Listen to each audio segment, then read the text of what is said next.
core on countdown, T-minus 3 hours and 29 minutes. LIO seals have been removed and installation is complete. A little bit ahead of schedule.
You're looking live at the Crew Dragon spacecraft on top of a Falcon 9 rocket set to launch 3 astronauts and 1 cosmonaut to the International Space Station in a little more than 3 hours.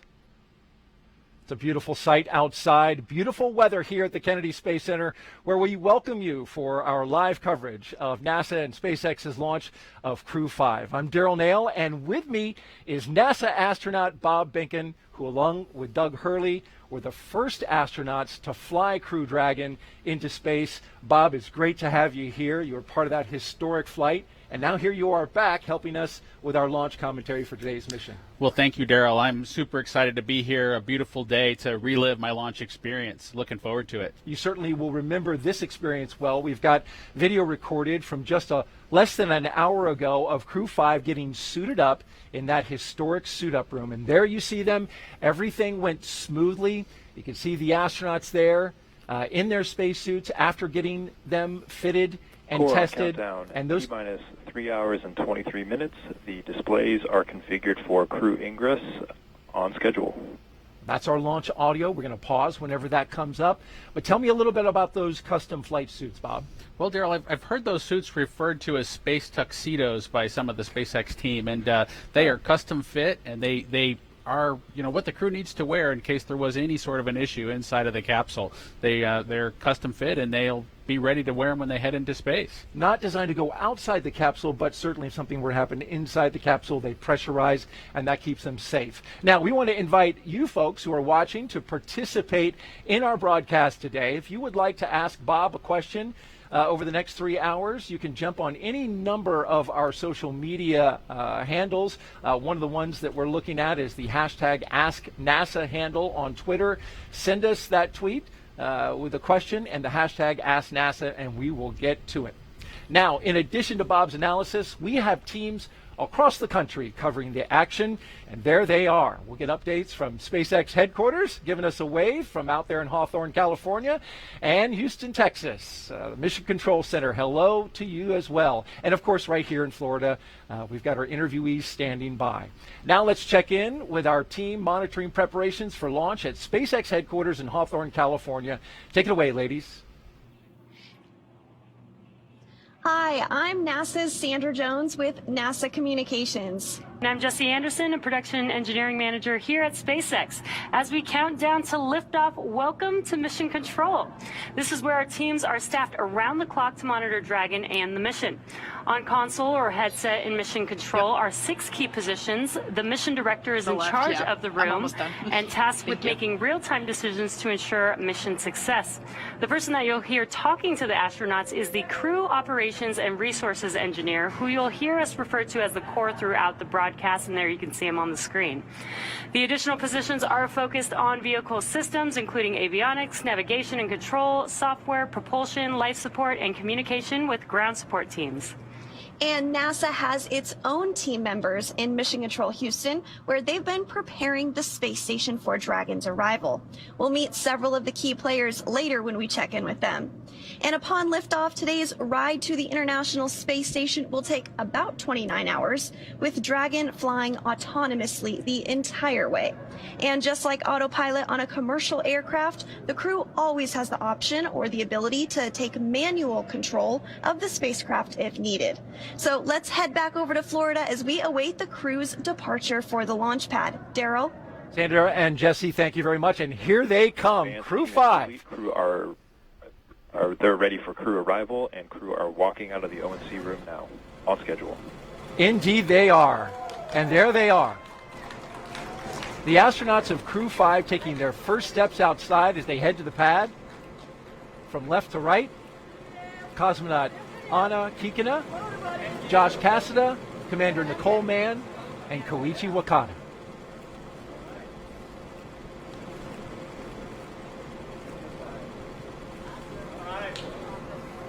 So that was a pose for a picture.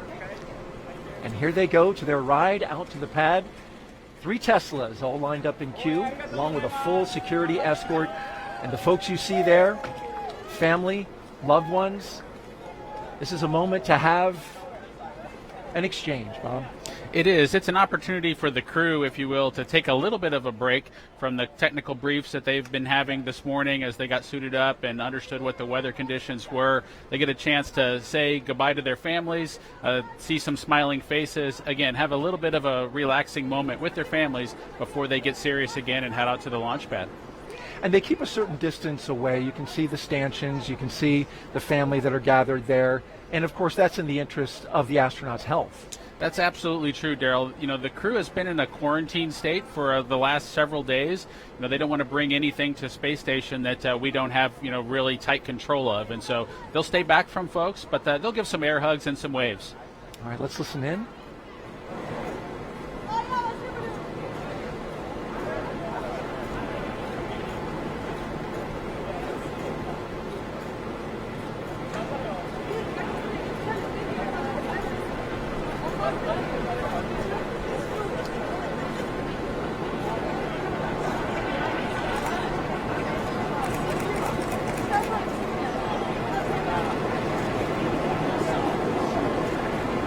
Can't make out exactly what's being said, but we know from your experience, Bob, that it can be an emotional moment. Absolutely. You know, for the Demo 2 mission, my son was super excited to yell Launch America. So that was the one thing that you could absolutely hear. Even inside the suit with our deep insert earplugs, you could hear that Launch America tune when he sang it out. Your wife said the same thing, that you could hear him shouting out. And that's something actually particular to astronauts with young family members, with young children, that you have to prepare them for. I was watching a documentary. Your son wasn't exactly on board at the beginning. Absolutely. At the beginning of the idea of a parent launching into space was something he was unfamiliar with, a little bit scared of. But we brought him down here to Kennedy, got him a chance to see a cargo launch into space. And then by the end of that experience, he was ready for me to go first, Mommy to go second. And he said he was going third. So we'll wait to see if that happens. And then we'll have him on for the Crew 37 show. Yeah, he thinks probably Crew 16. So Crew 16, on a little okay, bit faster earlier. Schedule, yeah. I like him. He's ambitious. Look at that license plate. I was just noticing that. Blast off. Yeah, Daryl, the SpaceX team has been creative with those license plates. It's always cool to see what they add to the Teslas to make the experience just a little bit personalized. It's a nice touch. As you can see, the media in the background positioning themselves for a good shot as the Teslas roll out with a full security escort on a 20-minute drive to pad 39A. And they're queuing up a playlist right now, Bob, with some tunes. In fact, I've got the playlist to one of the vehicles. I believe it's the lead astronaut vehicle, which would be the second one in this line. Here's what they're going to be listening to. Oh Yeah by Yellow. Danger Zone by Kenny Loggins. Stronger by The Score. Slow Ride, Foghat. Everybody Got Their Something by Nikki Costa. Sabotage by the Beastie Boys. Mainstream Kid by Brandy Carlisle. And Don't Stop Believin' by Journey. It's a nice list right there. It's a wonderful mix. There's a little bit of a slow and relaxing portion of it, as well as something with a little bit of emotion as they head out to the launch pad.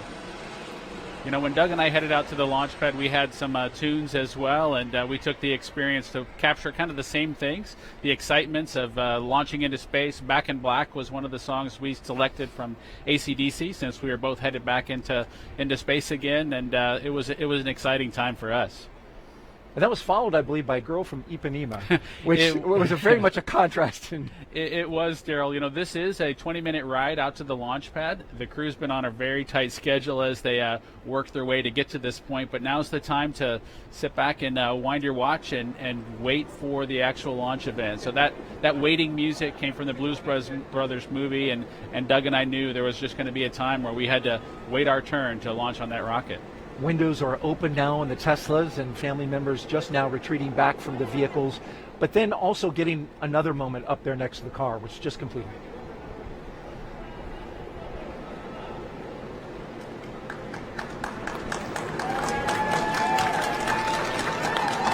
And there they go. For our countdown, T-minus 3 hours and 15 minutes. Crew are beginning their transport from the O&C room to the pad right on schedule. There's the call out from the SpaceX team. The crew now departing the Neil Armstrong Operations and Checkout Building. Slow rolling as they make a shot available for all of the media and photographers down there. They're beginning their 20-minute drive with a full security escort across NASA's Kennedy Space Center and out to Launch Pad 39A. The track they're taking goes through the industrial area and then gets out to the NASA Causeway and the Kennedy Causeway.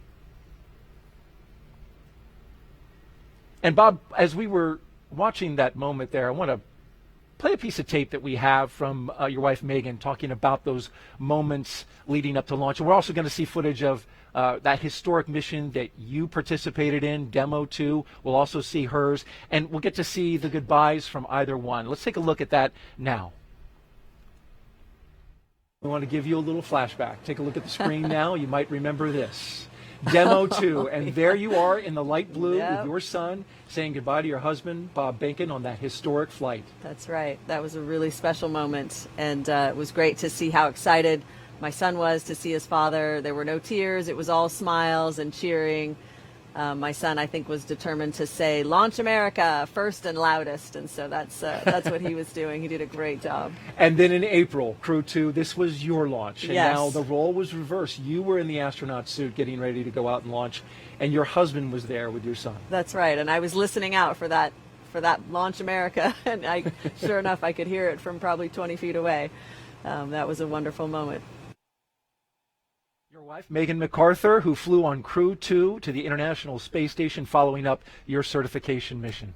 Yeah, it was a moment that we wanted our son to have a positive experience with, and he certainly did. Again, smiles and hugs and cheering. And while we didn't hear the voices of the crew's families and guests as they walked out, we did definitely hear that cheering when they got their chance to drive away. And we continue to follow the convoy from high above, our flight operations team. The helicopter crew getting a good shot there as they go.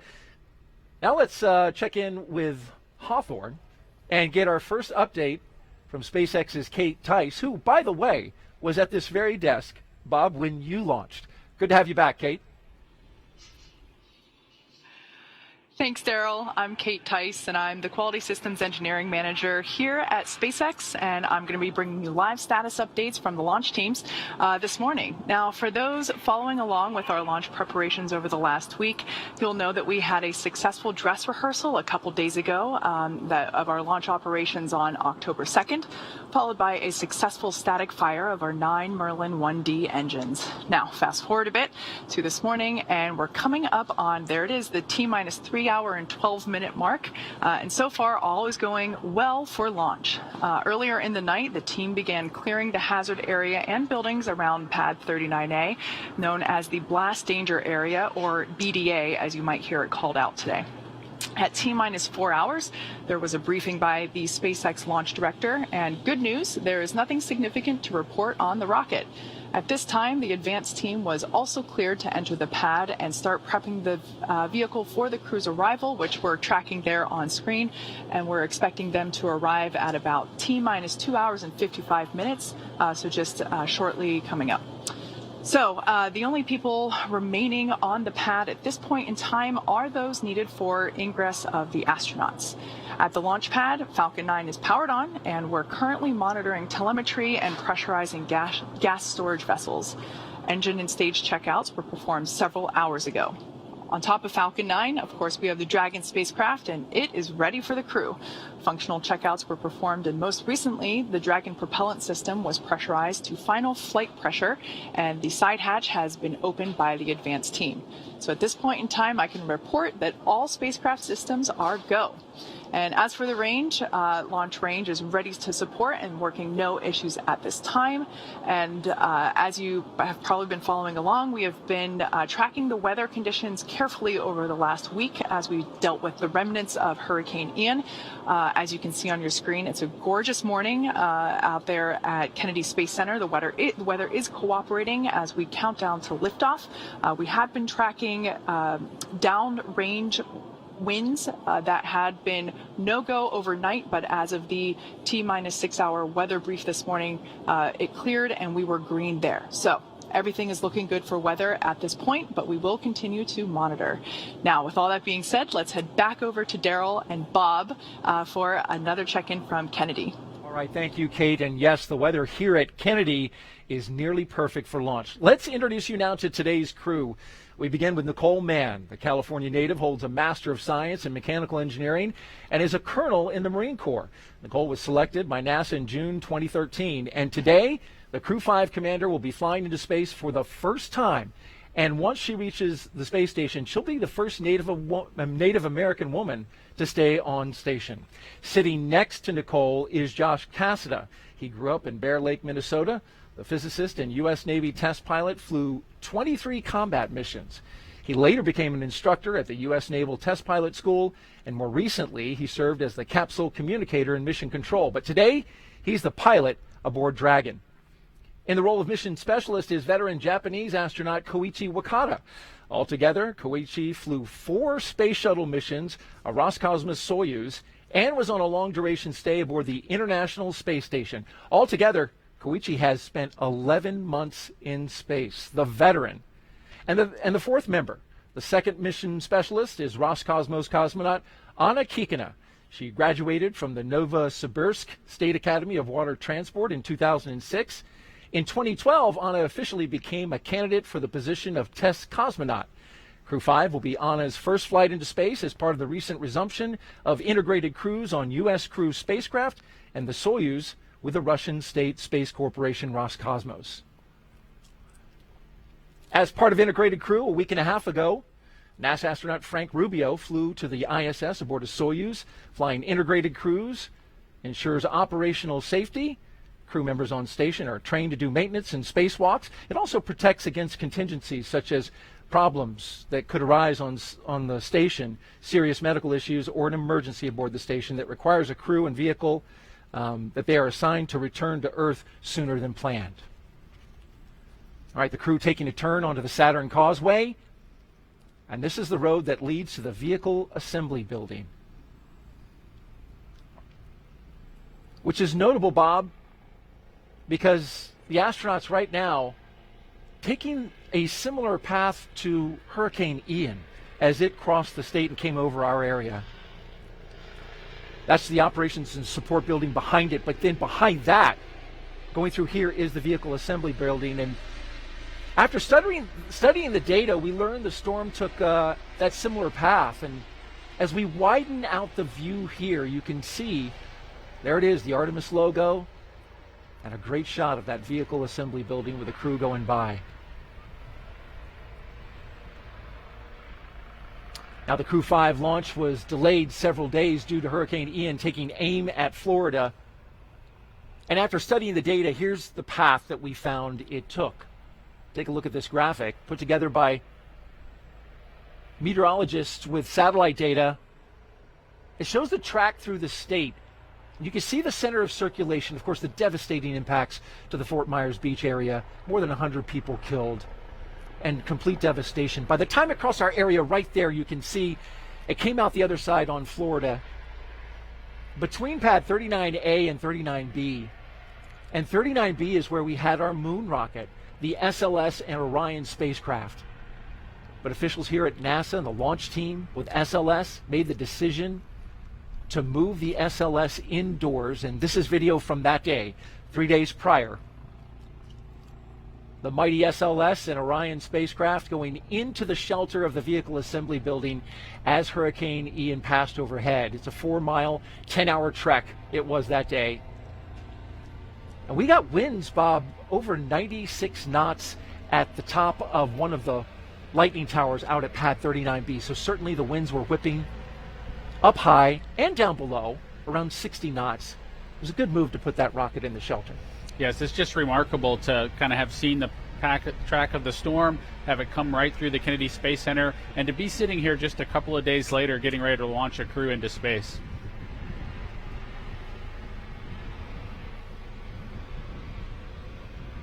So now we await a new launch date for Artemis, which we know is going to be targeted in the mid-November area.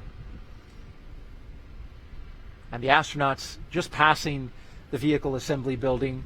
Crew 4, when they were here, the rocket was out on the pad, and they got to actually go out and get a tour. This team getting to drive by that rocket, and certainly astronauts must be thinking about that mission, right? Artemis 1, 2, and 3 going out on a test flight out to the moon, and then ultimately landing back on the moon to establish more of a permanent presence there. Absolutely, Daryl. It's a super exciting time from an astronaut perspective. As you know, we still have missions headed to the International Space Station, taking crews up both on the Soyuz rocket and on the Falcon 9 and the Dragon at this time. We look forward to seeing the Starliner vehicle make its arrival on board the International Space Station as well. But Orion, with the Artemis missions that are upcoming, is just an exciting time. Returning to the moon is something that we all dream about. And there they are making the right-hand turn to go towards pad 39A, where SpaceX's facilities are, as well as the launch tower and the rocket that awaits them, a brand new booster,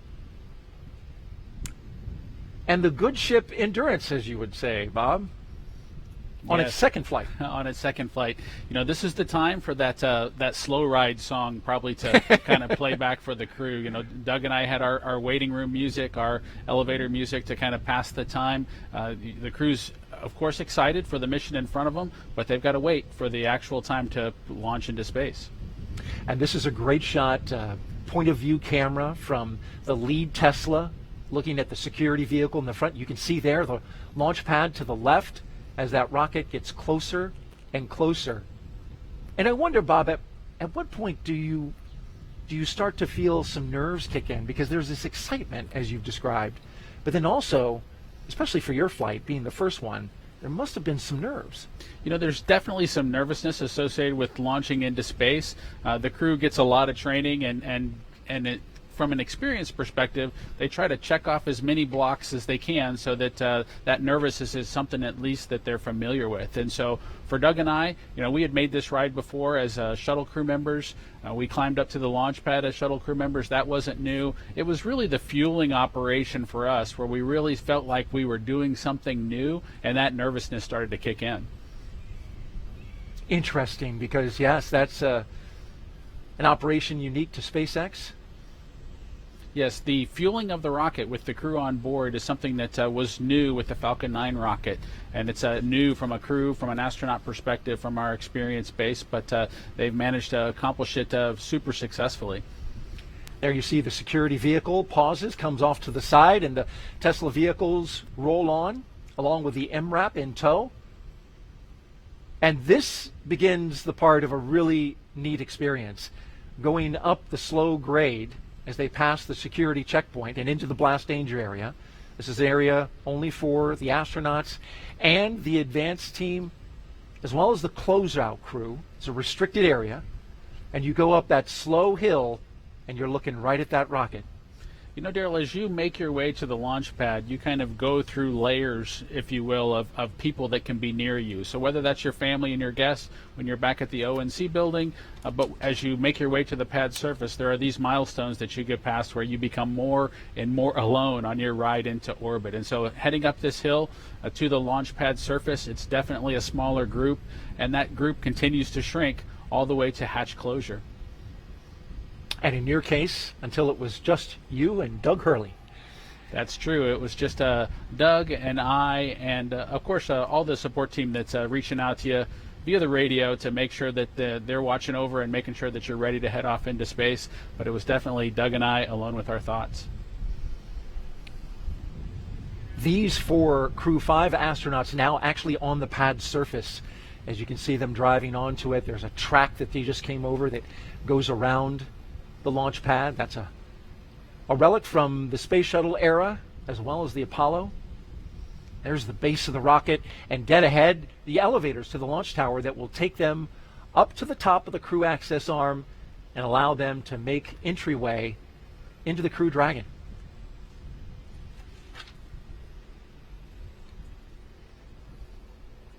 And at T-minus 2 hours and 55 minutes, we'll get that announcement that the crew has arrived, so they're a little early. It's always best to be a little bit early if you can for each of these major events, of course. And so for them to arrive when they're supposed to be there is what's critical. Countdown. T-minus 3 hours. Crew have arrived at the pad on schedule.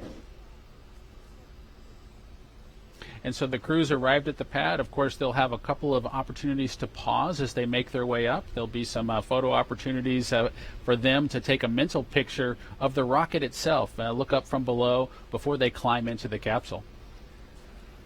Now, Crew 5 is NASA and SpaceX's 5th crew rotation to the International Space Station since 2020. The successful NASA program is called Commercial Crew. It's based right here at the Kennedy Space Center. Time now to join Megan Cruz. She is live on top of the Operations and Support Building number 2. Was one of the leaders of this program. Megan. Daryl, thank you so much. Yes, we are here with Phil McAllister, Director of NASA's Commercial Space Division. Phil, we're so happy to have you here. Thank you. Happy to be here. Well, today, we just saw the crew arrive at the pad. This is NASA's Crew 5 with SpaceX. How has working with these commercial companies benefited NASA? So we both benefit. I think that's what's key with these partnerships. Obviously, SpaceX benefits from our 50 years of human spaceflight experience, but we also benefit by seeing these commercial companies and how they do business and how innovative they can be. And we find there's new ways of doing things that maybe we haven't thought of. So I see the partnership as benefiting both groups. It's kind of like when we first started working with the Russians. They had a very different way of doing business, and I think both programs benefited from that experience. Right. But it's not just the Commercial Crew program. How else have we fostered commercial space and sending more people and science to low Earth orbit? Well, I think it all started with the Commercial Cargo program in 2005. That was the first I think real commercial partnership that we had, certainly on the human spaceflight side. So then we had this cargo capability, and then we advanced that to crew, and now we can launch people to low Earth orbit and the International Space Station. And the thing that we have on our horizon, the thing that I'm working on right now, is destinations or commercial space stations. We know the space station, the International Space Station, is going to be retired in 2030. We need to have continuous access to space and a destination to go to. So now we want commercial companies to build a private space station where we can just be one of many customers. Yeah, and to that end, what are we doing to encourage that? We have 4 agreements and contracts with companies now: Axiom Space, NanoRacks, Blue Origin, and Northrop Grumman. They all have different concepts, and they all have different transportation modes, and they all are kind of targeting different markets. So it's really interesting. This is sort of the early development time. Okay. And I think things will shake out. I don't think we'll have a big enough market to keep 4 space stations on orbit. So this is the time when they innovate and they're competing, and it's kind of cool to see each one of these stations and how they develop. And again, why is this important to us? Why do we want to be one of many customers in low Earth orbit? So I think there's lots of reasons. Number one, when we first started building the International Space Station, there wasn't any other space stations that we could use at that time, so NASA had to build it. But today, we can leverage private sector investment because there are other customers other than NASA who want to go to low Earth orbit, and either for science or just to look out the window or whatever, for whatever reason. So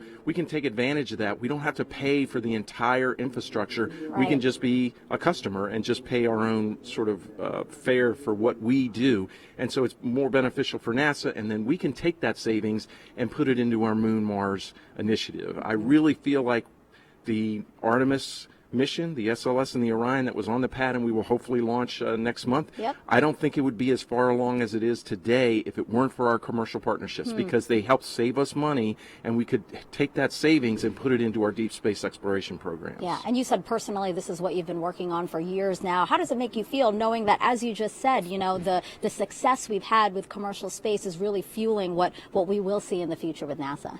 It's been very gratifying. I have to say, when we were first starting out, I had to say, I think this will work. I think this is going to be a better way to do this particular mission. But I didn't have any proof. But then in 2012, we launched the first Falcon to the International Space Station for the cargo program. That showed that the model could work. And then in 2020, we had Bob and Doug, who flew on the Demo 2 mission, went to the International Space Station. That was just, it was just an amazing mission. That's great. Yeah. And Bob, he's co-hosting the show today. So that's full circle how we're coming here. Can you imagine? It's Crew 5. alive. And just a couple of years ago, we had Bob flying for the first time with Doug. I know, it is amazing. I was just telling some of my relatives, I was like, oh, this is the 5th one. And they're like, what? How did it happen so fast?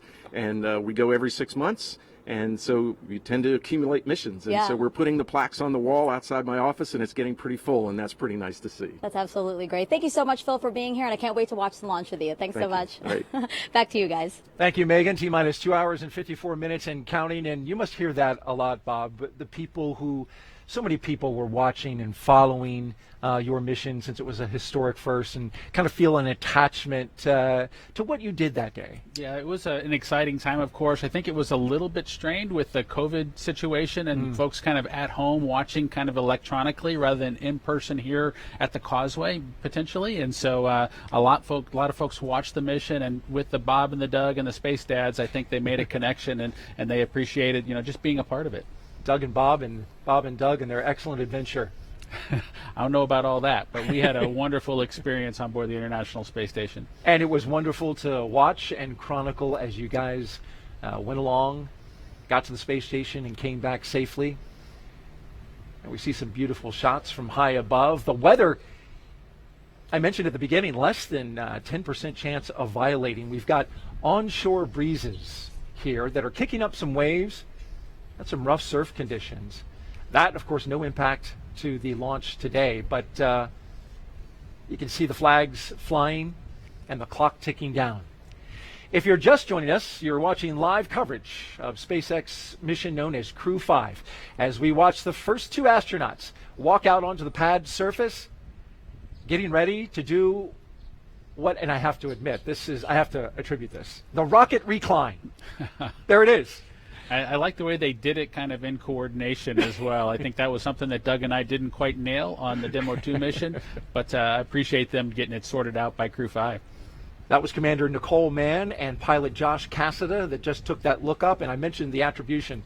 That was our voice of mission control. Rob Navius came up with that phrase, so got to give him credit for that, the rocket recline.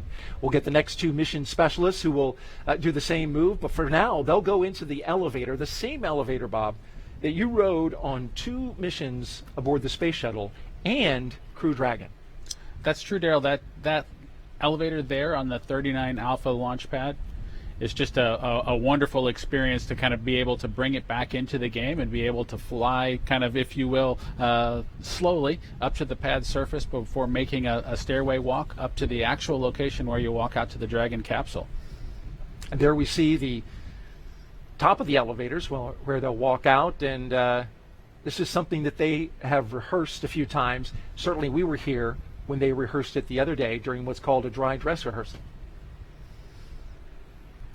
Yeah, the crew has been through this before, and like I mentioned a little bit earlier, it is really important to kind of get the nervousness out, to have done these operations once before. We can see Nicole and Josh there as they've made their way out of the elevator. They'll walk around the back and make their way up the stairs to the actual walkout area where they'll potentially have a chance to make a phone call, reach out to their family one more time before heading out to the White Room itself and climbing into the ship. And the closeout team right behind them from SpaceX as they greet some of the members of that team with some fist bumps. The telephone you mentioned, Bob, is there on the right-hand side of that hallway there. But what I notice is the astronauts tend to pause right about here because it looks like that is a spectacular view. It is, Daryl. It is their chance. Of course, you've mentioned the rocket recline where they're able to look up at the rocket. They're kind of co-level with the vehicle at this point. They're able to look out, see the ocean, see the rocket, see the capsule itself before getting ready to kind of take that next step and head into the vehicle. And there you see one of the astronauts doing just that. To the right, they are looking out over Launch Complex 39A and the Space Coast. No doubt having a view that is similar to this from our flight ops team here at Kennedy. What a great shot. On the left there, you've got the launch tower, and that is the crew access arm that bridges the gap between the launch tower and the rocket on the right. And you can see, Daryl, the second two crew members getting ready to do their rocket recline, if you will, and get a chance to look up at the vehicle. I know they're excited to get their chance to climb in and strap down. Not quite as perfect and in sync as Josh and Nicole were, but they did a great job. Again, better than Bob and Doug. So better than Bob and Doug, but not quite as tightly choreographed as Nicole and Josh. They nailed it. Nonetheless, they get a great view right before they make their way into their spacecraft, and that will ultimately take them into space. We've got a split screen now. The two mission specialists on the left, and to the right, we're tracking our pilot and commander.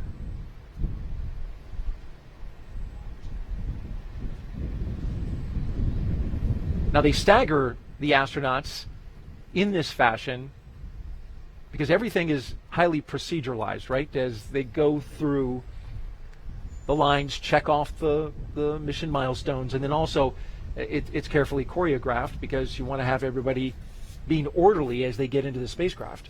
Absolutely, Daryl. There is a well choreographed checklist that the SpaceX team has on their tablets as they follow along with the crew accomplishing the steps in front of them. But remember, there's just a single hatchway, and they need to go in sequence, and it wouldn't be helpful for all four of them to be there at the same time. So we do bring them in sequence, Nicole boarding first, followed by the rest of the crew. Looking at the launch tower there, Pad 39A. Bob, this is the same launch tower that launched the space shuttle. It's been, of course, renovated by SpaceX. They've made a lot of improvements in order to accommodate the Falcon 9, but it also has some throwback to the shuttle era. And there's part of the fixed service structure that's still a part of that structure today. That's true, Daryl. The 39 Alpha launch complex was modified to be able to handle the Falcon 9 rocket, and Doug and I were super excited to launch again from the exact same location. There are remnants of the shuttle program that are still kind of out there. There's a series of chevrons. You can kind of see them in the image there. The kind of the yellow pathway, if you will. The crews go in the opposite direction there. Those chevrons point towards the slide wire baskets that they would use if they needed to do an emergency egress off the pad surface. Those slide wire baskets are a legacy item from the shuttle program. And here we go, the first two astronauts to board Crew Dragon. On the left, Josh Cassada, and on the right, Commander Nicole Mann. All smiles as they make their way down the crew access arm. You can see the fist pumps. They're definitely getting excited now as they get ready to board the ship. And they make their way into what's called the White Room.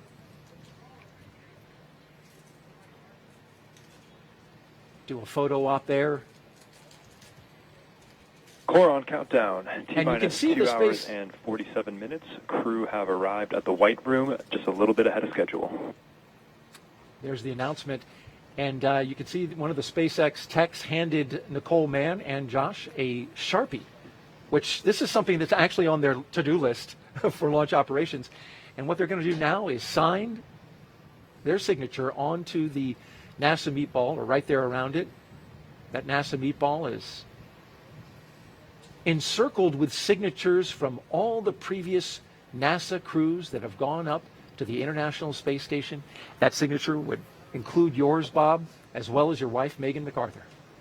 Yes, Joe, that's a nice tradition that the SpaceX team added and allowed kind of Doug and I to get started. And it's pretty neat to get your name added to the wall there, the White Room wall that leads to the Dragon capsules that head to space station. And there you see her putting her signature, making the way around the NASA meatball, handing off the pen to Josh. And to the right, you see the SpaceX logo for their commercial missions. They're also starting a set of signatures, which is a great sign about starting to establish that economy in low Earth orbit, the commercialization of low Earth orbit. It's exciting to see the economy in low Earth orbit continue to grow, Daryl. It's also exciting to see the cadre of astronauts continue to grow and view that group as our partners of folks who've been to low Earth orbit, who've been into the black of space, and it's just exciting to see that group continue to grow. As the astronauts prepare to go inside, the first two, the commander and pilot, we've got the mission specialist on the left-hand side of your screen, making their way towards the crew access arm. The white room was a term first used during the Gemini era, literally describing the color of the room, which is painted white. You can see an inflatable seal, which is black colored, connected to the spacecraft, and it inflates to create that environmental seal around the side of the spacecraft, connecting it with the white room. It does, Daryl. That seal, of course, would protect if there was a kind of rain or anything else kind of going on in the area. We don't have that today. We have beautiful weather, but it does ensure that the elements of Florida don't make too far of a way into the capsule itself. So you don't want any mosquitoes or anything headed into orbit with you, and so that seal does its job. It does indeed. There's a lot of humidity and mosquitoes out here in Florida. Fortunately today, we've got a nice little breeze that's keeping it off us here at the desk, which is nice, and kept it off the astronauts and crew when they were getting in their vehicles, running about a 10-knot onshore breeze, which should help push the clouds around. We've got a few of them out overhead. Our launch weather officer for today, Brian Cizik, from the 45th Space Wing, telling us that we've got a nice high-pressure system in the area, Bob, that's keeping everything clear as the first astronaut climbs aboard. Core on countdown at T-minus 2 hours and 44 minutes. Crew have begun ingressing Dragon.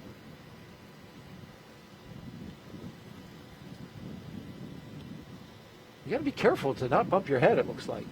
You absolutely, Daryl, need to be careful as you climb through that hatchway. There's a pressure seal that needs to be kind of maintained in pristine condition, so when the time comes to close the hatch, you'll actually get a good seal with that hatch closure operation. And so the crew is keenly aware that they need to protect that environment, and that they climb into the vehicle very carefully.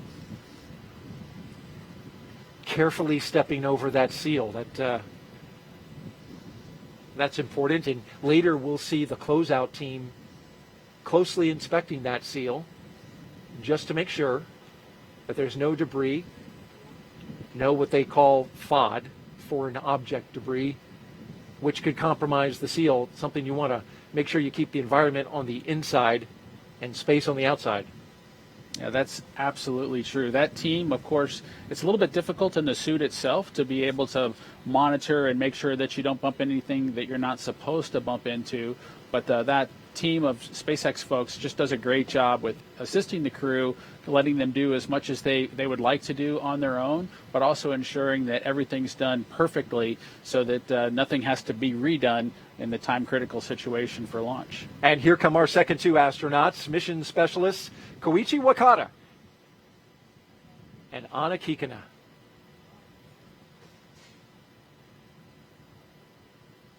They're next up in the white room. Big thumbs up from Koichi. He's the veteran of this group, Bob. We got 3 first-time flyers and a guy that has a lot of experience in space.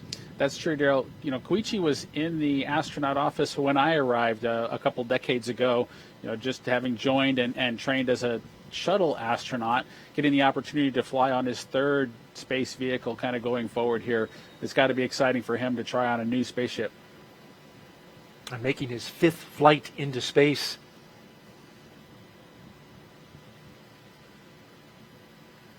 Got the green light flashing above, and I'm going to take that as green as go. Certainly better than a red flashing light. Yes.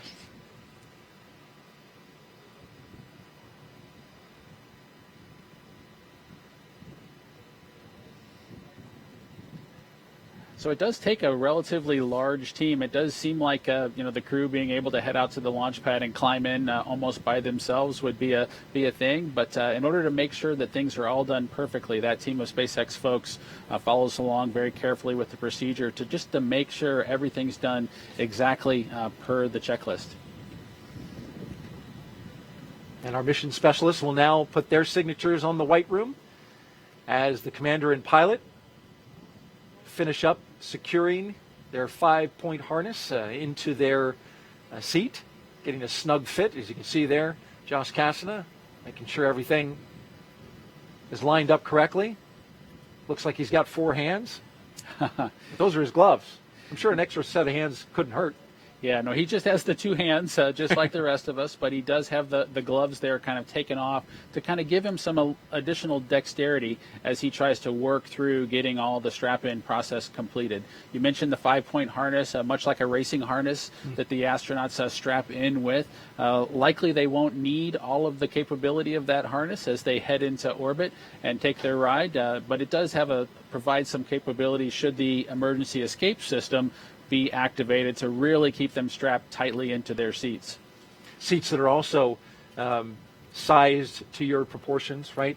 And the suit is custom, but the seat, I believe, has 3 different sizes. I believe small, medium, and large. The seat has some different sizes. The armrest have some different lengths, and the footrest have some different lengths. So there are several adjustments that can be made. Not quite completely custom, but it does, I guess, with you look at all the way up to Crew 5, we probably haven't exercised all the options that are out there, but definitely have some flexibility in customizing the seat to make it fit the astronaut. And interesting note about the spacecraft endurance that SpaceX and NASA recently hitting a really incredible joint milestone. Crew 5 is SpaceX, of course, is 8th crewed mission since May of 2020. But as of this mission, Bob, Dragon is now certified for 5 times reuse. Prior to that, it was 1-time reuse, but they've gone through the process with NASA and accomplished that reuse milestone, which that's impressive. We'll see more flights from Endurance. That's true, Daryl. It is really critical that these commercial vehicles kind of meet their reuse milestones, so that we can continue servicing the International Space Station by rotating crews. And so it's a huge accomplishment to get that behind folks so that we can continue planning for, the duration of Space Station's lifetime being accessible by the Dragon capsule.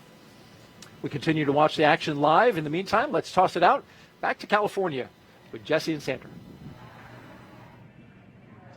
Thanks, Daryl. This is always an exciting moment watching the crew climb aboard Dragon. This phase of the mission is also referred to as crew ingress, and that term ingress is used when crew members are getting into a spacecraft or airlock, while egress means the exact opposite, they're exiting.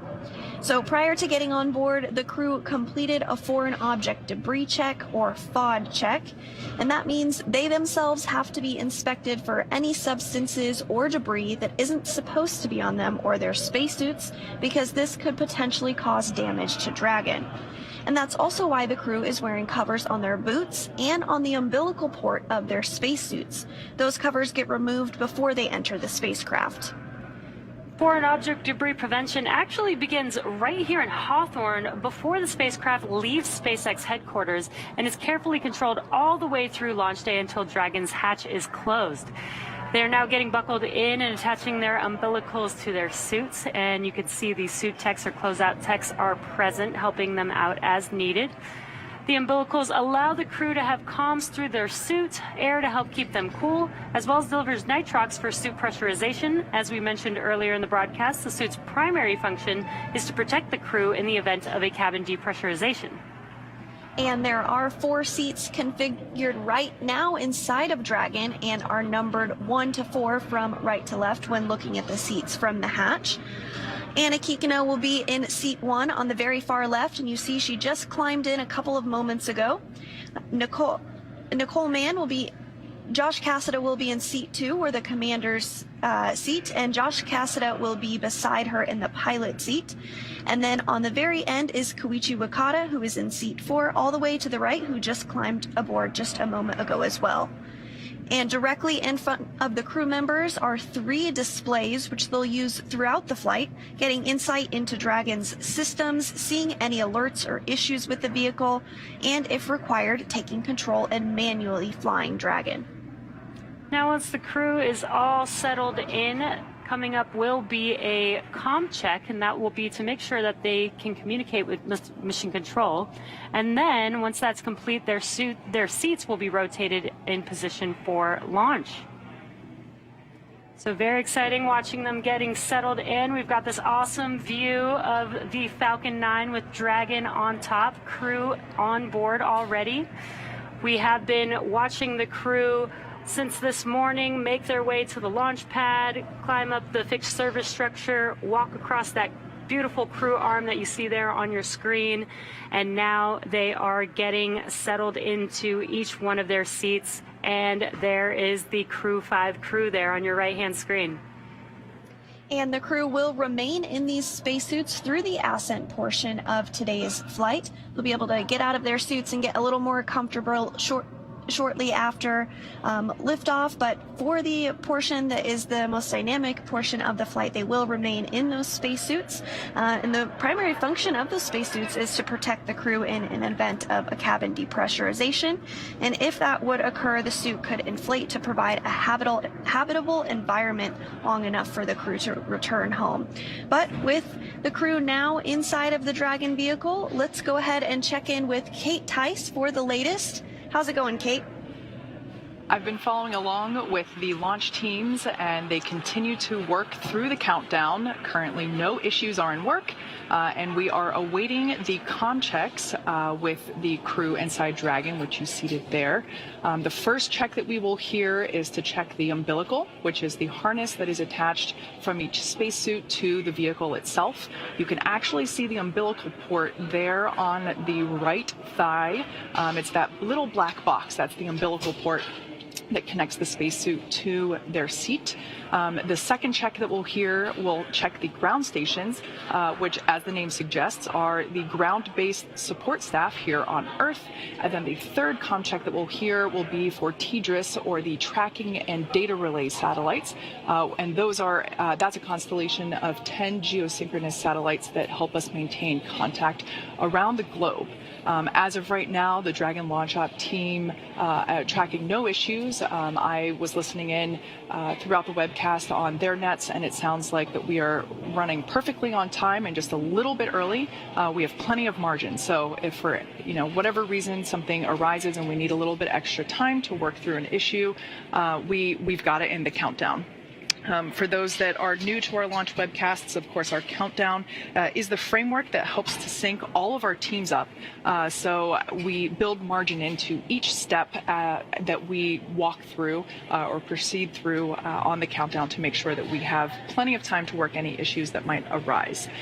So with all that being said, everything is looking good on the Dragon side. As for the Falcon 9 team, they are located in Firing Room 4 in the Launch Control Center at Kennedy Space Center, which you see there on your screen. Those folks are settling in for final checkouts, propellant loading, and launch. The Falcon 9 team will undergo their own comm checks with the crew at about the T-minus 2 hour mark. As for the range, they continue to report no issues, and the weather forecast continues to be acceptable. We had a less than 10% chance of violation of our weather conditions, and as you can see on your screen, it's a beautiful morning there at Kennedy Space Center. Now, of course, we are looking at weather not only at the launch site, but around the world. We need to make sure that conditions are acceptable if Dragon has to splash down in the Atlantic in case of an escape. We're also monitoring contingency splashdown locations if the crew had to come back to Earth before docking with the space station. Now, if that were to happen, SpaceX and NASA would coordinate with the U.S. Coast Guard to ensure safety upon splashdown, including extra ships and air assets to patrol the 10 nautical mile keep-out zone. That's, of course, to help mitigate safety concerns for any boaters approaching the landing area.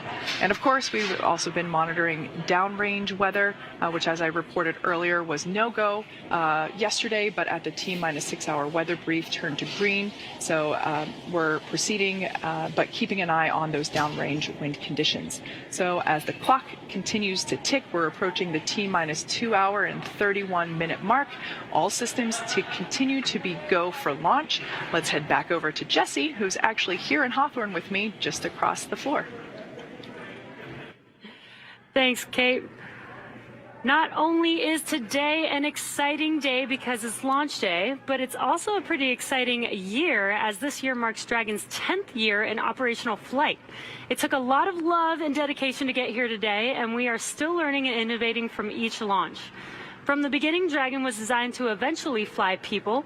The Dragon hanging from the ceiling next to us was initially flown to certify SpaceX for cargo missions to the space station over 10 years ago, which flew in 2010. Yet a window was added to hint at our plans for flying crew in the near future. Now, of course, the Dragon behind us and the Dragon supporting today's mission, taking Crew 5 to the space station, are very different, a testament to how far we've come. It's been a little over 2 years since we flew Demo 2, which was on May 30th of 2020. And since then, SpaceX has been regularly flying crew missions for NASA to and from the International Space Station at an average cadence of one flight every 6 months since Crew 1. Crew 5 marks SpaceX's 6th crewed spaceflight for NASA and our 8th human spaceflight mission overall, including private passenger missions Inspiration 4 and Axiom 1. Now, speaking of Inspiration 4, you may remember Jared Isaacman, who served as commander for the Inspiration 4 mission. Jared is planning to return to space with us under the Polaris program. Now, through this program, Jared, along with his crew, will embark on 3 human spaceflight missions, culminating in the inaugural flight of SpaceX's Starship with humans on board. The crew for the first mission, Polaris Dawn, has been busy preparing for their flight, which is currently targeted for no earlier than March 2023. In addition to Jared Isaacman, the Polaris Dawn crew consists of Scott Kidd Poteet, the mission's pilot, SpaceX's Sarah Gillis as mission specialist, and SpaceX's Anna Menon, the second mission specialist and medical officer, and there you can see them on the screen. The Polaris Dawn mission will endeavor to fly higher than any other Dragon mission to date. The crew will also be attempting the world's first ever commercial spacewalk using our newly designed EVA suits. And our progress with human space exploration does not stop there.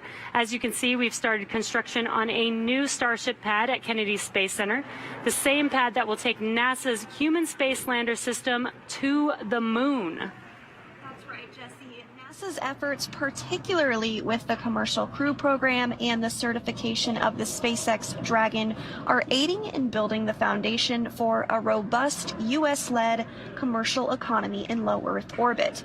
Commercial transportation to space is but one element of NASA's larger plan for commercialization, and we're enabling the development of commercial space stations, private astronaut missions to station, demand for in-space manufacturing, and much more. And soon the agency will launch Artemis to the moon and beyond as part of a test flight of the Space Launch System rocket. Dragon, ready for comm checks. Copy, Dragon. Stand by for umbilical comm check. And we did just hear those words that comm checks will be starting here shortly. So the Orion spacecraft and all of its components will be tested from end to end in this uncrewed test flight. This is a key milestone before we fly humans on board as part of Artemis 2, and then have humans land on the moon on Artemis 3. Now on your screen, you're seeing some waves, some thumbs up, some goodbyes to the team on the ground. Once they close this hatch... PLT, MS1, MS2, comm check. CDR has you loud and clear. PLT has you loud and clear. MS1 has you loud and clear. MS2 has you loud and clear. Core, loud and clear. Umbilical comm check is complete. Stand by for ground station comm check.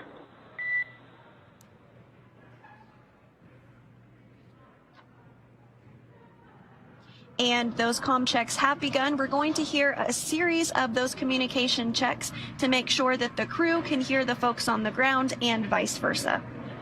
And looks like the crew is very excited, waving at the camera to the world. Maybe some poses for some photos there as well. Yeah, absolutely. And as I was saying right before the comm checks started, once they close this hatch, that's the last human being they're going to see on Earth until they splash down in a few months from now.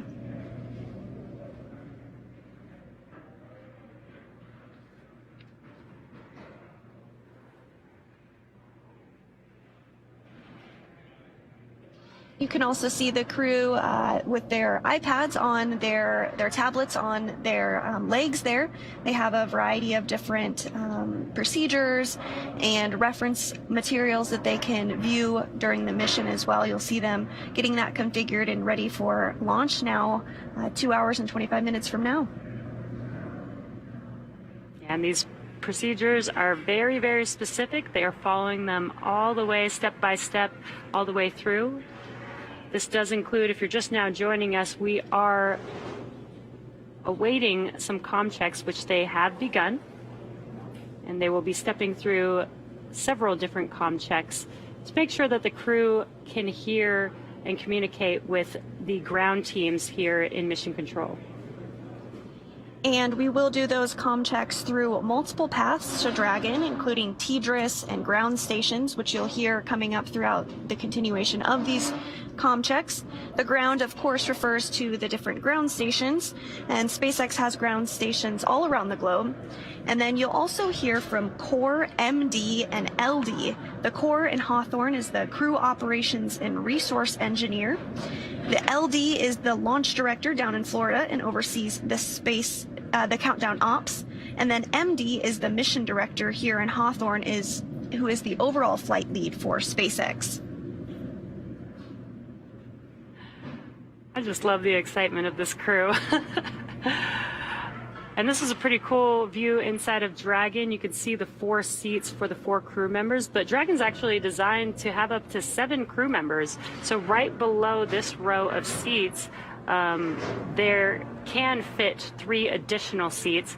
Today, since we only have 4 crew members, below the crew that you see on your screen is actually cargo stowed inside of Dragon.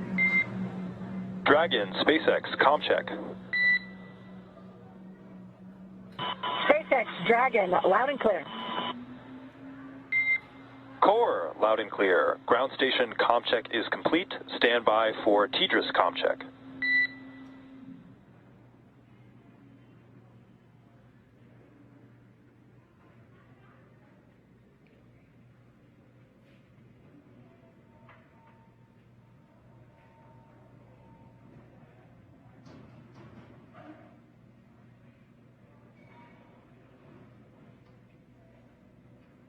We did have a good comm check with the Core standing by for the next comm check, which is going to be TDRS, and that's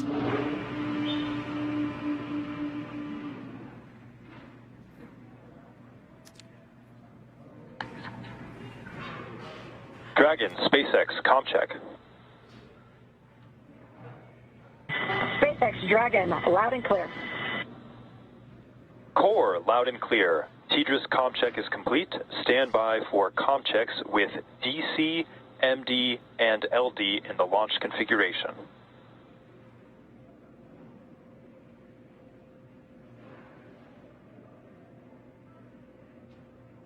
Dragon, DC on countdown 1, comm check. DC, Dragon, loud and clear. DC, loud and clear. Stand by for comm checks with MD.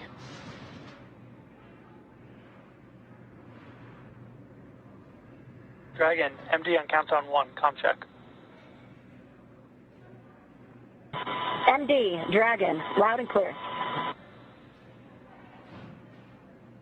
MD, loud and clear. Stand by for comm check over Dragon to ground. Dragon, MD, Dragon to ground, comm check. MD, Dragon, loud and clear. MD, loud and clear. Stand by for comm checks with LD. Dragon, LD on countdown 1, comm check. LD, Dragon, loud and clear. LD, loud and clear. Stand by for comm check over Dragon to ground. Dragon, LD on Dragon to ground, comm check. LD, Dragon, loud and clear. And LD, loud and clear. Let's go have some fun. Dragon, SpaceX. Launch configuration comm checks are complete. Report when ready for seat rotation per section 2 of 4.100.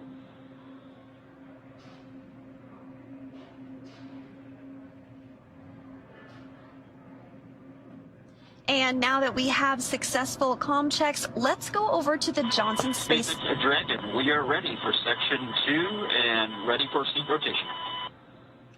Looks like the crew is getting ready for seat rotation, but let's head over to the Johnson Space Center in Houston, Texas, and check in with Shaniqua Vereen. Thanks, Sandra, and welcome to the International Space Station Flight Control Room, or Mission Control Center, Houston.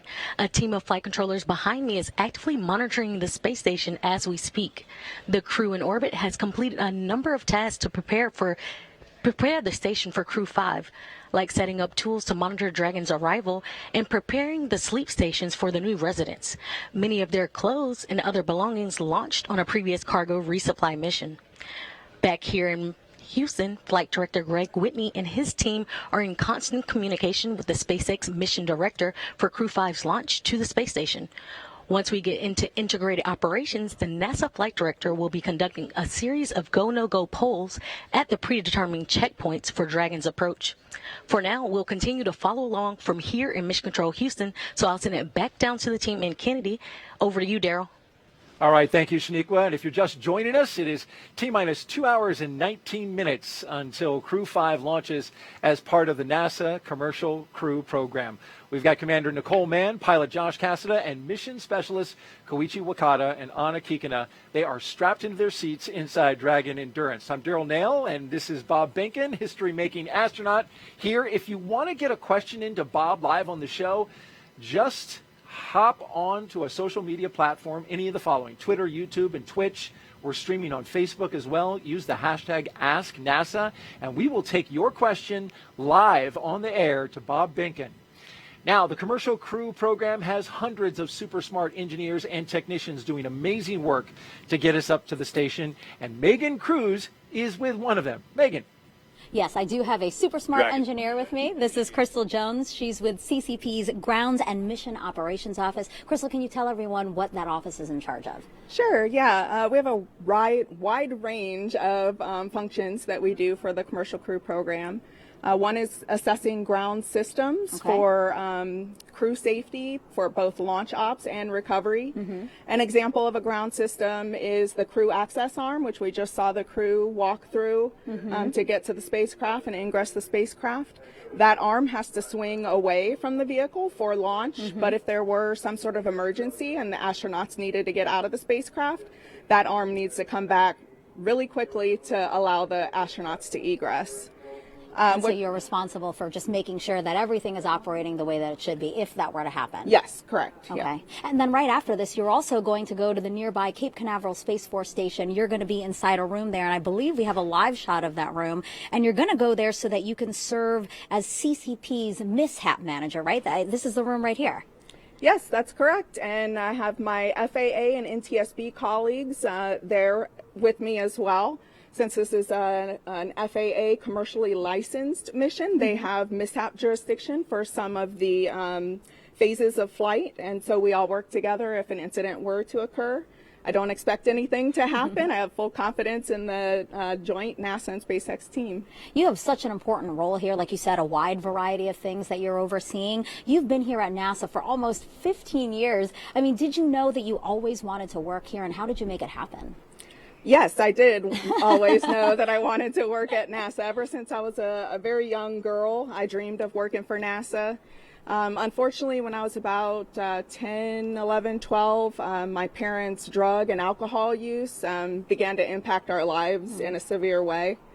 We ended up homeless, had to stay in an abandoned bus, and eventually transitioned to a homeless shelter. Wow.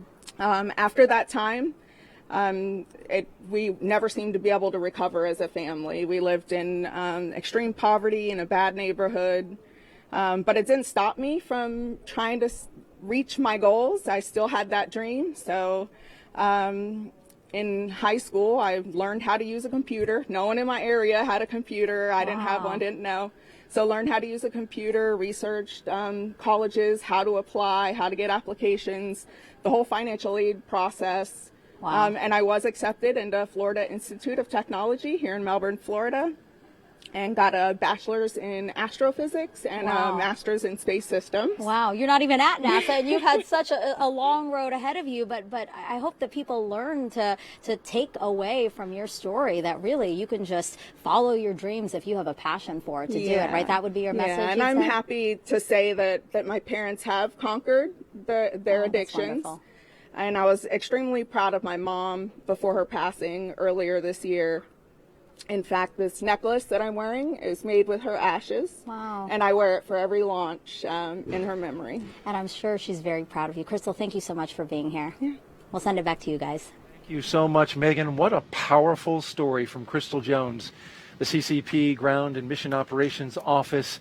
That is inspiring to hear how she came from that difficult background to where she is now. Absolutely, Darryl.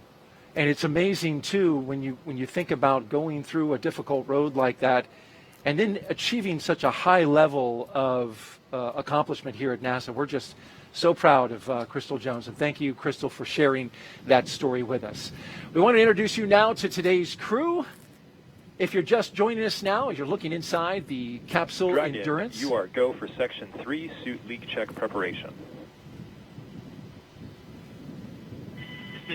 Dragon is a go for suit leak check preparation, Section 3 at 4.100.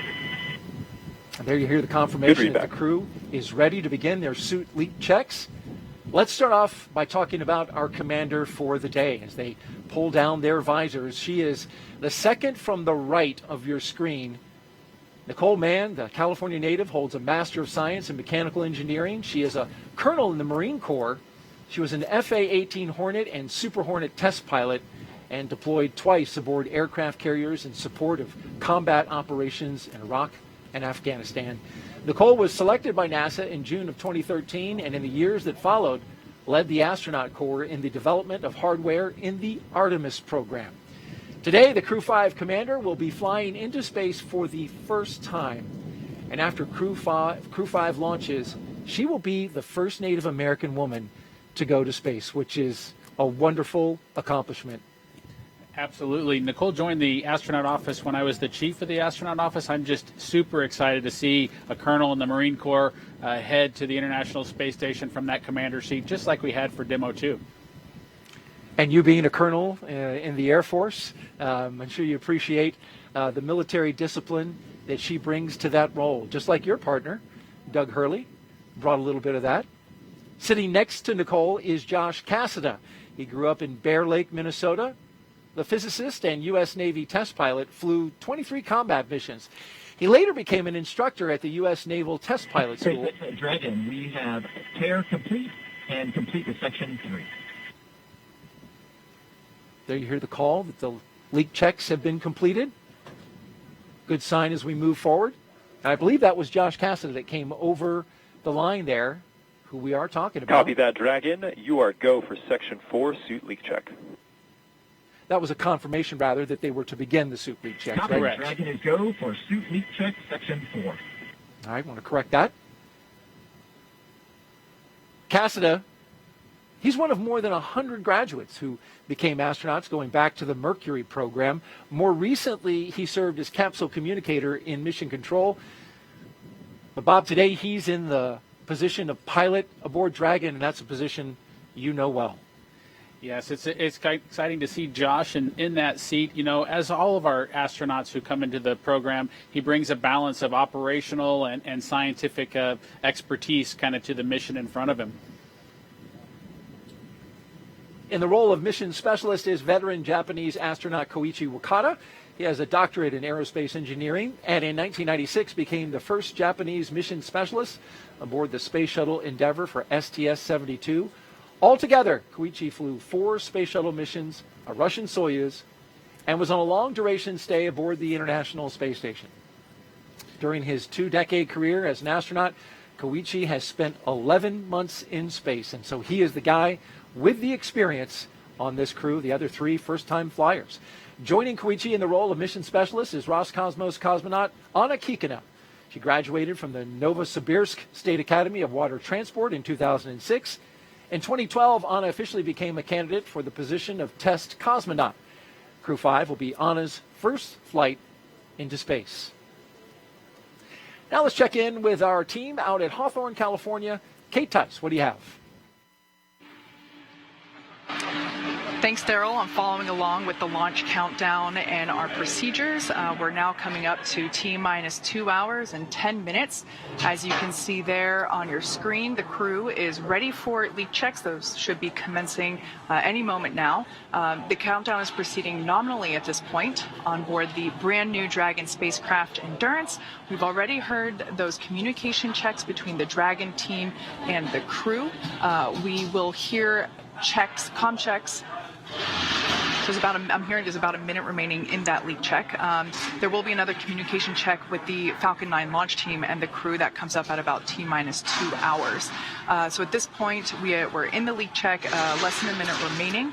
And after that, we'll be able to say leak checks are hopefully good. And at that point, the closeout lead will then verify that the cabin environments inside Dragon are good to go, and then begin procedures to close the side hatch of the Dragon spacecraft. So that's always an exciting moment. Of course, the closeout team will perform the final leak check on the hatch, and then once that is finished, the team will begin all their steps to ready the crew access arm for retraction, and then the closeout team will leave the pad at about T-minus 1 hour, and we'll hear that called out on the nets that the team has departed the pad. And at that point in time, only our Crew 5 astronauts will remain on the pad. Now, as for Falcon 9, that team is on console in firing room 4. They are preparing for their communication checks, which will occur at T-minus 1 hour and 55 minutes. SpaceX engineers have pressurized the launch vehicle gas storage bottles. Those are composite overwrap pressure vessels, or COPVs. They contain gases that are used to fill tanks with hot helium as propellant is that are filled with propellant, filled with hot helium as propellant is drained out of the first and second stages. We saw the same. Stand by while we just confirm those results long term, and then for next actions. Dragon copies and standing by.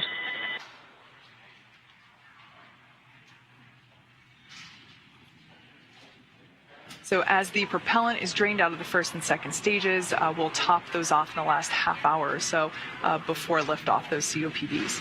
Now, we also use pressurized gases to spin the Merlin engine turbo pump when we start an engine in space. The second stage MVAC engine starts up after the first stage separates, and then the first stage engines need to be restarted for that landing sequence.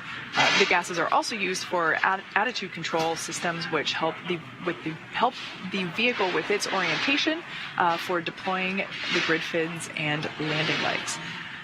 Now, of course, we're continuing to keep an eye on the weather. You can see it remains a beautiful day at Pad 39A. We are watching weather at the launch site as well as around the world for contingency abort and landing zones. And Dragon SpaceX for suit leak checks. And it sounds like we're going to get confirmation of those leak checks now. Go ahead, SpaceX. All right, Josh. We saw you come in a little bit lower than you did on dry dress, so just as a measure of precaution, we're going to have the closeout lead come in and just take a quick look and double check that everything is looking secure for zippers and umbilicals. How copy? We copy, and we were thinking the same. Thanks a lot.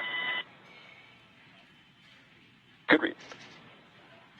All right, so it sounds like pilot Josh Cassada, his suit pressure is a little bit lower than what we read during the dry dress, which was the basically dress rehearsal that we performed early on Sunday, October 2nd. So the closeout team is going to come back in and just make sure that all of the zippers on the spacesuit are zipped up to the appropriate height, just make sure that everything is locked into place. So we have plenty of margin in the launch countdown. The countdown is to make sure that all the teams are working toward T0 in a coordinated fashion, and we have lots of margin built in. So we are okay to go in and recheck that and reperform that suit leak check on Josh. So at this point in time, everything continues to be acceptable for launch. We're coming up to T-minus 2 hours and 6 minutes. So I'm going to toss it back to Daryl over at Kennedy Space Center. All right, thank you, Kate. And I'm here with Bob Behnken, astronaut from Demo 2 and NASA's first mission. And we want to talk a little bit about that leak check. Bob, you were following along as they were doing the checks. A crew now going inside. to double check Josh Cassada's suit. What's that all about? Yeah, that's correct, Daryl. You know, we heard the words from the SpaceX team. What they saw was a slightly different indication than they saw during Josh's last leak check, and the team is just going to double check that to make sure that they don't see anything awry. Just abundance of caution. As you heard, the crew reported that they had a good leak check, and so the team's just using, again, an abundance of caution. And a little bit of air obviously comes through that suit and goes out the suit, right? So this is a level that would be maybe a little higher than what they normally see. That's correct. All right, very good. Well, we're back here at Kennedy, and the weather is beautiful for launch as we stand by. And there you can see the suit tech in there examining the zippers and the connection points in Josh Cassada's suit. So they hadn't shut the hatch yet, so that was an easy entry for that tech to go in there and check on that. Yeah, so they'll check each of the places where there could possibly be a leak. One of the places is that umbilical that you've seen them disconnect, and they're now reattaching after they checked the seal that was there. They'll verify the zippers that are on the suit to make sure that those are all closed all the way to the very end. And I know that for the crew, these sorts of situations can be a little bit frustrating. They can kind of break the sequence of events, but I know they'll get right back on track here and continue. Right, these are highly trained astronauts that have been getting ready for this moment for the past couple of years, certainly ready for all situations that they may come up against. And these suits, Bob, carry a lot, right, into the spacecraft. Dragon on Dragon ground from C3, ready here. I'll pause. C3, I've got you 5x5. How mean? Got you the same, thank you.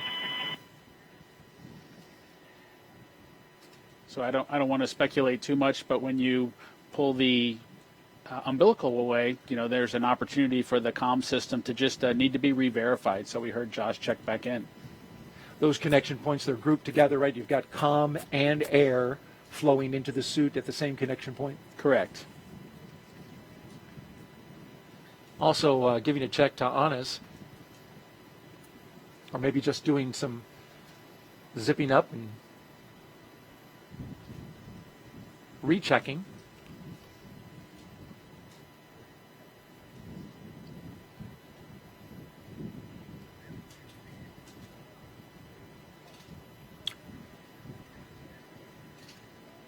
We've had some social media questions coming in. We've asked you to participate, and we want to do that right now by asking questions of our expert astronaut, Bob Behnken, here. Of course, you can hit us up at hashtag AskNASA on Facebook, Twitter, YouTube, and Twitch. And our question is, coming in from Andy Hughes 01, why do the new spacesuits involve long rubber boots? Those are high boots. You know, it's a great question, Daryl, as to why the SpaceX suit looks the way that it does. Of course, as a commercial company, they were free to come up with a suit that really then had to be assessed whether it actually accomplished the mission of protecting the crew, and in those unlikely cases where there might need to be an atmosphere of their own because there was something wrong with the one inside of the spaceship. And so SpaceX chose the high boot configuration there, but it met the mission needs, and so the NASA team was able to embrace it and move forward.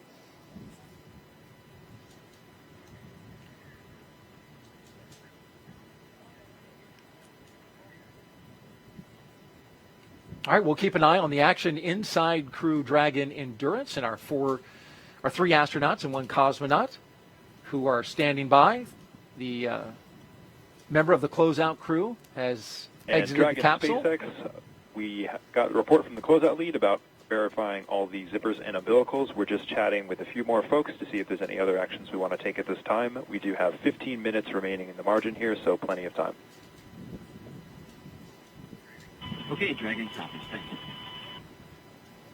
All right, there you heard the discussion between SpaceX and the NASA astronauts. And so, although going into space is not child's play, every Dragon astronaut crew brings a stuffed toy with them, and there's one inside the capsule right now. We're going to step away from this part of the operation. Of course, we'll keep an eye on it, make sure that nothing that nothing happens that we don't make you aware of while they're working on that. But we want to take a little lighter moment, right, and look at the stuffed toys that are inside the crew. We don't know what the, or at least most people don't know what's inside Crew 5's capsule at the moment, but it has a purpose. When the toy starts floating, the strapped-in crew has confirmation they've reached microgravity. The toy is called a zero-G indicator, and there's been a half dozen or so on Dragon so far, starting with this little guy who can forget plush Earth, floating around by himself on the first uncrewed test flight in 2017 called Demo 1. And that's Anne McLean there. She was the one that received it. And that was followed up by a sequin bedazzled dinosaur named Tremor, picked out by those fellows right there, Bob and Doug. Doug Hurley's son, Jack, and Bob's son, Theo. Crew 1 then took a toy baby Grogu with them to the first four-person crew when they reached space. But since then, well, it's been all stuffed animals. A penguin for Crew 2, and a turtle for Crew 3, and a turtle and a chimp for Crew 4, as you can see there. And so right here on set, Bob was kind enough to bring Tremor with him that you saw floating around in his capsule. This is actually Tremor, the one that went up into space. That's true, Daryl. This is the actual Tremor. It's got the tether still installed, if you will, that we use to keep track of it so that it didn't get lost on board the space station or float too far away. SpaceX for suit leak checks. There they go, starting up the suit leak checks again. Go ahead, Mike. All right, Josh, that completes the troubleshooting actions we wanted to take. So we verified that your umbilical has been reseated and your zippers are closed. Given that, we are recommending that you proceed back to Section 3 of 4.100 and reperform the suit leak check preparation and suit leak checks. How copy? Okay, Dragon copies. We're going to step into Section 3 of 4.100, and we'll let you know when we're ready to reperform the suit leak checks. Good readback. All right, so they're going to recheck those suits. And while they do that really quickly, how did your son choose a bedazzled, sequined dinosaur for? Well, Daryl, you're never no telling what goes through the minds of two young elementary school boys, my son Theo and Doug's son Jack. But they had a collection, and dinosaurs were near and dear to their hearts. They went through the collections that they had in front of them, and they picked the Apatosaurus Tremor. And so I'm glad that some other folks have been able to follow along with that tradition and be able to excite a couple of kids, if you will, about flying in space, even if it's for a stuffed animal. It's great to inspire the younger generations about space with something that they can access. And can you confirm that all the sequins are still there? I can confirm, and I do know that the teams look really closely at each of the zero-G indicators to make sure that they're compatible with the SpaceX Crew Dragons environment as well as the space station environment. And so we got approval, and we were able to take the Apatosaurus Tremor with us into space. That's a neat thing, and it lives now in the Benkin household. Crew 5 is the latest launch by Kennedy's Commercial Crew Program. And Dragon, care is complete in step 3.9. We are ready for the checks. Copy that, Dragon. You are go for Section 4 suit leak check. All right, while they start up the suit. Please go for suit leak check. The communication confirming they're going to restart the suit leak check. Bob Benkin telling me that the suits inflate just a little bit as they make that check. In the meantime, we'll take an interview now and check in with Kennedy's Commercial Crew Program. It was created in 2011 and has been flying astronauts from American soil to the International Space Station for the last 2 years. Let's bring in NASA's Megan Cruz, who's with Kennedy Center Director Janet Petro. I am, Daryl. Thank you so much, Janet. It's always so great to have you here, especially for a day like today. We're about to launch this new crew to the ISS. How do you feel about Kennedy again playing this important role in continuing what we do on the space station? Thank you so much, Megan, for the question. And as you know, Kennedy has a very long history of doing really some incredible things. And of course, we were established 60 years ago to do the incredible mission of landing a man on the moon and then returning him safely. And in the 6 decades since then, we've been doing an incredible amount of impactful missions, and a lot of those missions have really helped what we do here on Earth and for the benefit of mankind here on Earth. That on-orbiting laboratory that we have up there is doing incredible science and technology and research that's really benefiting humankind here. Yeah. Talk to us about some of the things that we've been able to change and impact here on Earth because we're launching and because of what we're doing here at Kennedy. Yeah, so it's incredible to think that 24 years ago was the first section, the module of the International Space Station called Unity, which was launched. And in that time, since then, we've had more than 20 years of a human continuous presence on the International Space Station.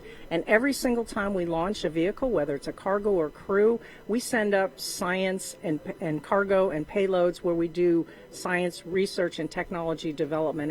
And all of that not only benefits what we do here on Earth, promoting technology and bettering our life here, but also helps us to look forward to when we go back to the moon and then on to Mars. I'll talk about a few projects that we do here at Kennedy that I'm really proud of. One is the M-SOLO. It's a commercial off-the-shelf mass spectrometer that'll help us seek out and search for ice on the lunar surface. Wow. And then, of course, we are the experts resident here at Kennedy for plant biology. And as we're going to be sending our astronauts further and further into space, to the moon and then on to Mars, they're going to want some fresh food. And so that plant research is really going to help enable that to happen.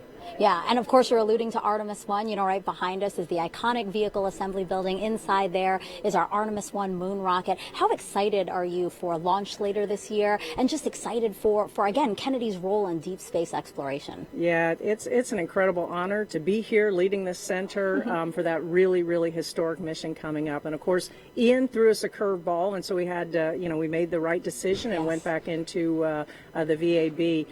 But the energy around the center and even across the whole Space Coast is still very palpable. Looking forward to that launch. And when it goes, it's going to really rock the entire Space Coast. And as I said, it's and going to be copy very, that, very Dragon. We saw the same we are with all 4 eagerly looking suits forward all to that passing their first leak mission, checks, which is even then though going Seat 3 to is help still in us the same family. going on to the That moon is and then on to Mars. Janet, thank you so much. And we actually just heard a call out there So at where this time, they're we are going completing to proceed with the count and move into Section 5 for side hatch closure and delay any other troubleshooting steps until we get on orbit. How copy? Okay, that's great news. Dragon copies, and we are going to continue into Section 3 of 4.100. Sorry, Section 5 of 4.100. Correction.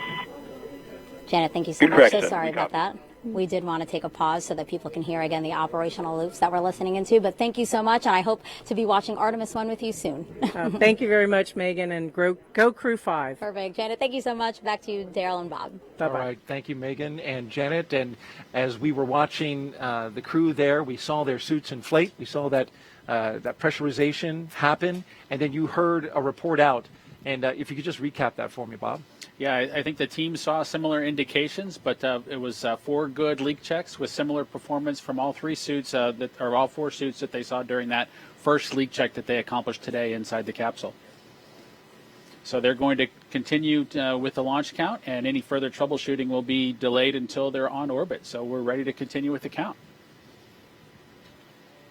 And so up next, you can see there is the closure of the hatch. And the closeout team will begin performing that. There they are. The hatch is above the entryway into Dragon. They'll remove the environmental conditioning hoses. They'll document that seal and put that on their mobile pads and move through the process. You know, I always think of things like hatch closure as closing the door and it's done in an instant. But closure of the hatch on a spacecraft is done very carefully with a lot of meticulous steps to ensure that that environmental seal is just pristine and they are going to get a good seal when they close it up. You had the tech go over it and back into the spacecraft, so double check on that. They also document the seal. You'll see one of the techs take pictures all the way around the seal.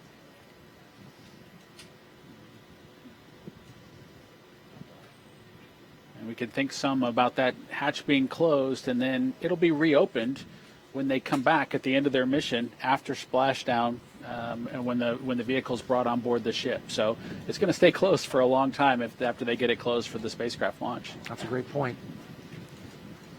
So it needs to be closed well. Dragon, closeout team is taking final steps in preparation for side hatch closure. Stand by for transition to pad hatch closed. Ensure that all items are secure from now through launch. And what is that, Bob? It's just a protective piece of Dragon copies. All to make sure no FOD or anything falls down into that area. Pad hatch closed. Good words. So some protective equipment for the SEAL there Correct. on the spacecraft. All right, very good. We'll keep watching the action and tracking the progress as we head down towards launch. T-minus 1 hour and 50 minutes until liftoff of Crew 5. I want to head on out to Megan Cruz, who is with our NASA administrator, Bill Nelson. Yeah, it's our honor to have you here, Administrator. Thank you so much. I want to talk to you about how we've had this continued presence on the ISS for 22 years. What do you think of that legacy? Isn't it something? Yeah. Think of the 3,000 investigations that we have done, scientific things, and the innumerable things that we've actually discovered doing all of this science on the International Space Station. Of course, it helps us train our astronauts as we get ready to go fly to the moon, and then we're going to go to Mars. It's such a unique and awesome platform. So yeah, the fact that we can have this continued presence is so great. And you know, Crew 5 is this first mission to resume integrated crew flights to the space station with Roscosmos. Integrated crews have always been the norm on the space station, right? That's right, because we built the space station together now with 15 nations, particularly with the Russians. There's a Russian segment on the station. They provide the propulsion. We, the U.S., provides the electricity. So for the safety of all the crew, as well as the operation of the station, we need both there. Now, particularly with regard to safety, if there were a problem, for example, with one of our ability to get to Earth, say we had a medical emergency and had to get somebody to Earth, you need that integrated crew so we can still operate both parts of the space station. So safety is a big reason for us. Yeah. And, you know, we are launching today with the help of SpaceX. What do you think about the fact that we've had such a wonderful cadence with SpaceX these last 2 years with the commercial crew program? Well, SpaceX has been excellent to work with, and the proof's in the pudding. As a matter of fact, what's happening at the Cape is just unbelievable. Last night there was an Atlas launch. Today we're launching crew to the station. Tomorrow they're going to launch 2 communication satellites, all within the span of 3 days. Yeah. So it's incredible. But SpaceX has really been inventive, creative.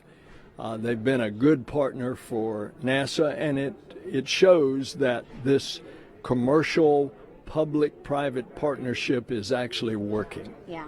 And now as we're under 2 minutes to launch of Crew 5, what do you have to say to the crew? Any message for them? Well, not only go Dragon, go NASA, but Godspeed. And 2 hours to launch. I misspoke. I'm too excited. You are. Administrator, thank you so much. I appreciate you being here again. Thanks. And we'll check it back in with our partners at JSC now.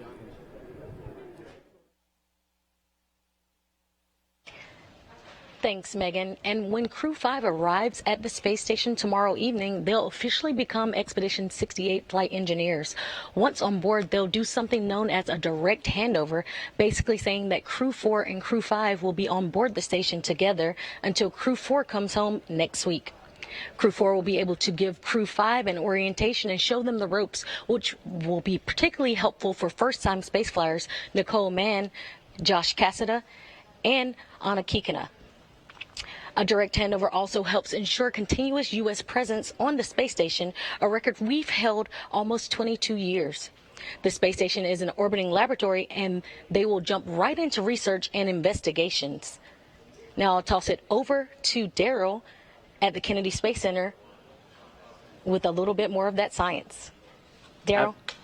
Absolutely. Thank you very much, Shaniqua. And we continue to monitor the closure of the hatch on the Crew Dragon. You see the closeout team there. I want to take a closer look now at some of the life-changing science the astronauts are performing aboard the International Space Station. The International Space Station is a state-of-the-art microgravity laboratory that is unlocking discoveries not possible on Earth and helping us push farther into deep space. Every single day, we are answering big questions about Earth and about space, about where we came from and about where we're going. But the other thing that we're doing is we're learning more questions to ask. Microgravity turns almost everything we know upside down. Liquids behave completely differently. Fire burns in new ways. Biological systems reveal surprises. There's a few things that have made me gasp out loud up on board Space Station. Watching heart cells actually beat has been a pretty big one. We're studying ways to grow food in microgravity. I got to tell you, these are pretty amazing. We're learning how human bodies react to life in space and how to keep crew members safe and strong on long-duration exploration missions. Deadlifts are awesome on Earth. They're also awesome in zero gravity. We're testing technologies that will be critical to our return to the moon and great leap to Mars. Our research has contributed to medical and social benefits on our home planet, allowing us to find new ways to combat disease back on Earth and develop technologies to deliver clean water to remote communities in need. The spectacular vantage point of more than 200 miles above our planet supports our monitoring of Earth's climate, natural disasters, and plant life. The orbital perspective that we have here on the ISS is just absolutely amazing. Earth is gorgeous. The growing new space economy, so vital to our continued progress in space, is flourishing in low Earth orbit. We're inspiring future generations from a platform that is one of the largest international collaborations of our time. We're doing science at 17,500 miles per hour. Come along for the ride. So much about what these missions are about is the science. And even though, Bob, you were telling me, test flight, that of course it was historic at the time, that was reestablishing America's presence to launch from American soil, get to the space station. You didn't have a lot of science on your flight. But when you got up there was a lot of science to do, right? Even a backlog. Absolutely, Daryl. You know, for my launch guest, even though it was a test flight that we were headed to the space station to check out a new vehicle, my T-shirt said, "Because science." And that was the reason that we were going. And I was proud to be a part of when I arrived at the space station, of the science that we were able to accomplish. As you mentioned, there was a bit of a backlog. We had a single U.S. crew member, and Doug and I were put into service right away, trying to support getting the science program back up and running and back at full speed. Working hard on that science, just like our next guest who is joining us now.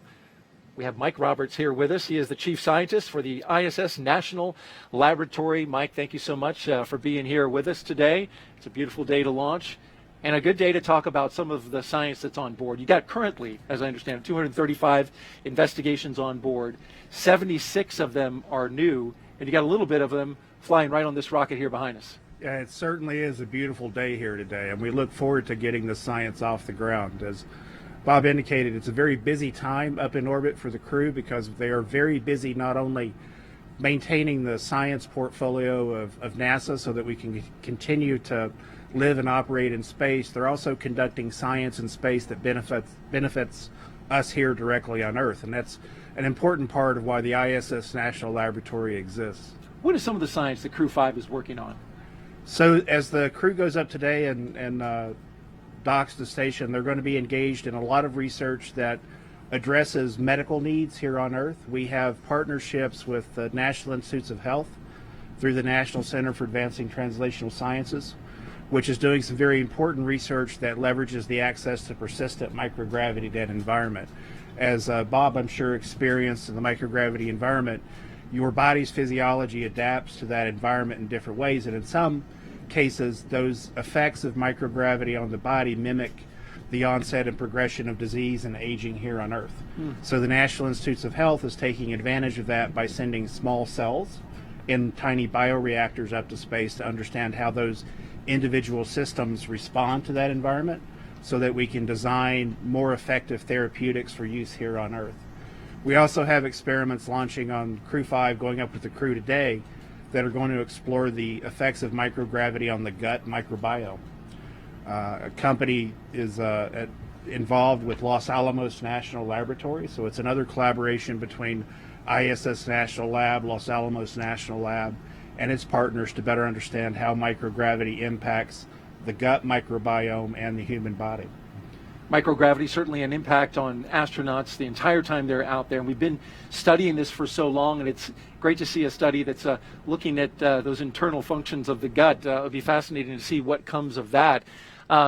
As we truck along here, I understand that we now have science on board the actual Crew 5 vehicle. That's not something that's always been capable of happening, right? We do.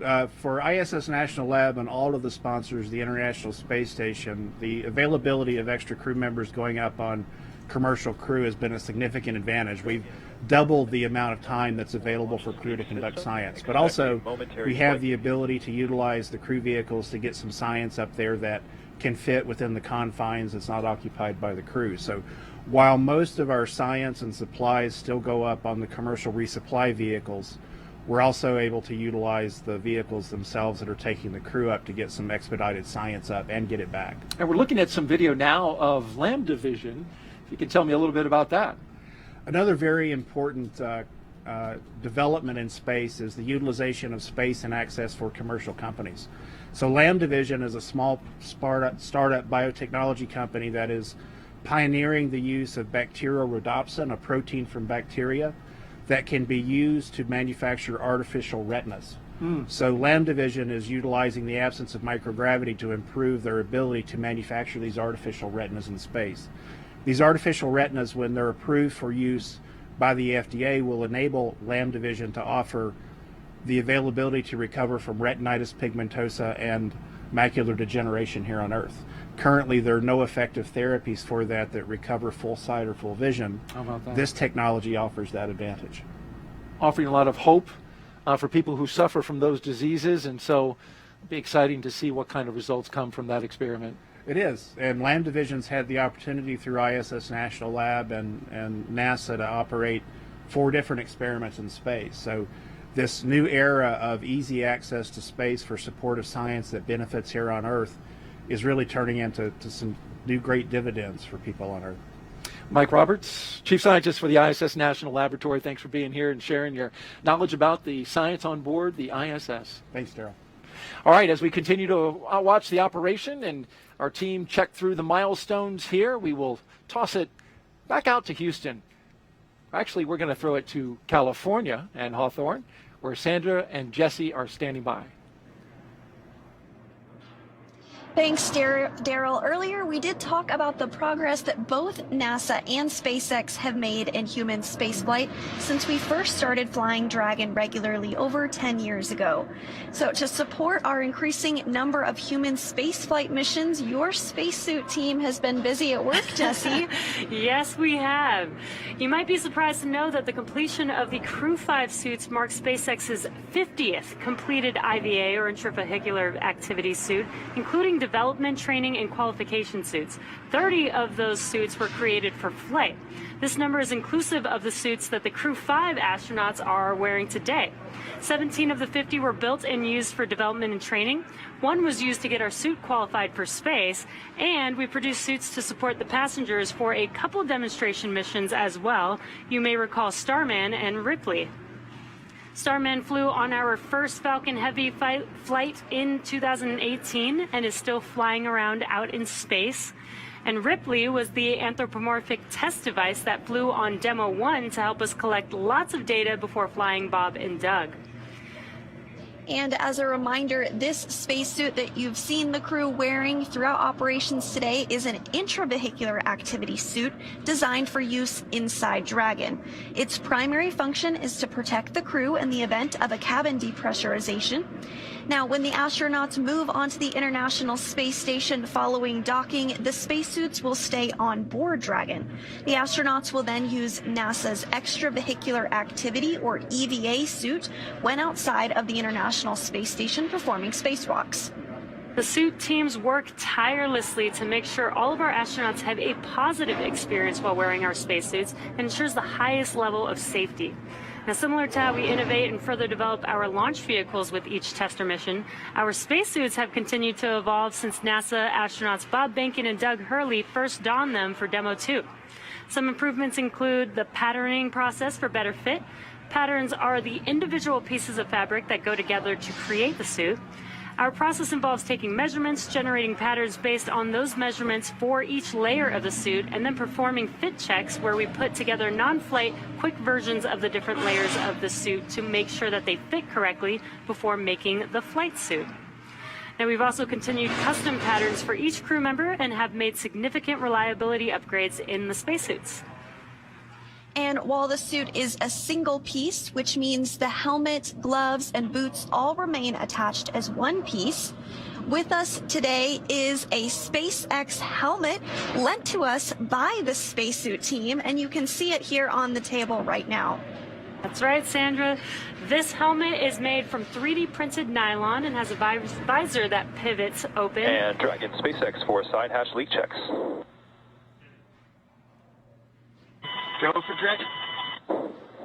Okay, Josh, we identified a potential piece of FOD on the side hatch seal when we were inspecting everything, so the closeout team is proceeding to open the hatch to address that before closing and re-performing the leak check.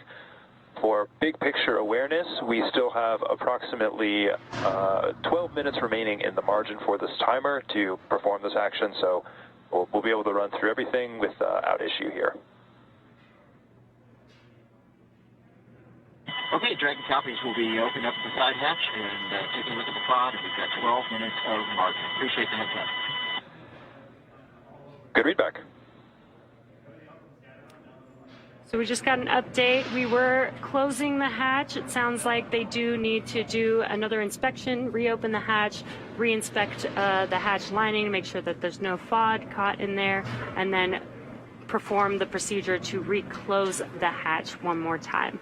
It sounds like we do have some margin, 12 minutes of margin, so we are still on track for liftoff today. But as we were mentioning, the helmet is made from 3D printed nylon and has a visor that pivots open. It's also equipped with a microphone, which is embedded into the helmet, which allows the crew to communicate with the mission operators while suited and seated in Dragon. That's right. And those communication systems that you were talking about, you can see inside. They're not inside this helmet because it's not going to be used throughout the mission, but the crew does have the ability to hear via the helmet, and you can see the slots right there for that capability. Yeah. And so now we're going to check in with Kate while the team is working on the hatch. So Kate, how's it going over there? Thanks, Jesse. Yeah, it's super cool to see that helmet up close. Now turning our attention back to the progress with the integrated launch teams, we are coming up on T-minus 1 hour and 32 minutes. As we just heard a couple of moments ago, the closeout team identified a little bit of FOD in that hatch seal. So basically the process is we close the side hatch, we inflate the seal around the hatch to a certain pressure, and then we hold that pressure to see if there's any decay or leak. And if there is, that's an indication that something is in the seal, and that's what occurred today. So the team is in the process of reopening the hatch. They'll clean the seal out, close it, and inflate the seal and re-perform that leak check. So normal, as we heard mentioned, we do have 12 minutes of margin in the launch countdown, as I've mentioned before. The countdown is to make sure that everybody is, all the integrated launch teams are aligned, and we do build margin in order to make sure that we can deal with things like this as they come up. Similar to whenever pilot Josh Cassada had a little bit of decay, or excuse me, not decay, a lower pressure value red on his suit, so we rechecked the suit pressure there as well. So working through those, no issues. We're still tracking for launch today, and as you can see, the crew seated there comfortably in the capsule. It looks like Anna might be taking a little pre-launch nap. I don't know if I personally would be able to pull that off, so I really admire the calmness that she's demonstrating today. So once that hatch is closed back up and we successfully leak check on that, we should be good to go.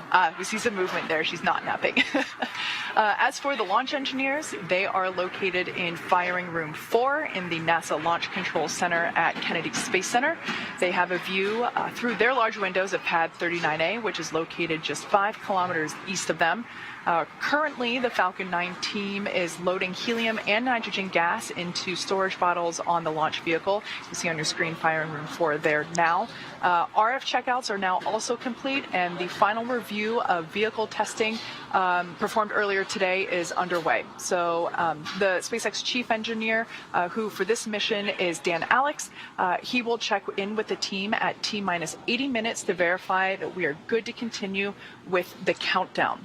Now, the next major activity, we will flow a small amount of fuel into the first stage to prime those Merlin 1D engines for ignition. The team is also monitoring fuel and liquid oxygen loading preparations, ensuring that the propellants in the ground tanks are correctly chilled to prior to loading them onto Falcon 9. Propellant load will begin at T-minus 35 minutes. Now at just under T-minus 1 hour and 30 minutes ourselves, the weather continues to be green. As you can see, beautiful clear day at Pad 39A, but we are of course monitoring weather at downrange as well, and that continues to look good, and the range remains green and ready to support. So all that being said, we are on track to launch in under an hour and a half from now, and we are certainly getting excited here in Hawthorne. With that, let's turn it back over to Daryl and Bob at Kennedy Space Center. How's it going over there, guys? All right, thank you very much, Kate, and we continue to monitor the work that the closeout team is doing right there, rechecking the seal to Dragon between the hatch and the spacecraft. And there you can see the techs making that inspection now, taking a light around it. They had the hatch closed but reopened it after doing the side hatch leak check. And Bob, it was interesting, we were talking about this just briefly before Kate threw to us, and there's a way they can check that seal to see if there's any FOD in it. And I thought it was interesting how they do that. Yes, Daryl, Kate gave a great explanation of that process just a couple minutes ago. But what they do is they need to find a way, of course, before you get into space to make sure that the integrity of that seal is good. And so what they do is they're able to inflate a small portion, a small volume, to ensure that they do have a good pressurization on the sides of that seal. And if they do have a leak or some indication that things aren't exactly right, the most likely culprit is some sort of foreign object that's kind of captured in that sealing surface. And so the team goes back in, cleans that area out, and then we'll kind of reaccomplish that leak check to make sure that it's good before the crew gets into the vacuum of space with the spacecraft. And you can see they've wrapped up that process of inspecting, cleaning, and documenting the seal, and now they've reclosed the side hatch to Crew Dragon with our Crew 5 astronauts inside, and they'll start sealing up the hatch now. We'll keep monitoring the action and let you know what's going on. And Dragon, for a quick update, the closeout team was able to open the side hatch and remove the hair that they identified as FOD. They've closed the side hatch and are stepping into their leak checks right now. We are right on schedule for launch today. Dragon copies. That's great news, and we're standing by for that leak check. Thanks. Okay, well, there you heard confirmation that they found what it was. And real quick, Bob, before we throw it to an interview, a hair was identified. It's fascinating to me that something as small as hair can actually compromise a seal. Yes, it's really important that area is super pristine, and like we talked about a little bit earlier, that hatch is going to be closed for 6 months as they make their way into orbit, and then won't get open until they come back and are on aboard the recovery ship. And Ground is going to be commencing a health check for launch escape system a second time. Expect a momentary flight computer state change, followed by that transition back to pad hatch closed. Dragon copies. We'll expect it again prior to going back to TAD hatch close. Good readback.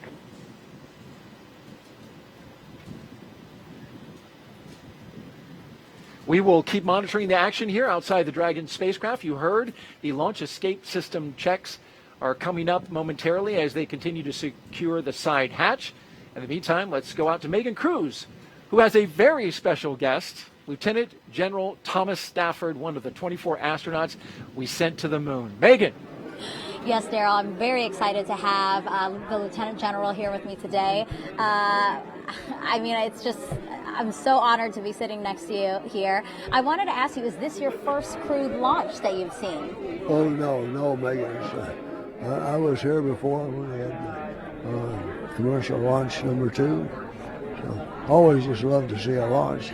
Absolutely. Having done 4 missions, Yeah. I mean, does being here, does it make you kind of reminisce on those 4 missions you've had? You know, you're a part of the Gemini and Apollo programs, and we actually have some pictures of you from those missions that we'd love to share with everyone. Can you talk us through what this picture is? Here we are right after we've landed on Gemini 9. That was in June 6, 1966.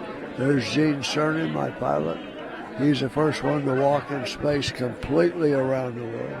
We did 3 different rendezvous on that. And we also touched down closer than any Gemini or Apollo. Wow. So, and then we have another picture, actually. This one's from Apollo 10, right? And that's you, the second astronaut farthest from the transport van, right? Right. So that was a great mission. It was the first lunar module to the moon. And I did the first. We were too heavy to land, or we might have had a chance to be the first ones to land on the moon. But we were too heavy to land, but we were down to 9 miles above the lunar surface. Photo mapped, radar mapped, and visually mapped, picked out an ellipse that had 3 potential landing sites. He did that twice and came up and did the first rendezvous around the moon. Yeah. And then on the way back set the all-time world speed record. This picture's a little blurry, but it's honestly my favorite of the 3 pictures. Can you tell us what's happening here? You guys are on your way to the moon here, right? We're on our way to the moon. We're walking slow to the transfer van. But then on the way back, we were doing, 24,791 miles an hour, or Mach 36. Miles per second, making 7 miles a second. Wow. So that record still stands. Wow. You know, we're talking about the Apollo 10 mission and the work that you guys were able to establish to get us where we are today with our Artemis 1 moon rocket right behind us in the vehicle assembly building. Are you looking forward to the Artemis 1 launch later this year? Oh, absolutely. I worked on helping getting that through Congress back in 2010. That's the authorization that authorized it. So I've had 12 years of work on that one. Yes. Lieutenant General, thank you so much for being here, and I hope you enjoy the Crew 5 launch today. Oh, it's great to be here. The weather's good, and I'm sure you're going to have a great launch, man. Thank you so much. All right, Darryl, we'll send it back to you. Well, that was fantastic to hear from the Lieutenant General. Loud and clear. Stand by from ComCheck by Launch Control. Dragon, Launch Control on countdown 1, ComCheck.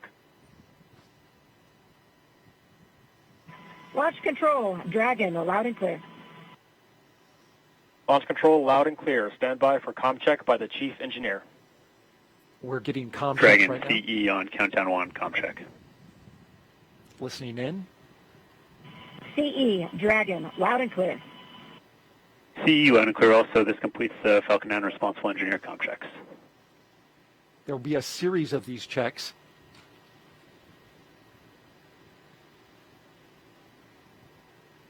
Establishing a number of communication paths to the crew from Launch Control. Want to just update you really quick. We got a good side hatch leak check. Again, a good side hatch leak check after some FOD was found that compromised it following the first closure.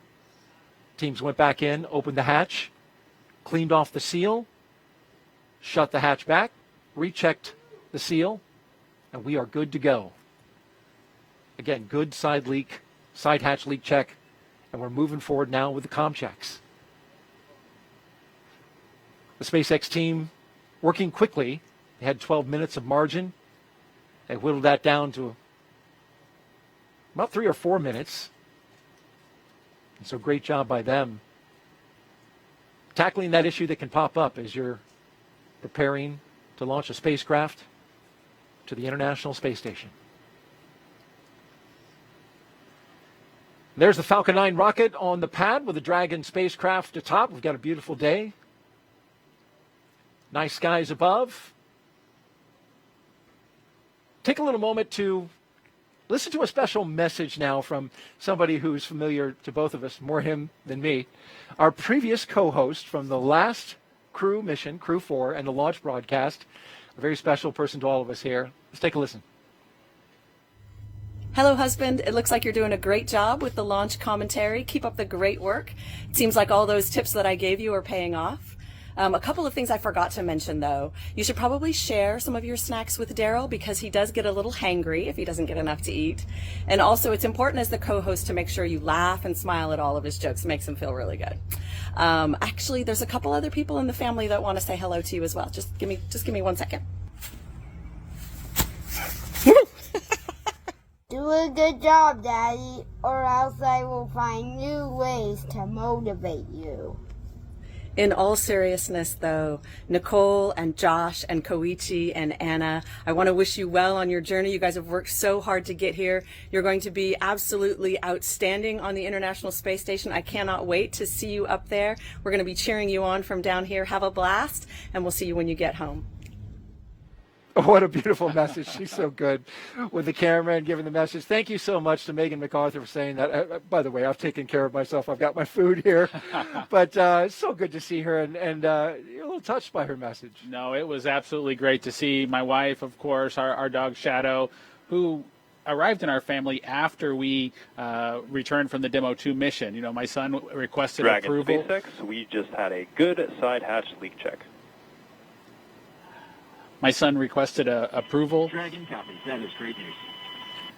to have a dog when the mission was accomplished, and so that was pretty cool to have the dog included. And, of course, Darth Vader making a guest appearance, not something that I expected, but that costume has a little bit of history. We surprised Megan during the mission on board her time on Space Station with that costume, and surprisingly, she found one on board Space Station to surprise us right back. How about that? And he's using the dark side of the Force at the moment. He's going to motivate an answer out of you. He may have heard that line from both his mother and myself as we try to work through elementary school. Well, a nice moment there. Thank you, Megan, for doing that. And I'll make sure Bob laughs at my jokes, or maybe I need to just tell better jokes. That's what it is. Hey, we want to catch you up on the action. We did have some FOD that was found in the seal in the side hatch, and that was removed. The SpaceX team working quickly to get that removed and cleared. They resealed the hatch and repressurized it, and we have confirmation just heard minutes ago of a good side leak hatch check, and so the team is moving forward. The beautiful shot of Dragon as we look out over the Atlantic. We've got some social media questions, and we asked you to submit them. We've had a little action that we've been dealing with this morning, so haven't been able to do a whole lot of questions, but we're going to start getting to them now. And @Con asks, what kind of personal items can the crew take with them to the International Space Station? No, Daryl, it's a great question, and one that we get asked often. What kind of personal items can the crew take with them? Usually it's something small is probably the best answer to that question, but they're items that are personal mementos of family members or otherwise. You saw my son earlier in the Darth Vader costume. As you can tell, Star Wars has a special place in our family, and so we were able to glue together a small Lego ship and have my wife take that into space. I took one during my mission as well, so that we would have something that he could connect with that was part of our family, something to talk about, during our family conferences. There are many small items with individuals that you want to make a personal connections with that typically the crew will take with them. They also may take something that's special to them that allows them to either remember Earth or take advantage of a hobby that they have, whether it's a guitar or other musical instrument, small items like that. It must be nice to have that connection back to Earth and your family because of You're up there in space, and especially now with these long-duration space missions lasting 6 months. And it's interesting, you mentioned the small effects. Commander Nicole Mann taking her wedding rings, but also some surprise special gifts for her family, and a dream catcher that her mother made for her when she was a child. That's aboard her personal effects, which you get about 3.3 pounds of personal effects, as you mentioned. So a nice cultural memento, part of her heritage as a Native American, the first Native American woman to go to space. Let's check back now with California and toss it out to Hawthorne with Sandra and Jesse. Ladies. Thanks, Daryl. We are just 1 hour and a little over 15 minutes from launch, and it is getting more and more exciting as we get to that T0. The crew has already ingressed the Dragon vehicle. They were helped out by our closeout team. Umbilicals were attached to their suits, which provides breathing air and comms to Dragon. Suit leak checks were completed, as well as comms checks completed with the core and the launch director.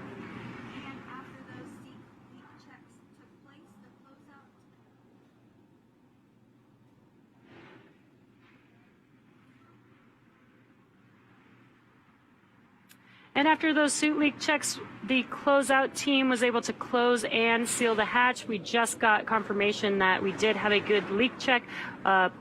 During the first round of closing the hatch, they did find a piece of FOD. It was a piece of hair. We were able to open it back up, remove the FOD, and close the hatch, and then completed that seal check. And now the closeout team is just wrapping up. And once they wrap up in that white room, they will depart the white room. And those final weather checks will be coming up soon, which will be necessary before a final go, no go. And there you can see the closeout team there on your screen. Again, just wrapping up the final procedures for hatch closure there. So let's check back in with Houston for a status on the team supporting the space station on their readiness for launch. Shaniqua, how's it going? Thanks, Jesse. The team here in Mission Control Houston has polled that they are go for the launch. The International Space Station and its onboard crew are ready for Crew 5 astronauts to lift off. When Flight Director Greg Whitney polled his team, he was asking the flight controllers who work on all the different systems on board the space station if their focus areas were online and working properly. This includes life support systems, proper communication links, computers that allow us to command the station on board and their subsystems, and our ability to maneuver the space station are fully functional. The crew in orbit is awake and just finished their midday meals. They will start crew arrival preparations shortly, making sure they are ready to receive the new crew tomorrow. Mission Control Houston will continue monitoring the mission as we check off milestones for today's flight. In the meantime, I'll send it back over to Hawthorne. The International Space Station Flight Control Room is ready for launch. Sandra? Thanks, Shaniqua. That's great news. And while Crew 5 is launching today, just a few months ago, we were launching another crew to the International Space Station. That is, of course, Crew 4, who launched in April. The Crew 4 astronauts currently on board the International Space Station have spent nearly 6 months conducting scientific research in areas such as materials science, health technologies, and plant science to prepare for human exploration beyond low Earth orbit and to benefit life on Earth. Such research also lays the groundwork for future exploration of the Moon and Mars, starting with the agency's Artemis missions. Dr. Chow Lingren was born in Taipei, Taiwan, but spent most of his childhood overseas in England. He was an instructor and jump master with the U.S. Air Force Academy and also has a doctorate in medicine and served as a NASA flight surgeon. After he was chosen as an astronaut, Lingren flew on Soyuz and spent 141 days in space during Expedition 44 and 45. He has a wife and 3 children and is the commander of Dragon Freedom. And up next is fellow airman Bob Hines. He was born in Fayetteville, North Carolina, and has a wife and 3 daughters. He has a Master of Science in Aerospace Engineering and served 21 years in the U.S. Air Force as a test pilot and as a fighter pilot in the F-15E. He came to NASA as a research pilot where he flew science missions in the WB-57. He's the pilot for NASA's SpaceX Crew 4 mission, which has been his first space flight. Now, there's a couple mission specialists on board Crew 4, one of which is Jessica Watkins, who considers Lafayette, Colorado her hometown. A talented rugby player in college, her team won the national championship in 2008. Watkins was a postdoctoral fellow in the Division of Geological and Planetary Sciences at the California Institute of Technology. She completed several internships with NASA, including one testing system designs for the Mars Perseverance mission at JPL. She became an astronaut in 2017, and just like Bob, Crew 4 was her first flight to space. And the second mission specialist is Samantha Cristoforetti. She was born in Milan, Italy, but now lives in Cologne, Germany with her partner and 2 children. In 2006, she earned her fighter pilot wings and flew the AMX attack fighter at a base in Italy. In 2013, Cristoforetti launched into space aboard a Soyuz for a long-duration spaceflight to the International Space Station. And several years later, she was awarded the Knight Grand Cross of the Order of Merit from the President of Italy. Crew 4 was her second spaceflight. This 4-person crew is currently preparing for Crew 5's arrival and also their return back to Earth just days from now. And while Crew 4 was on board, they received a visit from another Dragon. SpaceX's 25th resupply mission to the International Space Station launched on July 14th, carrying over 5,800 pounds of science, research, hardware, and other crew supplies to the orbiting laboratory. Dragon stayed on station for a little over a month before being packed with critical research and hardware to be analyzed after a safe splashdown off the coast of Florida on August 20th. Now let's head over to Daryl at Kennedy Space Center. Daryl, how are you guys doing over there? Well, thank you, Jesse and Sandra. Well, we're having a beautiful day here at the Kennedy Space Center. You can see behind us, we're at the Launch Complex 39, where media are gathering, getting ready to count down the final hour as we get ready to watch Crew 5 launch into space. It is a big day, and especially here at the Kennedy Space Center, where we have just been cranking out the launches, Bob. 3 launches in 3 days from 3 different pads. We had the Atlas V going off from 40 yesterday.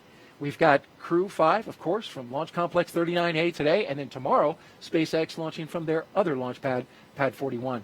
It's hopping. Outstanding to see all that action down here at the Kennedy Space Center. And again, it's a beautiful day. I'm looking forward to seeing the Crew 5 folks get into orbit. Indeed, and liftoff time is still holding for noon Eastern time, 56 seconds after noon, if you want to be right on the second. We're also tracking no issues at the moment with Falcon 9 or Dragon. We did have an additional suit leak check that we performed, as well as a spacecraft leak check. Those are good to go. Dragon now good to go. The range is green. And, of course, the weather is doing fabulous here at the Kennedy Space Center. Downrange, they're watching some winds in the abort corridor, but they're looking good right now. And so the crew of Crew 5, talking about Commander Nicole Mann, pilot Josh Cassada, and mission specialist Koichi Wakata and Anna Kikina, well, they donned their spacesuits in the historic crew quarters suit-up room this morning. They woke up around 4:30 a.m., donned those suits around 7 a.m. They walked out of the crew quarters building as every NASA astronaut has done since Apollo 7. And then they were transported to the pad where they climbed inside the SpaceX Dragon Endurance for its second flight. Now we are seeing them live while they await liftoff. Bob, you lived this with your fellow astronaut, Doug Hurley. What is the crew doing right now at this moment? You know, Daryl, it's a good question at this point. I think you can see on the camera that what the crew's really focused on right now is relaxing, They've had a hectic morning, if you will, one that's very well scripted, one that's very well controlled, but one that causes them to need to be on schedule through all the individual milestones leading up to launch. That part's behind them now, and they're taking a chance to relax and catch their breath before the tanking operations begin here in just a few minutes. Indeed, tanking coming up, as well as the launch escape system checkout and the arming that will follow. The rocket is on the pad,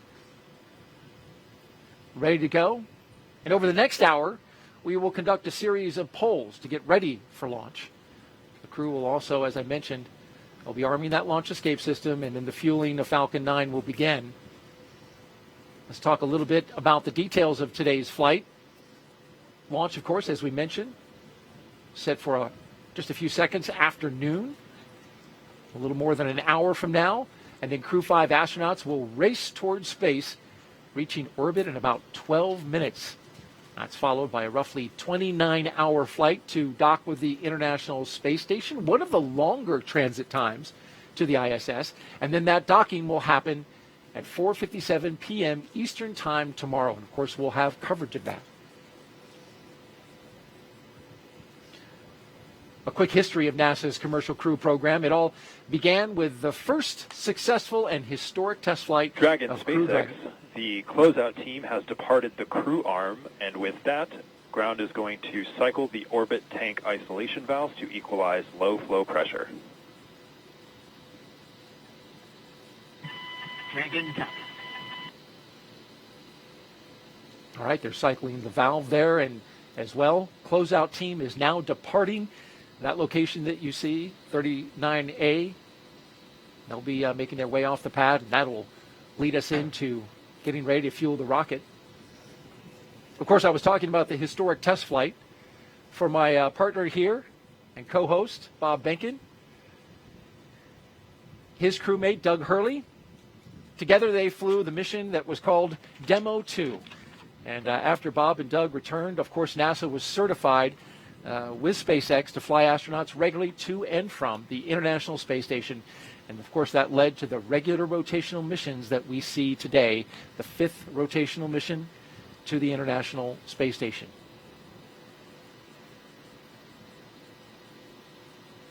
Let's check in now with Kate Tice in California.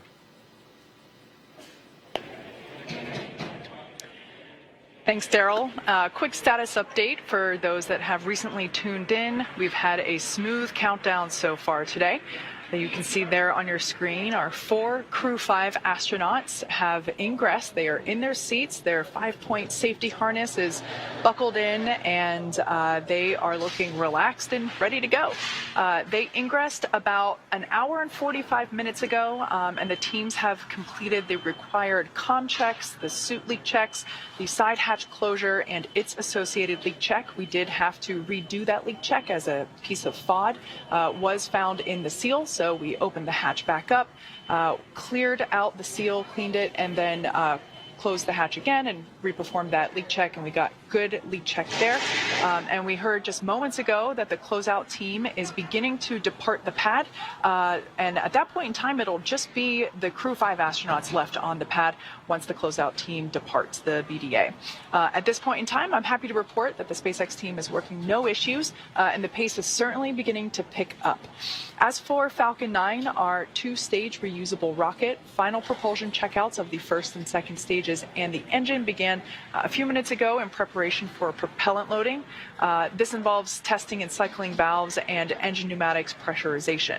At T minus 45 minutes, the team will report their readiness for prop load with a final electronic go, no-go poll. Again, that prop load will begin at T minus 35 minutes. As for Dragon, before we can start loading propellant on Falcon 9, we still have a few Dragon-related tasks to perform. First, we need to retract the crew access arm away from the Dragon capsule. We can see it there, currently connecting the crew tower to the capsule. We will need to retract that access arm away to its launch position. That will happen between T minus 44 and 42 minutes. So shortly coming up, that will be the last physical change to the crew tower. With the access arm out of the way, the launch escape system will then be armed. Once those two events are complete, Dragon will be ready for Falcon propellant loading. We did hear earlier in one of the pre-launch briefs that once the launch escape system is armed, we will not have the ability to recycle. So we are basically locked in for launch today as soon as we have that launch system armed. As for weather, we will also verify with the launch weather officer that all the weather meets all of the associated constraints, including items such as wind speed, lightning, and precipitation. Looks like with those beautiful blue sky behind Falcon and barely any clouds, we don't think rain is going to be an issue, nor lightning. Now, we do expect acceptable weather conditions for launch, both at surface level and upper altitudes. As I mentioned earlier, we have been watching those downrange winds, and they continue to trend favorably. So everything green there. As for the range, currently clear for launch from historic launch pad 39A, the worldwide network of ground stations, and the tracking and data relay satellites, or TDRS, as you hear us refer to it as. Those are ready to support Dragon as it heads into orbit. Today, we have an instantaneous launch window at 12 p.m. Eastern, noon on the dot. Once we begin loading propellant, there is no opportunity to change that T0. The timing for Dragon to rendezvous with the International Space Station is incredibly precise, down to the very second. So we only get one chance at it today. But at good news, at T-minus 1 hour on the dot and counting, we are go for launch. And we are now less than 1 hour until liftoff. This day is Dragon, the continue. You are go for section 6. When ready, report go for launch. Dragon copies. We're stepping into section 6 at 4.100, preparation for LES Army. Good readback. So again, we are now less than 1 hour until liftoff, and this day is the continuation of regular crew flights to the space station from U.S. soil. SpaceX's Crew 5 mission will be the company's 6th crewed spaceflight for NASA, following the crewed test flight Demo 2 and 4 previous operational crewed missions to the International Space Station. It will also be SpaceX's 8th crewed spaceflight overall, including the private orbital mission Inspiration 4. Today, our crew is flying on board Dragon Endurance. It will be the second flight for this capsule, and it will be taking a ride on a brand new Falcon 9. Now, it's been a great countdown so far. Weather, as Kate has been updating us with, is still good for T0, so the excitement just continues to pick up here as we get closer to that T0. SpaceX Dragon in section 6, Crew 5 is go for launch. Copy that, Nicole. Crew 5 is go for launch. And you just heard it yourself. Crew 5 is go for launch. Another exciting milestone. We did start our coverage earlier today with the crew heading to the launch pad. And prior to that, the SpaceX team did help the crew put on their spacesuits and conduct initial checkouts before crew walkout. Crew walkout was where Nicole Mann, Josh Cassada, Koichi Wakata, and Anya Kikina gave final goodbyes with friends and family gathered outside the operations and checkout building before they began that roughly 20-minute ride to pad 39A. And we were able to watch the crew as they boarded their Teslas and headed down the NASA Causeway, headed towards the launch pad. And once they arrived at the pad, the crew took a moment to enjoy the view of the vehicle as that they will be taking flight on this afternoon, and then headed up the fixed service structure to begin a process known as crew ingress, where the astronauts entered the Dragon spacecraft. The SpaceX team then performed a series of checks to ensure the suits, seats, and vehicle interactions were all functioning properly. And a short time ago, the team did close out Dragon's hatch, and the crew is safely inside. So with less than an hour to go until liftoff, things will continue to pick up as we get close to the go, no-go pole to arm the launch escape system and begin propellant loading. The crew poll for readiness was completed at the T-minus 60-minute mark, and the Dragon poll for prop load is coming up here at T-minus 55 minutes. After that, at T-minus 45 minutes, will be an internal mission control Hawthorne poll, and then the launch director's poll for propellant loading. When we get to about T-minus 40 minutes, the crew access arm will retract, and the crew will get the call to close their visors and to arm the launch escape system. Now, this is the automated safety system in place that can fire the 8 Super Draco thrusters on Dragon to quickly separate the crew from the rocket, either on the pad or during the flight on the ride uphill. And then once we reach about T-minus 35 minutes, propellant loading for the Falcon 9 will begin.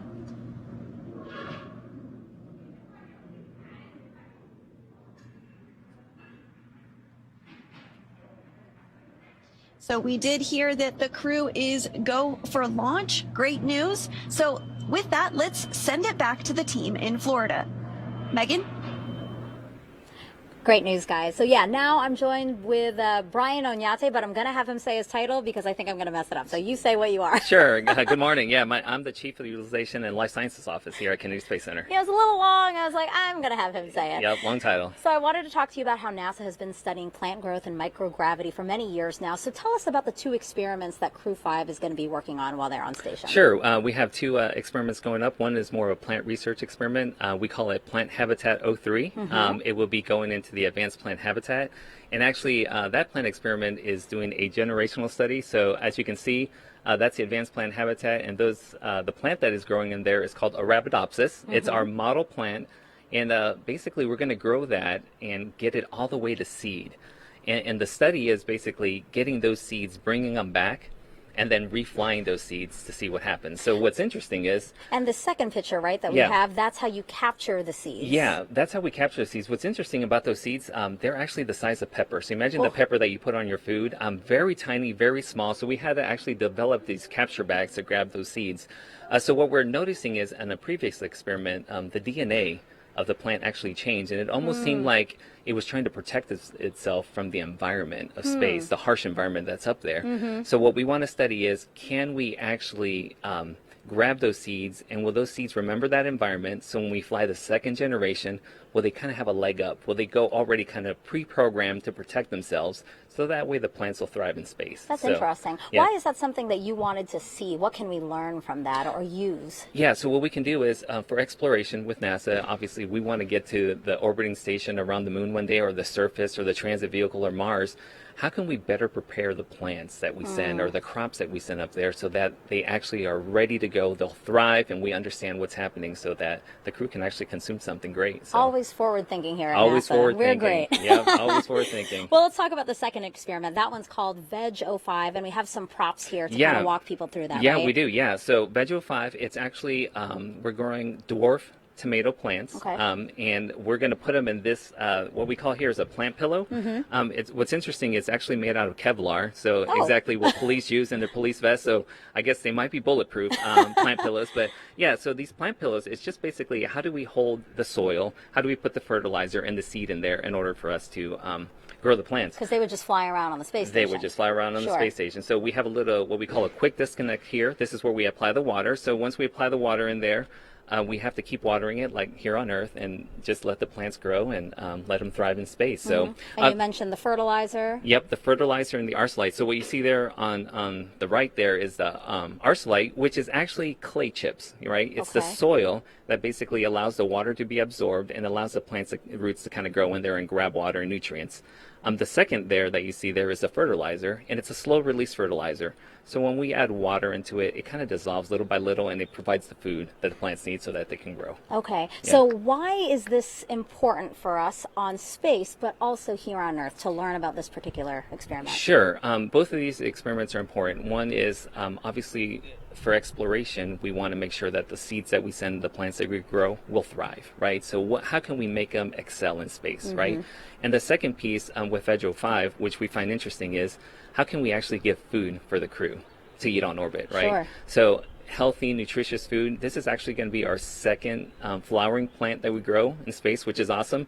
So they'll grow up there, they'll have to pollinate, and the crew members might have to be our space bees. We don't have bees up there to help us pollinate, so they might have to, help with pollination. They'll grow, and then hopefully they'll get some nutritious fresh food up Great. there. And Yeah. the benefit, what I find interesting here for Earth is there's a lot of things that we learn with ISS. ISS is basically a laboratory or another test tool. So we really want to see what data can we gather from growing up there. So when we bring it down to Earth, if we're in a stressful environment or another environment that is challenging, Sure. what did we learn up there so we can actually grow better crops here on Earth? I So- love hearing about the science, Brian. Thank you so Yeah. much for sharing that with No us. problem. Sounds All right. great. Thank we'll you. send it back to you guys. Thank you, Megan and Brian. And throughout the show, we've been taking your hashtag Ask NASA questions from social media. We have time for a few more that have been coming in, and we appreciate those questions coming in. If you want to submit one, it's hashtag Ask NASA on our streaming channels, NASA Facebook, Twitter, YouTube, and Twitch. The question is from Aditi on YouTube. He asked Bob Behnken, how was the launch experience different on Space Shuttle and Crew Dragon? Was one better than the other?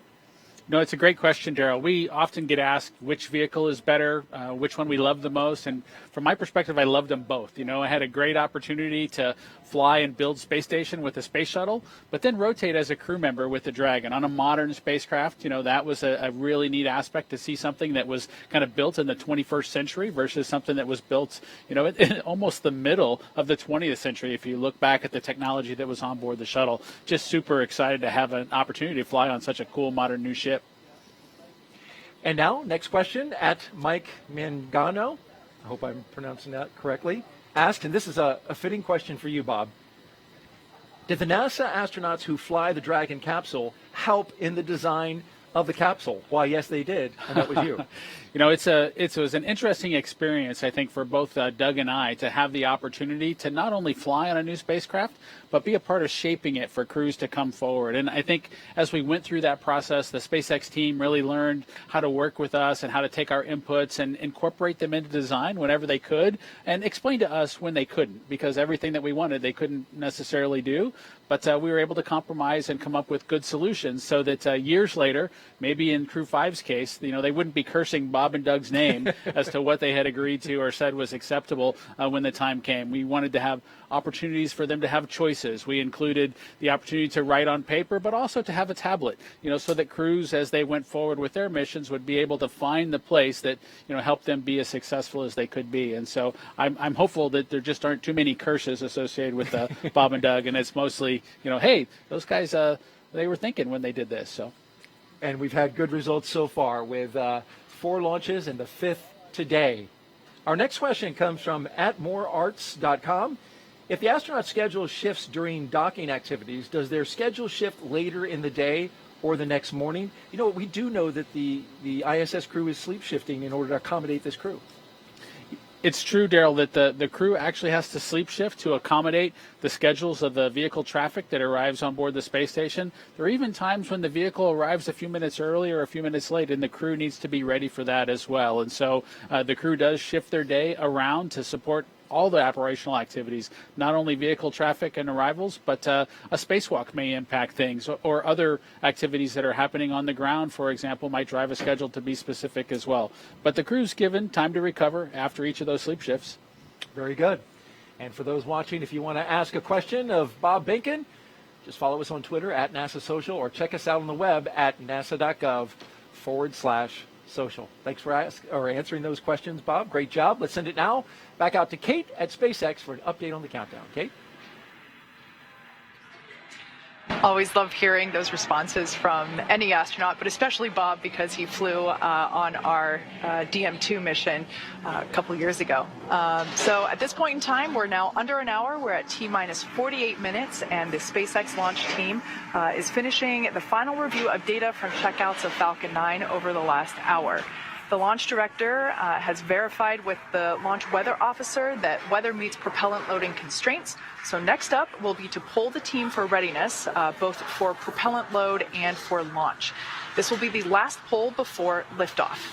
The 7 SpaceX responsible engineers, often called REs, indicate that they are go by electronically voting on the online countdown procedure. The launch director, or LD, as you hear it called on the nets, also checks with the Dragon mission director, or MD, and the NASA launch manager to make sure that they are also ready. Earlier, you saw the vehicle assembly building called the VAB. The Falcon and Dragon launch team, as well as key NASA launch members, are in the Launch Control Center adjacent to the VAB. They have a view straight toward Pad 39A through the large windows of Firing Room 4. Now there on screen, you can see the Dragon capsule on the right-hand side. The crew access arm is still in the service position. I've recently heard that the closeout team has departed the tower, and they are in the process of departing the blast danger area. Now, with the crew on board Dragon waiting for next instructions, which will be to stow the crew arm for launch, and the crew arm sequence will be armed and initiated. We should get a good view of the access arm as it Station swings. operators on countdown. Pulling is complete. The team has pulled go for crew access arm retract, LES arm, propellant load, and launch. For all operators in MCCX and Firing Room 4, both control rooms will go into lockdown at T-minus 45 minutes and will remain in that state until launch escape system is disarmed. All operators are to remain at their console and maintain a sterile cockpit until MD confirms successful disarming of the launch escape system, following orbit insertion or propellant offload in the event of a scrub. For non-urgent no-go conditions, brief the CE or LD, and they will approve aborting the countdown. For urgent issues affecting the safety of the operation, operators shall call hold, hold, hold, countdown net. Launch control will abort the launch auto sequence and immediately proceed into launch abort. At T-minus 10 seconds, launch control will be hands-off, relying on automated abort criteria for the remainder of the count. Operators advise the launch director whether structural breakup or fire is imminent or occurring per Dragon manual escape flight rules. Launch control at this time may proceed with arming the crew arm for movement. Launch control copies, proceeding to arm crew arm for movement.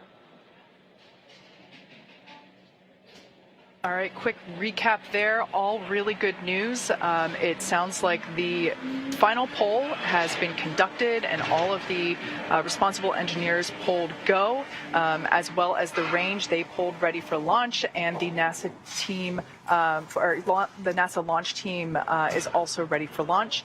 So everything continuing to look good.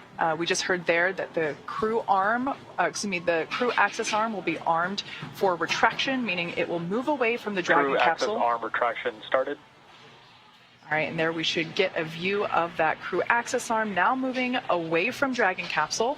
Again, this will swing out into its launch position. This is the final change to the crew access arm, to the crew tower.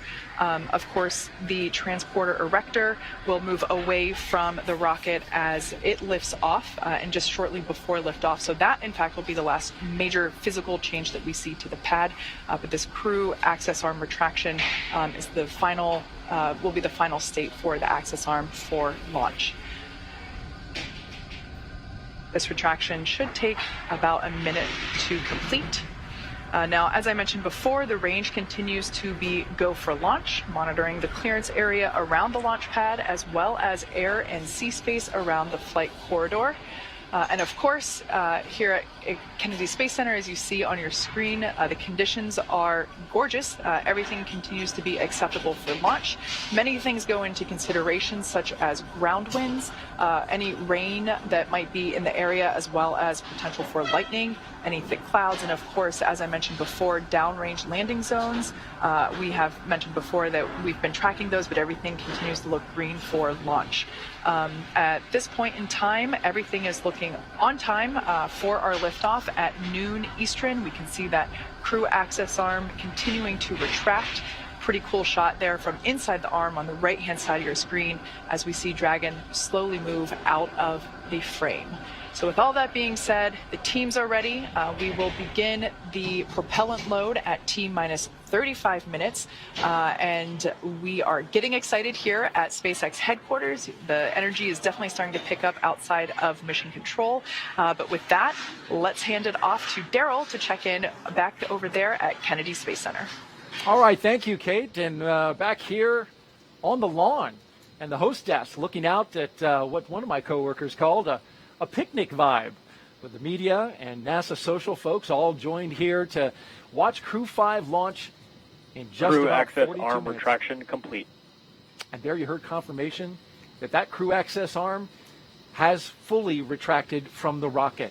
A gorgeous shot there from our flight operations team here at the Kennedy Space Center. A helicopter encircling the pad right now to give you that view. Great job, fellas. T-minus 42 minutes and counting as we zip around Launch Complex 39A. The background, the launch tower for Dragon, and in the foreground, a Starship launch tower under construction. Up next, we're looking at the launch escape system getting ready to arm, and of course that comes right before we start loading propellant. We're expecting to hear those call-outs in just a bit. On a beautiful bluebird day at the Kennedy Space Center.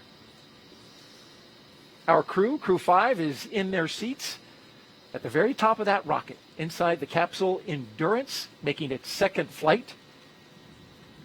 There they are, from left to right. Cosmonaut Anna Kikina, Josh Cassada, Nicole Mann, and Koichi Wakata. And Daryl, they're getting into position to begin their procedure that'll have them arming that launch escape system that you mentioned. They'll be able to hear some clicking of valves and follow along on their display screen as once they've kicked off that procedure, as the vehicle kind of catches up and completes that arming sequence. And as you know, once the fueling operations begin, the crew has to be ready to potentially launch somewhere if there was some sort of a problem. And so that launch escape system needs to be in place and armed in preparation for that fueling operation to begin. That system will stay armed throughout the ascent phase until the crew is actually safely in orbit, allowing them a safe way to escape from the Falcon 9 rocket should there be any sort of a problem with the vehicle. And we're expecting to see the astronauts close their visors and arm the launch escape system that you just talked about, Bob, here in a little over a minute. We'll get the call out from the launch team. You'll also see them ensure that their feet are in the appropriate locked-in position, their straps are tight, because, again, should that system be required, they might be going for a pretty significant dynamic ride. But, of course, we don't expect that to happen today, but they'll have that system in place just in case as the appropriate safety measure. Now, Bob, that launch escape system, powered by Super Draco engines, capable of moving Dragon a half a mile in just 7.5 seconds, which is equivalent to a peak velocity of 436 miles per hour. I know you know this system well. You were very much briefed and very aware of its capabilities. You want to be able to not only get off the launch pad, but also get off the rocket while in flight. So it's got to move fast. Absolutely, Daryl. And for shuttle systems, the crew would really have to do a lot of manual activities to steer the vehicle through the appropriate escape or abort scenarios, as we talked about them in those days. But this system is highly automated, and the crew primarily follows along with its operations. Dragon, you are go for Section 7 of 4.100 to close visors and arm the launch escape system.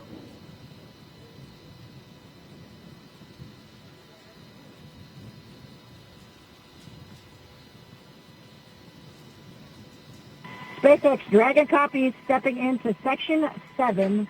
All crew visors are closed. We are arming the launch escape system. SpaceX copies all. That's Commander Nicole Mann reporting back and confirming their visors are closed and they are ready to arm the launch escape system. And you can see the crew members pulling their straps and ensuring that they are buckled in, because from a crew perspective, that relaxation period that I talked about earlier is now over. Yeah, it's all business now. Want to make sure that you're in your seat, firm and tight, for the operation of fueling. This is also the part of the operation that starts to be a little bit different than training. You really can't capture the tones. This is MD on countdown 1. Launch escape system is verified armed. All right, we got the verification of the armed escape system. So from a training perspective, the sounds and things that the crew will hear during the loading operation are just different than they're able to capture from a training perspective. And so now's when it starts to, again, be a little bit different from a crew perspective. There's no simulating that system.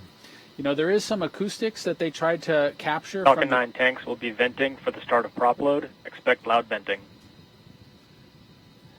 That they tried to capture with the Demo 1 audio, if you will. But as you heard in the comm that just came through there, you know, you need to get reminded to expect loud venting during some of the operations. And these are new things from a crew perspective that you've been briefed on, but now you're going to hear them for the first time. 3 of the 4 crew members inside that capsule right now have never flown to space before. They are first-time flyers. The lone exception, Koichi Wakata, who was a veteran with JAXA, and is getting ready to embark on his 5th flight to space. And as we wait for the next mark,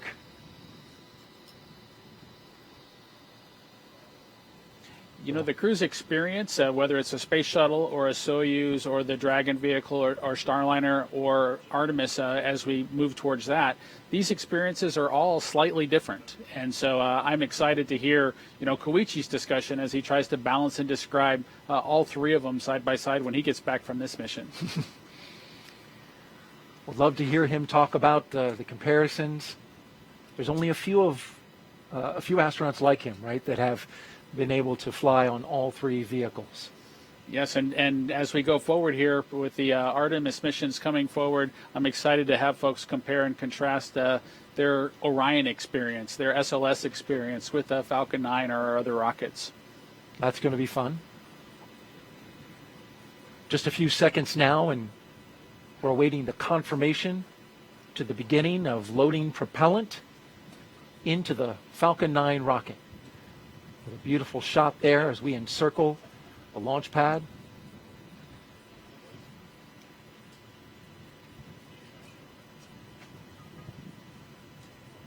Just a few more seconds until that call out.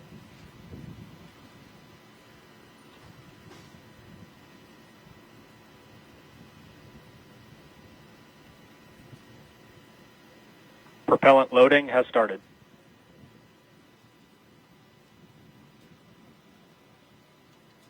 And so it begins. The loading of propellant aboard the Falcon 9 rocket, liquid oxygen and RP-1. Got your propellant and your oxidizer, which blended together make quite the combustion. Millions of pounds of thrust to get Crew 5 into space. You know, there are a lot of details to that operation, Daryl, with each of the stages, and as you mentioned, the oxidizer and the fuel both needing to be loaded, and so the crew will follow along with that carefully as the loading operation commences. If there was any reason for them to need to stop that operation, the crew would expect that propellant loading to kind of be backed out and reversed, and so they'll want to understand the state of that fueling operation going forward, just in case they had to back out of it.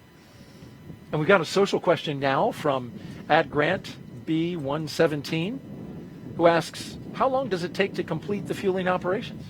You know, it's a great question, Daryl, and they started it at 35 minutes because that's really prior to liftoff, because that's how long it takes for the loading operations to kind of get executed. The crew goes through the process, the ground team, of loading that propellant, ensuring that they get the proper commodities on board.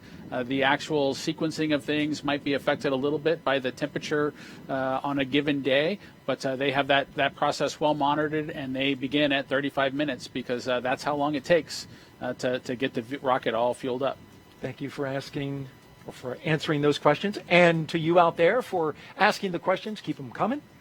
#AskNASA on our various social platforms. And again, now that fueling for Falcon 9 has started, that means the 8 Super Draco engines inside Crew Dragon are ready, if needed, to launch the capsule away from Falcon 9 in an instant, should there be any kind of emergency associated with the rocket or the pad. The NASA and SpaceX teams have trained extensively for exactly that type of contingency.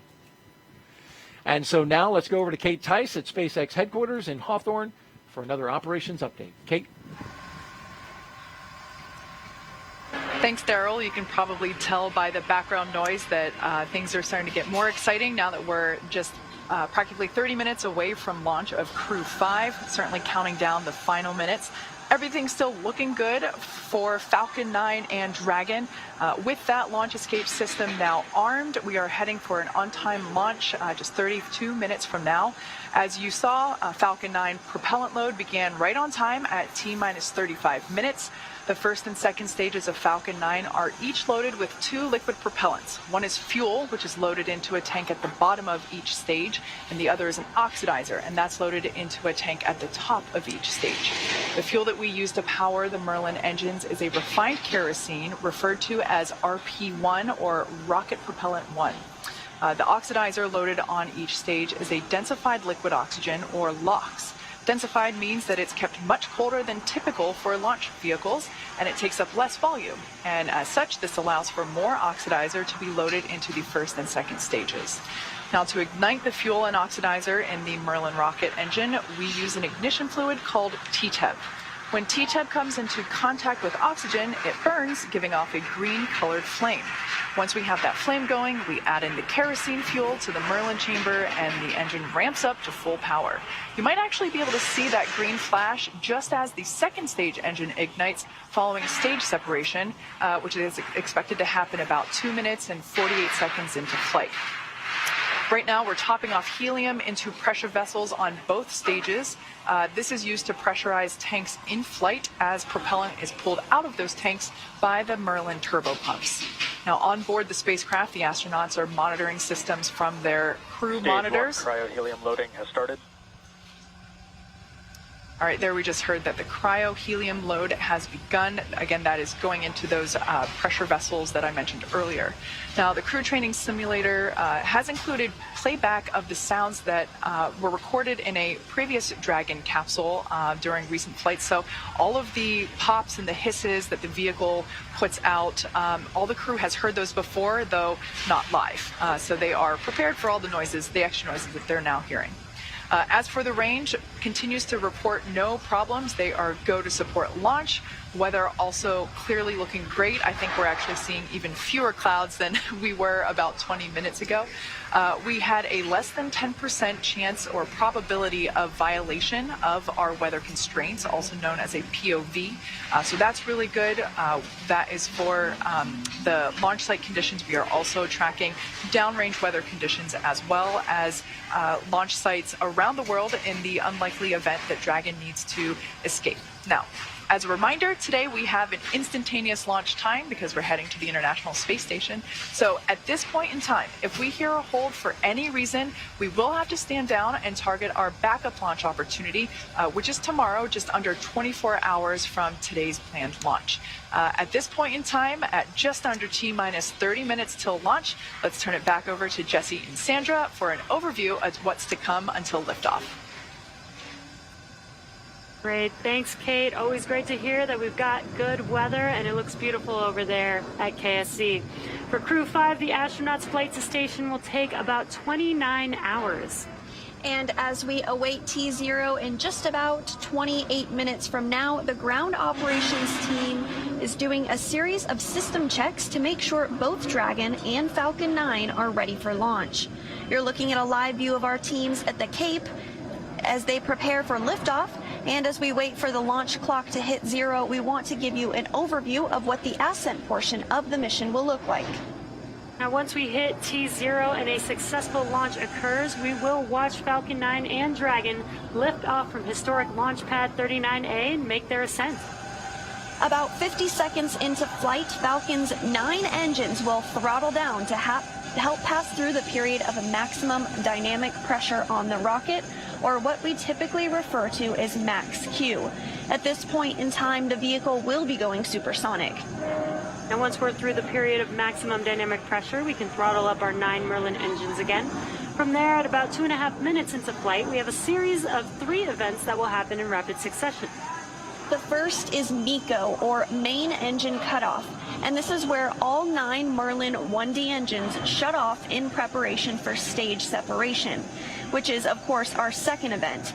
This is where the first stage detaches from the second stage, and the first stage will make its way back to Earth for landing, while the second stage continues on its journey with the third event, which is SES-1, or Second Stage Engine Start Number 1, and this is where the MVAC engine lights up and propels the second stage along with our Crew 5 astronauts to orbit.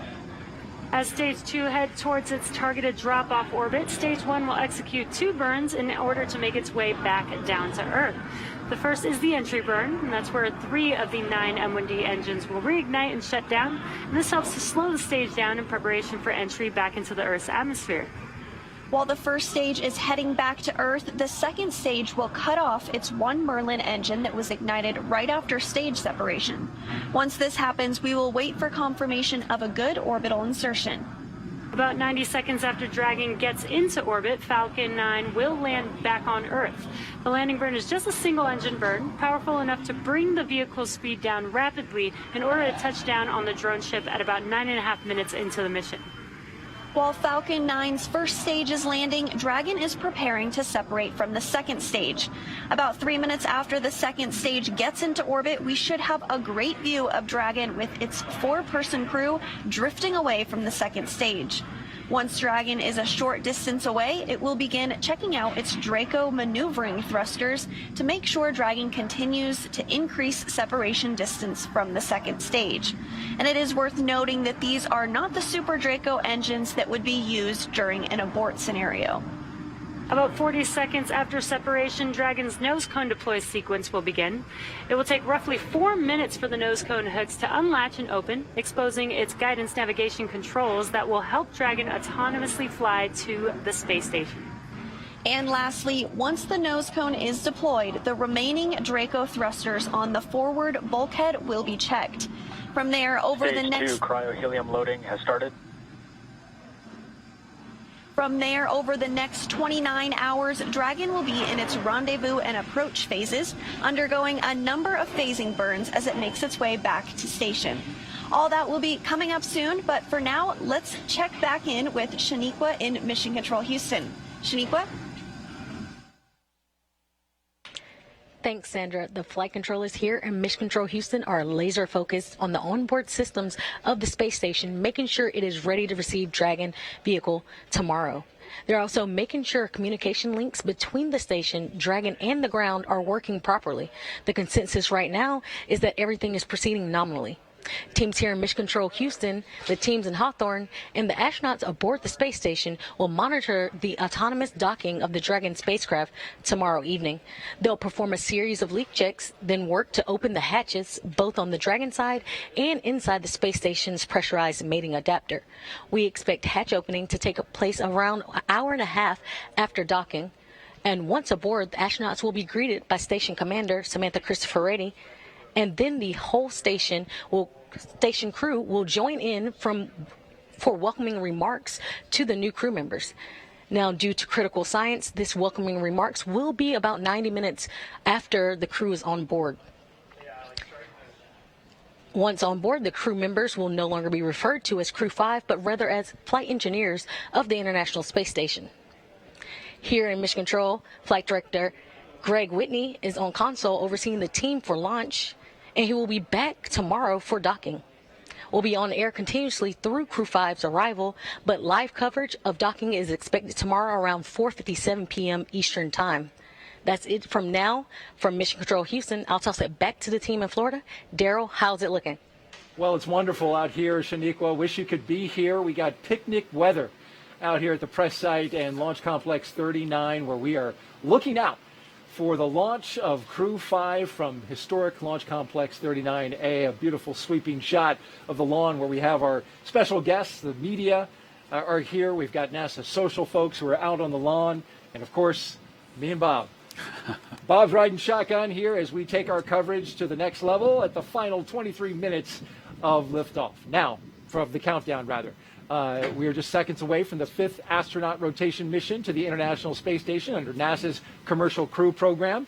Commander Nicole Mann, pilot Josh Cassada, and mission specialist Koichi Wakata and Anna Kikina are strapped into their seats inside the Dragon Endurance at the very top of this rocket here. We can We are listening in to the communications as they talk live to the Falcon 9 team. The rocket is fueling, the operation is doing well, and the launch escape system is armed. Of course, that means Dragon is prepared to launch itself away from the Falcon 9 rocket in case of an emergency on the pad or after liftoff.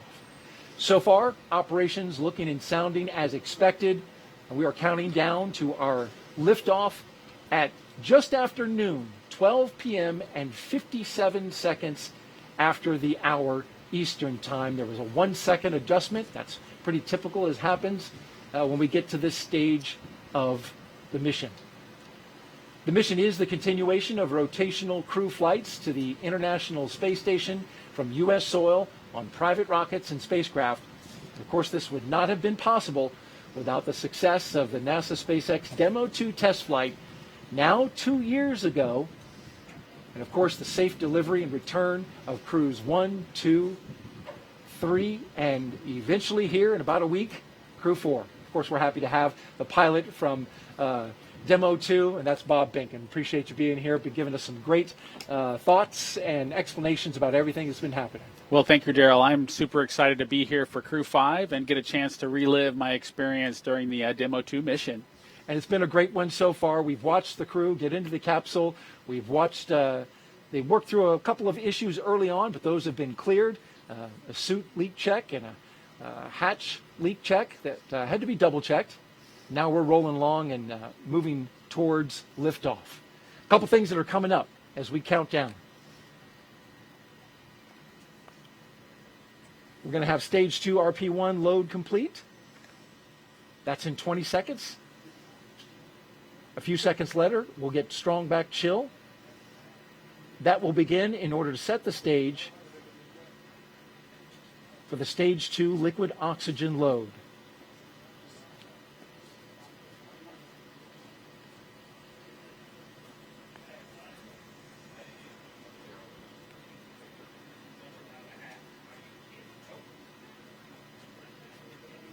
Of course, propellant's load is not an exact science, but once it completes, we'll hear that call out. Stage 2 RP1 load is complete. And there you heard it. Let's talk a little bit about the crew. If you're just joining us, we have a 4-person crew that we call Crew 5, and it's commanded by Nicole Mann.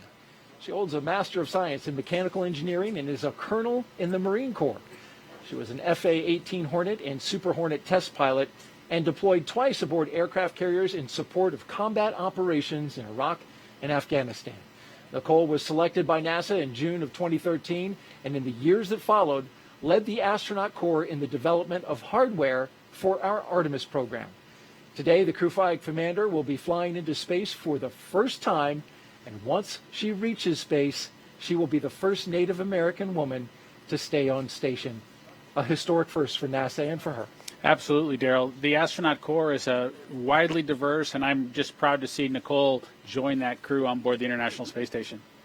With her is pilot Josh Cassada. He grew up in Bear Lake, Minnesota. The physicist and U.S. Navy test pilot flew the P-3C and the P-8A, as well as 23 combat missions. He later became an instructor at the U.S. Naval Test Pilot School, which is a path to NASA for military officers. Cassada is one of more than 100 graduates who have become astronauts, going all the way back to the Mercury program. More recently, he served as capsule communicator in mission control, but today he is the pilot aboard Dragon.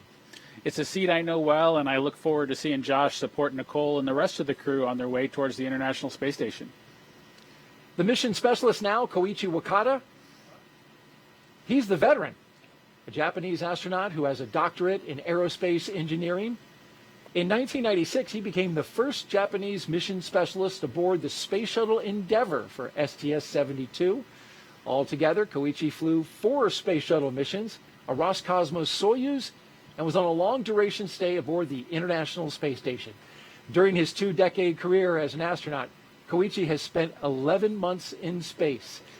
Bob, you spent a fair amount of time in space yourself. it's great to have a veteran aboard. It absolutely is. And in addition to being a veteran, Koichi just has a wonderful personality that I know is just it's key to kind of success on board the space station. Our second mission specialist is Roscosmos cosmonaut Anna Kikina. She graduated from the Novosibirsk State Academy of Water Transport in 2006. In 2012, Anna officially became a candidate for the position of test cosmonaut. Crew 5 will be Anna's first flight into space, along with 2 of her other fellow astronauts. Now, each of these 4 crew members will be part of Expedition 68 once they arrive at the International Space Station. And there you see them there inside Crew Dragon Endurance, the second flight for this Dragon. I want to let you know, if you're here locally, you want to step outside and enjoy the launch, you got a small radio, you can pick us up on VHF radio frequency 146.940 on the megahertz scale, and on UHF radio frequency 444.925 megahertz FM mode. You can hear that all within Brevard County, right here on the beautiful Space Coast. And you can see the... Stage 2 LOX load has started. Just got the call out that the Stage 2 LOX load has started, putting that liquid propellant into the second stage.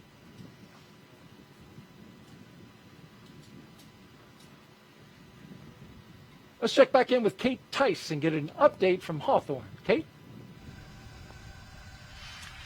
Thanks, Daryl. We are T-minus 16 minutes away from launch, and everything continues to look great for Falcon 9 and Dragon. Falcon 9 began prop load at T-minus 35 minutes. The loading of RP-1 fuel on the second stage is complete. That finished at T-minus 20 minutes. Fuel loading continues on the first stage. It is almost complete. That should be wrapping up here momentarily. Densified liquid oxygen loading is underway on both the first and second stages. Those look to be about 80% on the first stage, and has only just recently begun on the second stage, so not much there yet. That will wrap up at T-minus 3 minutes and T-minus 2 minutes respectively. Now, as for checkouts of thrust vector controllers, what we call TVC wiggles, those are coming up. We basically check to make sure that the thrust vector controllers are able to actuate the engines themselves. That's what helps create gimbal for those engines, and gimbaling is actually how Falcon 9 steers itself. So those are coming up, along with throttle valve checkouts on the engines. The Dragon mission director and team are currently reporting no issues, so really good on that front. Communication checkouts are complete. The crew access arm is retracted, as we can see there, and the crew is strapped in and ready to go, as you can see there on the right-hand side of your screen. Everybody continuing to monitor prop load there on their crew monitors. Now, final instructions to the crew come at T-minus 10 minutes. At that point, their crew displays will be configured for launch. This setup gives the crew insight into how the launch is proceeding and provides constant updates on vehicle health. At T-minus 5 minutes, we'll hear the call out that will be in terminal count, and at that point, Dragon will transition to internal power. We'll hear continued call outs on the countdown nets as we get closer to liftoff.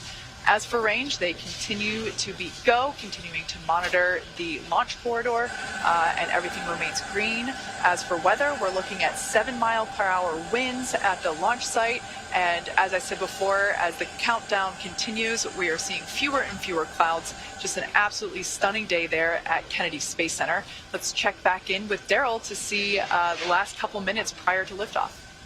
Thanks, Kate, and it really couldn't be more perfect out here weather-wise for a launch. How about that, Bob? It just looks absolutely stunning to look out and see the vehicle ready to go, the crew on board, strapped in. I'm just super excited for them. And there's a view of the countdown clock and the historic American flag that has been standing there since the Space Shuttle program. Now you're looking at a pic of Crew 5. Crew 5 flying aboard the Dragon capsule Endurance, and the booster that you see behind them that they're posing with is a brand new one. actually was damaged in transit from California to Texas, but it was fixed, repaired. Crew did a great job, the SpaceX team, in getting it all ready.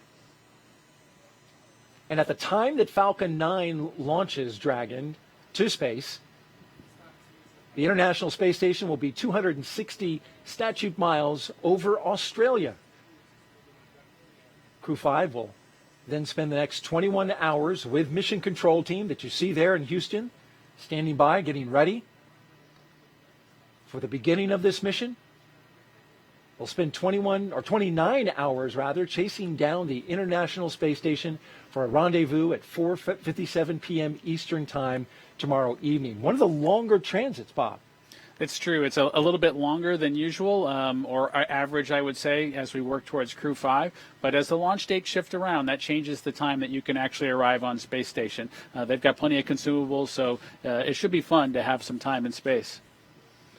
And when they arrive tomorrow evening, we'll have live coverage on NASA TV of docking, as well as the Crew 5 welcome ceremony at 8:15 p.m. Eastern Time, 7:15 p.m. Central.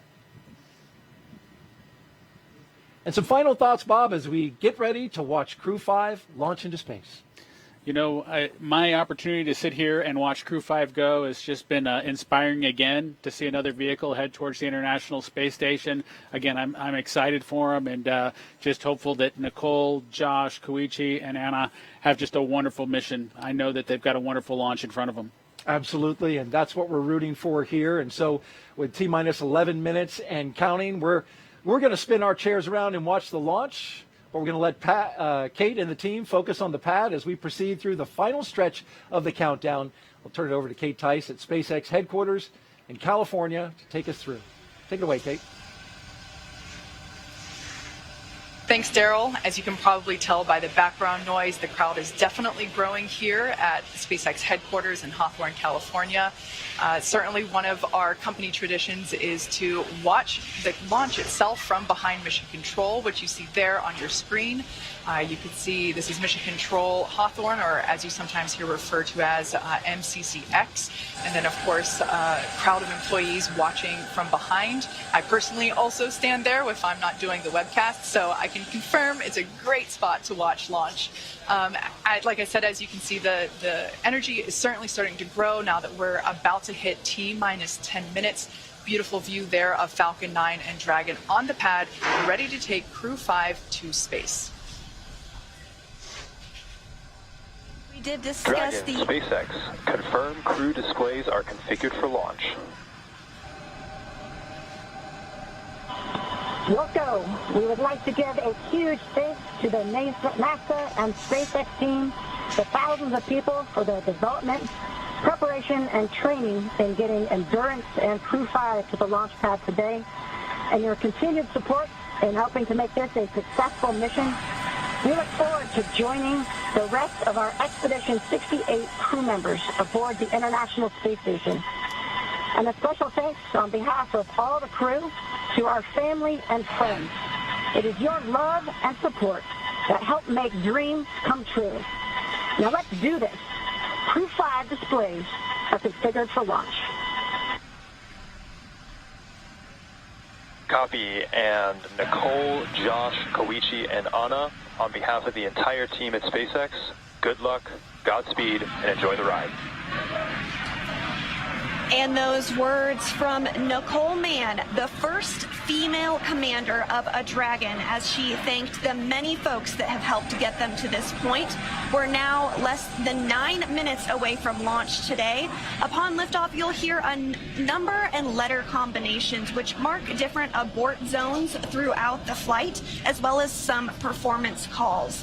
The first two are 1A and 1B, and those signify the first stage and will last up to the very north tip of North Carolina. The next are 2A through 2E, and those will come into play once the second stage kicks in, lasting from the top of North Carolina all the way to the tip of Newfoundland in the northern Atlantic. You'll also hear a spot that is to be avoided, and you might hear Shannon or forward to Shannon, and that actually refers to Shannon, Ireland, meaning they would target off the east coast of Ireland if they were later in that second stage and did need to abort for some reason. So the next major milestone that we're looking towards will come just seconds from now, and that will be when engine chill begins on the first stage of the engine. That's right. So engine chill is basically when we take a little bit of that super chilled densified liquid oxygen and we flow it through the turbopumps of the Merlin M1D engines on the first stage. This helps to prepare the turbopumps and avoid any thermal shock to the hardware when they see the full flow of liquid oxygen during ignition. We're also expecting the conclusion of prop load for the RP1 on first stage to wrap up at T-6 minutes. LOX load continues to be underway on both first and second stages, again wrapping those at T-3 minutes and 2 minutes. And after that, we'll hear a number of call-outs related to Dragon's flight computer. Some will be Stage 1 engine chill has started. And you did just hear that call out that stage 1 engine chill has begun. Coming up in just about 45 seconds, we should expect to hear that RP1 load is complete. RP1 load is that densified kerosene or rocket fuel that will help propel the crew into orbit. All of that RP1 is loaded into the first stage, and we are standing by to hear that it was loaded into the second stage as well. Again, we expect that to wrap at T-6 minutes. The venting that you see on screen is totally normal. That is just some Stage 1, RP1 load is complete. Great news there that RP1 load is now finished. As I was saying, the venting that you see on the vehicle is totally normal. That's just some of the super chilled densified liquid oxygen just vaporizing as it comes into contact and vents from the vehicle.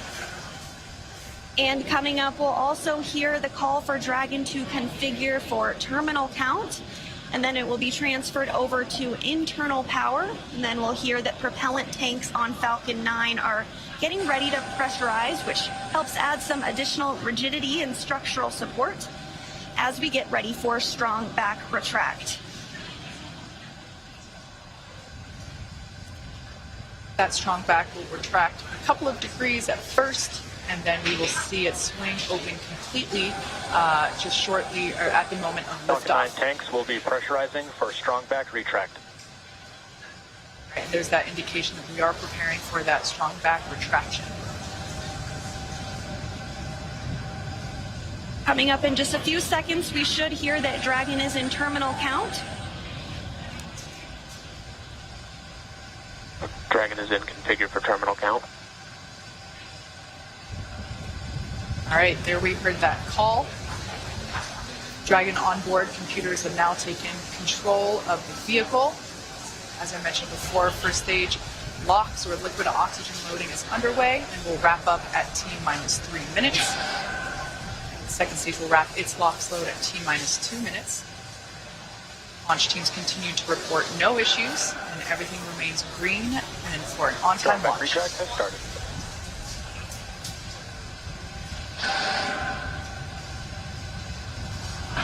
And here in just a couple seconds, you might be able to see the strong back arm as it does begin to retract.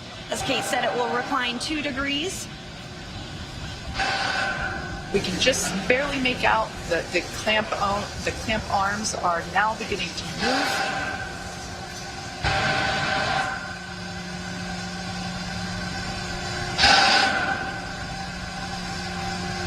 All right, now that those clamp arms are removed, as Sandra said, this will retract by 2 degrees, and then at liftoff, the strong back will retract another to 45 degrees, allowing Falcon 9 to clear. Strong back is part of the transporter erector, and the transporter erector is what provides the liquids and the gases and the electrical connections to the vehicle. It's also what we use to integrate the vehicle in its horizontal position, and we can see that 2-degree retraction just now.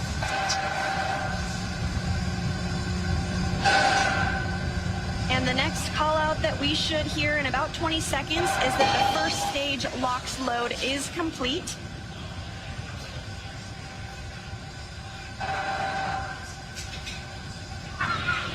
Stage 1 LOX load is complete. And there we go, all of the oxidizer loaded on stage 1. Soon we'll hear that stage 2 LOX load is complete, and that will be the last propellant call out we'll hear today. Now less than 3 minutes until launch. Dragon is in terminal count and is on internal power. All right, there we heard the good news that Dragon is now on internal power. Again, the white clouds that you see there at the base of the Dragon trunk, totally normal. That's just the vapor from the liquid oxygen. Again, second stage now wrapping up its LOX load. Excuse me, first stage wrapping up its LOX load just a few minutes ago, and now moving toward wrap up of second stage LOX load, which will complete at T-minus 2 minutes. Coming up on 2 minutes until liftoff, standing by for word that stage 2 LOX load has been completed.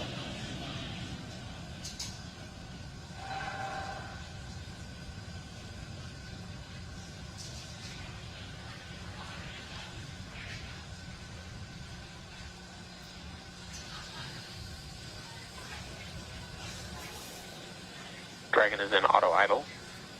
Stage 2 LOX load is complete. There we heard the call out. Falcon 9 is now completely fueled. All of its propellants, so Closeouts are starting. Expect loud ending. all of its propellants, and we can see that leftover liquid oxygen now being vented or released, now flowing further away from the vehicle. So nearly 1 million pounds of liquid oxygen in RP1 now on board Falcon 9. It is fully loaded and ready for launch. And coming up at T-minus 1 minute, we'll hear that Dragon is in countdown. Its flight computer will switch to countdown mode, and we'll hear that the flight termination system on Falcon 9 is armed. STS is armed. Falcon 9 is in startup and is now controlling. And there you heard it. Dragon is in countdown. Dragon's flight computer in countdown. The flight termination system now armed. We should get the final go for launch from SpaceX launch director Mark Surtees. Dragon, SpaceX. Godspeed. Go for launch. SpaceX Dragon, go for launch. SpaceX T-minus reports 30 go. Crew reports go. 30 seconds until liftoff.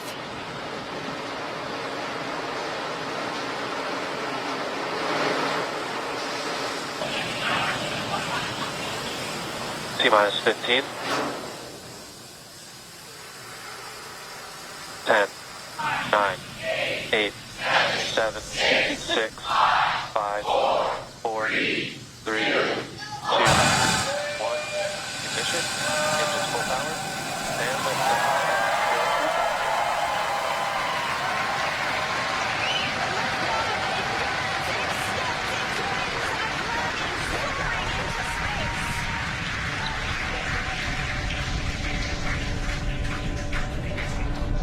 Stage 1 propulsion is nominal.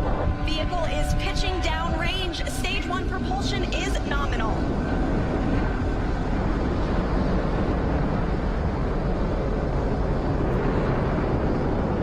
We're now at T plus 35 seconds into the 5th rotational crew mission on board Dragon and Falcon 9. Coming up in just a few seconds, we'll hear the call out for stage 1 throttle down. Stage 1 throttle down. Falcon 9 engines throttling down to help pass through the period of maximum dynamic pressure. This period is known as max Q, and once the vehicle, there we just heard that the vehicle is now traveling faster than the speed of sound. Once through max Q, we'll throttle those Merlin engines back up. Max Q. Stage 1 throttle up. Stage 1 throttle. Stage 1 Bravo. Copy 1 Bravo. That call out for 1 Bravo means we're in the second and final abort mode for the first stage, continuing to get good performance. The crew is already pulling over 2 Gs. And next up is going to be a couple of events in rapid succession. First will be engine chill on the second stage and back engine. And there you heard that call out. And then we'll have MECO, or main engine cutoff, where the 9 engines igniting will cut off in preparation for second stage separation. Then we'll see the single Merlin vacuum engine on the second stage ignite and continue to carry the Crew 5 astronauts to orbit. Just like we did on first stage, that MVAC chill is intended to help pre-chill the hardware prior to the full flow of that densified liquid oxygen. Stage 1 throttle down. At this point in time, those 9 Merlin engines are beginning to throttle down in preparation for MECO, or main engine cutoff.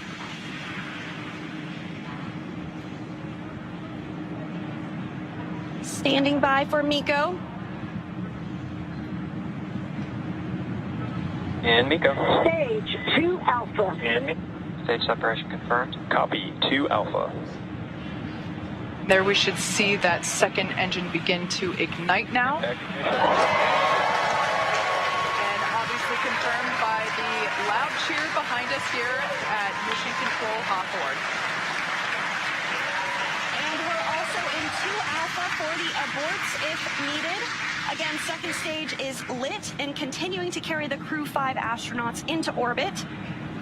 We're now getting a view of the first stage after that stage separation. The second stage still being illuminated by that single Merlin vacuum engine, and that's on the right-hand side of your screen. First stage on the left-hand side of your screen making its way back to Earth. We will be attempting to land it on our drone ship, which today we are using Just Read the Instructions. Acquisition signal, Bermuda.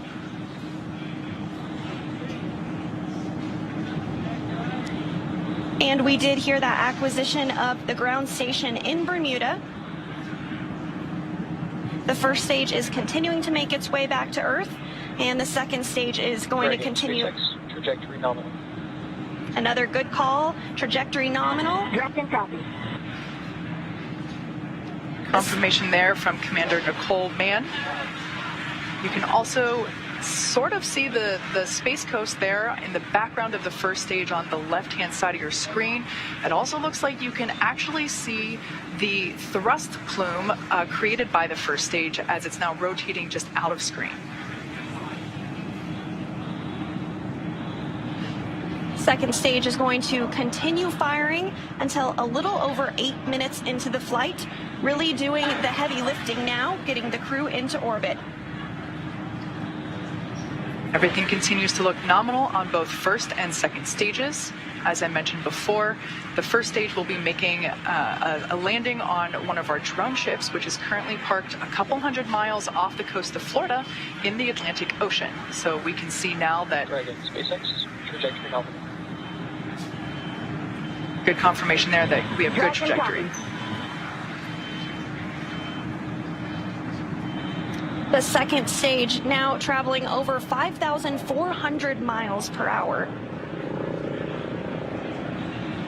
Crew is pulling a little more than 1G right now. That's going to continue to ramp up, peaking just before we get to second stage cutoff here in just a few minutes from now.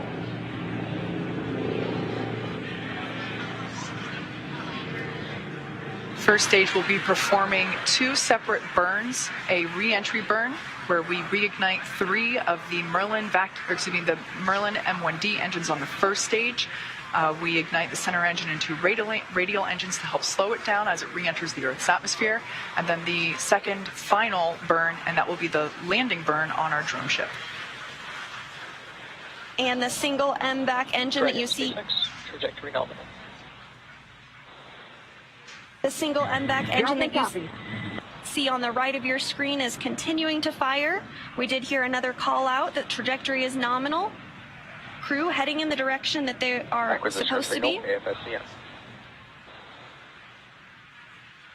This single engine can produce over 220,000 pounds of thrust in the vacuum of space, now over 200 kilometers in altitude. We will start to hit events now in a rapid succession as the first stage continues to make its way back to Earth and the second stage continues its burn. Just a couple minutes left in that burn. For those of you just joining us, just over 6.5 minutes ago, our 4 Crew 5 astronauts launched from Kennedy Space Center in Florida, and they are now making their way into orbit on the second stage inside Crew Dragon. Trajectory nominal. which we're hearing that the trajectory on that is nominal. Dragon copy. They are safe inside Dragon Endurance, whereas the first stage on the left-hand side of your screen is making its way back to Earth. We are coming up to the re-entry burn, which, as I said before, we ignite 3 of the 9 Merlin engines to help slow the booster down as it re-enters the dense part of the Earth's atmosphere. As the entry burn completes, we'll be in the final... Stage 1, entry burn startup. So there we heard the Stage 2, call out. STS is safe. You can there see it on your screen that that entry burn has been initiated.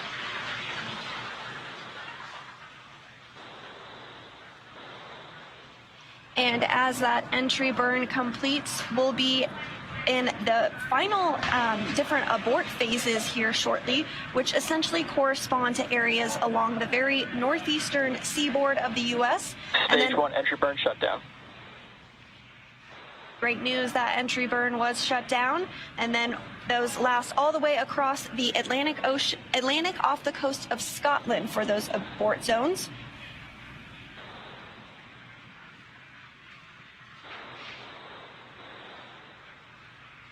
Everything continues to look nominal for both the first and second stages.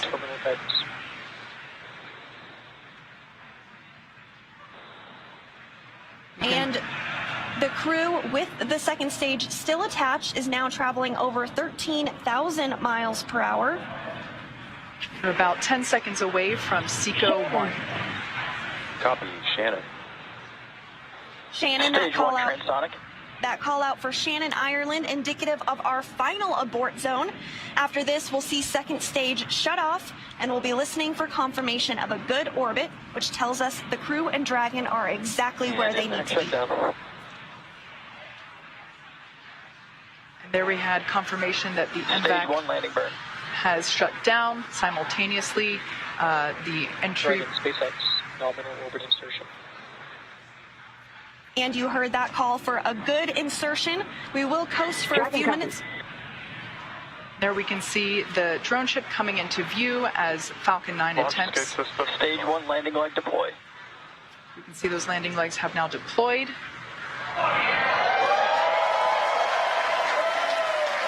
as you can see on your screen, and you can hear by the clapping and cheering behind me, Falcon 9 has landed on our drone ship just with the instructions, parked off the coast of Florida. And again, that second stage separation will be coming up just a couple of minutes now. We do coast for a few minutes after second engine cutoff to allow any rates or motion to dampen out and settle. And looks like we're going to get a view of the second stage as it separates here shortly. We did hear that the crew has been successfully inserted into a good orbit.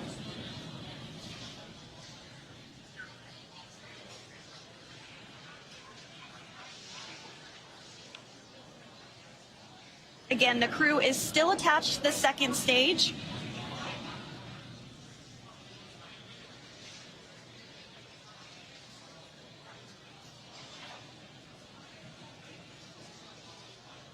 We are expecting stage separation to occur in just over a minute from now, about 1 minute and 8 seconds. And that's when when the second stage will separate from the Dragon trunk. The Dragon trunk is the part of hardware where we are able to house the cargo that is able to be exposed to the vacuum of space, as well as the solar panels which help power Dragon while it is on orbit.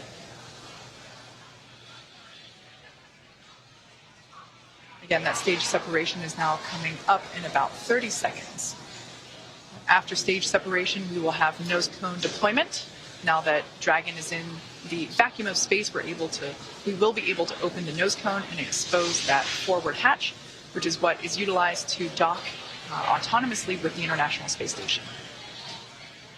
And that nose cone does stay closed for the flight uphill to help protect all of the guidance, navigation, and control sensors. We are standing by for second stage separation.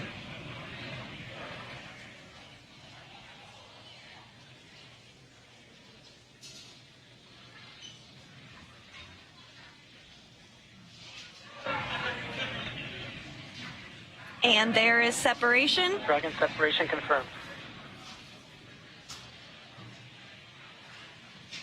And Dragon, this is your launch director. Dragon captain is on. And Dragon, this is your launch director on Dragon. On behalf of the entire launch and recovery team, it was an honor and a pleasure to be a part of this mission with you.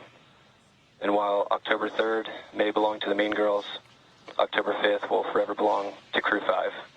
Godspeed, Endurance. Cheers.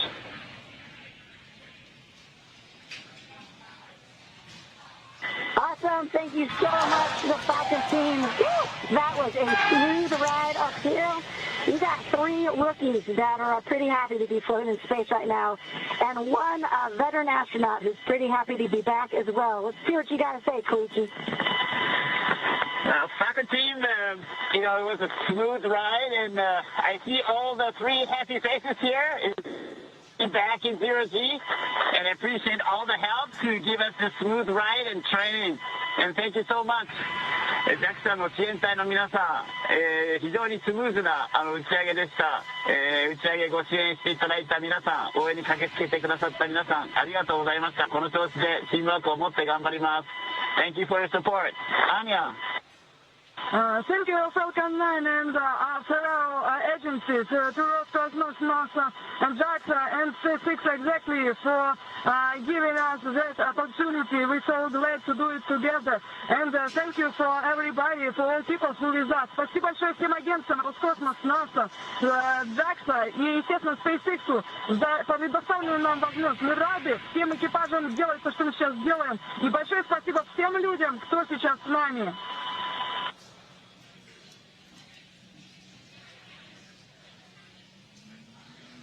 Some really nice words there from the Crew 5 crew, as well as... And Dragon Falcon 9, see you. Thanks for the words. Had a great ride. Have a good mission. We'll see you later. A wonderful Mean Girls reference there by Launch Director Mark Soltis, and then we just heard from Chief Engineer Dan Alex. And we just heard our first Quindar tone, indicating the crew is in space. Dehumidifier activation and service section Draco checkouts. Expected loss of signal, New Hampshire. Dragon copy. And Kate, it did look like we were getting our first views of that microgravity indicator. I did see that as well. And we're getting views now of the crew on orbit, 3 of them for the first time ever. We saw some cheers, some high fives. Looks like they're feeling great.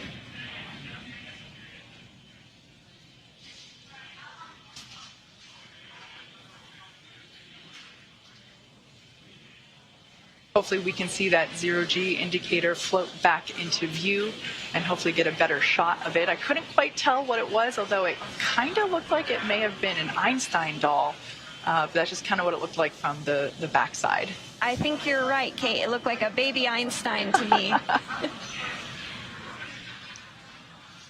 So the next milestone that we're looking ahead towards is the nose cone opening.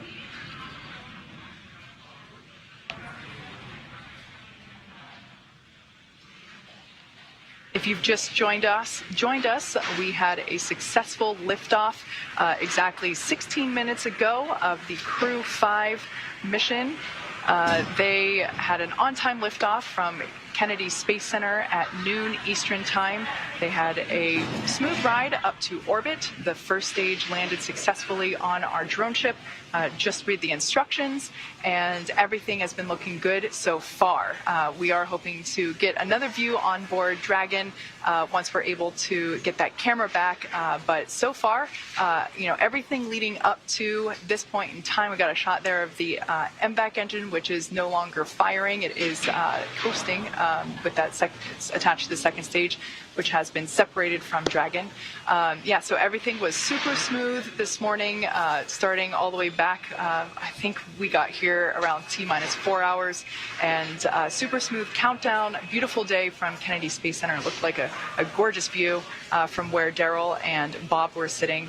But yeah, we are standing by for the nose cone opening. Now that the Dragon spacecraft is in space, we are able to loss of signal. We are able to open up that nose cone and expose the forward hatch, which is what is utilized to autonomously dock with the International Space Station, but of course to protect that hardware as well as protect the guidance and navigation control hardware. We keep that nose cone closed during launch preparations and during the ascent portion. So as you can saw there momentarily, Dragon is in space, and the crew 5 astronauts, all 4 of them are floating, or they will be able to float soon. We're hoping to get another view of that zero-G indicator once we're able to bring onboard cabin views back to you of the Crew 5 crew. We always like to see what the zero-G gravity indicator is. As you saw earlier in the webcast, Bob actually brought the zero-G indicator that he and Doug used on the Demo 2 mission, a lovely sequin dinosaur, which I also have one at my desk. Bob obviously has the one that went to space. Mine is a replica, but we love seeing these zero-G indicators. It's a really nice way to connect those of us on ground with the folks up in space. So as I said before, we are anticipating nose cone deployment shortly. I'm going to do a quick check-in, and there we can see now the nose cone, the hooks have been released, and we see that nose cone moving with a pretty up-close shot.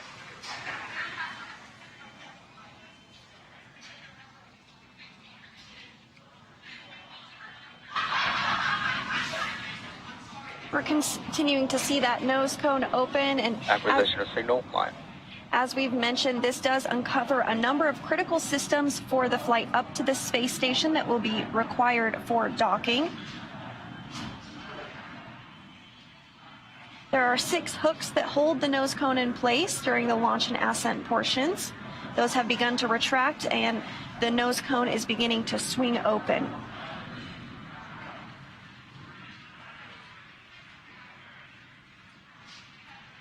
The nose cone is about 2/3 of the way open at this time, so we do expect it to be fully opened here shortly.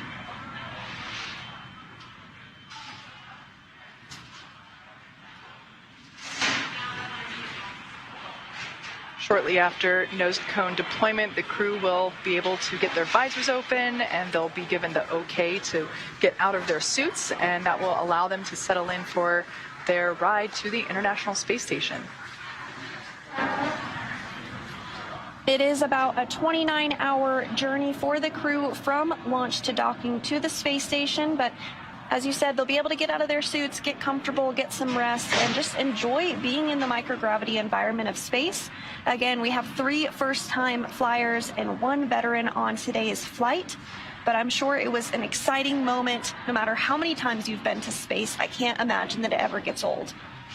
I would probably agree with that. I would also imagine that the 3 first-time space goers will have a brief period of acclimation to gravity. I know I certainly would, and I also recognize that my period probably wouldn't be very brief in order to get acclimated to that lack of gravity.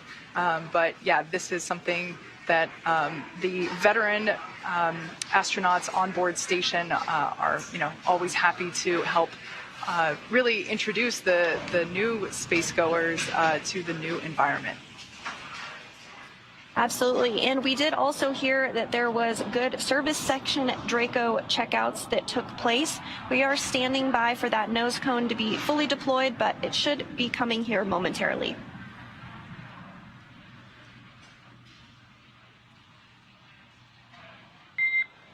Dragon, we see a nominal nose cone opening, TCS and forward bulkhead Draco checkouts.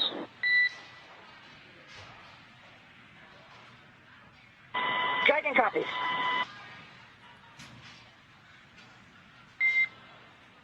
Next burn is a the upcoming phase burn per your displays. We see the phase burn in 28 minutes. Good readback.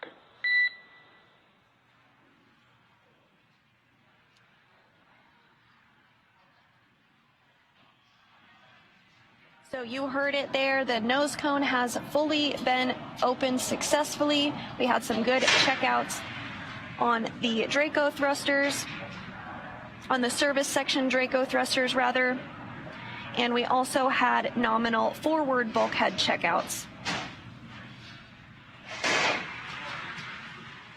That's right, and the astronauts should be getting the okay to doff or remove their suits in about 6 or 7 minutes. I would imagine that, as Sandra mentioned before, we do have 3 space newbies on board today.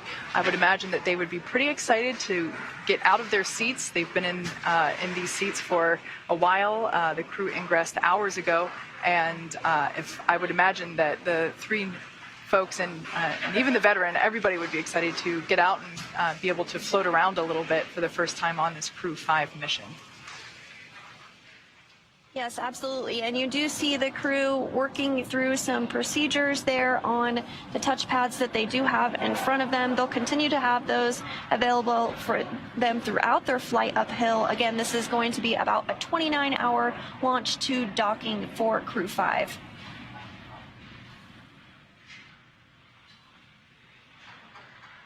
It seems as though that zero-G indicator may have floated out of view, perhaps up above the crew displays. We can see that the visors are up. Dragon, SpaceX, environments are looking good for suit doffing. For today, we can leave the camera configured for a little while longer, but at this time, you are go for 4.012 and 4.300. As a reminder, please stow the suits with the visors closed. I'll copy. Okay, Dragon copies. We are go for 4.012 and 4.300. We're going to keep the cameras configured, and when we stow the suits, we'll do it with the visors closed. Good readback. At this time, you're also go to tell the world a little bit about that stowaway we saw shortly after second engine cutoff.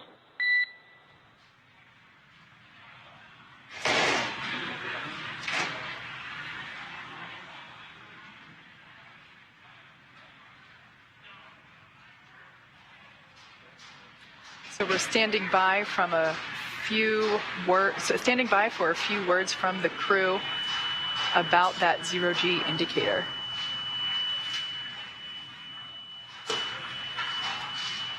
And there it is.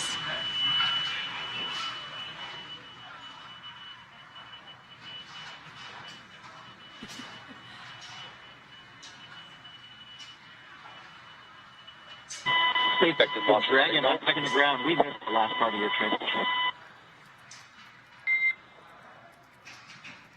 And no worries, repeating my last on there. I was going to have you all talk a little bit about your zero-G indicator, but we can hold that off for the next ground station pass here for Dubai.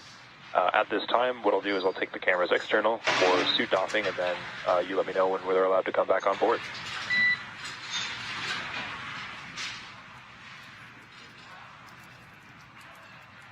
Okay, Dragon copies, so we'll let you know when you come back on with the cameras, and we're excited to talk about our stowaway here. Okay, Dragon copies and working.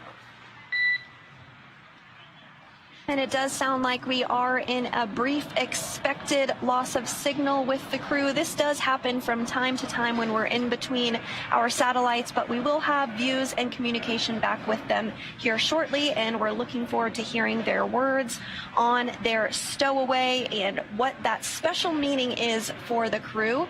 So with Crew 5 now successfully on orbit, let's head over to our counterparts at Kennedy Space Center in Florida. Daryl, it was spectacular to watch this launch from here in Hawthorne, but tell me, what was it like to see it on the ground? It was amazing. First of all, we got an idyllic day right here. on the Space Coast. I mean, the temperatures are like, mid 70s. There's a cool breeze. Phenomenal launch. Bob, I want to get your thoughts. You've flown, you've watched. This was pretty perfect. No, this was just outstanding. It was picturesque, with the blue sky, the blue background, a beautiful day here in Florida. The only thing I wish was that I was there with them, because that is the one place that is better to watch a launch from than right here at the Kennedy Space Center is on board the rocket ship. I got to believe that. And though we weren't on board, we did get to watch the views as we were going up and saw them land the booster, which, by the way, that booster also going to be SpaceX's and NASA's Crew 6 booster. So more the reuse, NASA taking advantage of that as well. Absolutely. Every chance that we get to reuse a capsule or reuse a booster kind of drives down costs and increases the opportunity for more folks to fly in space.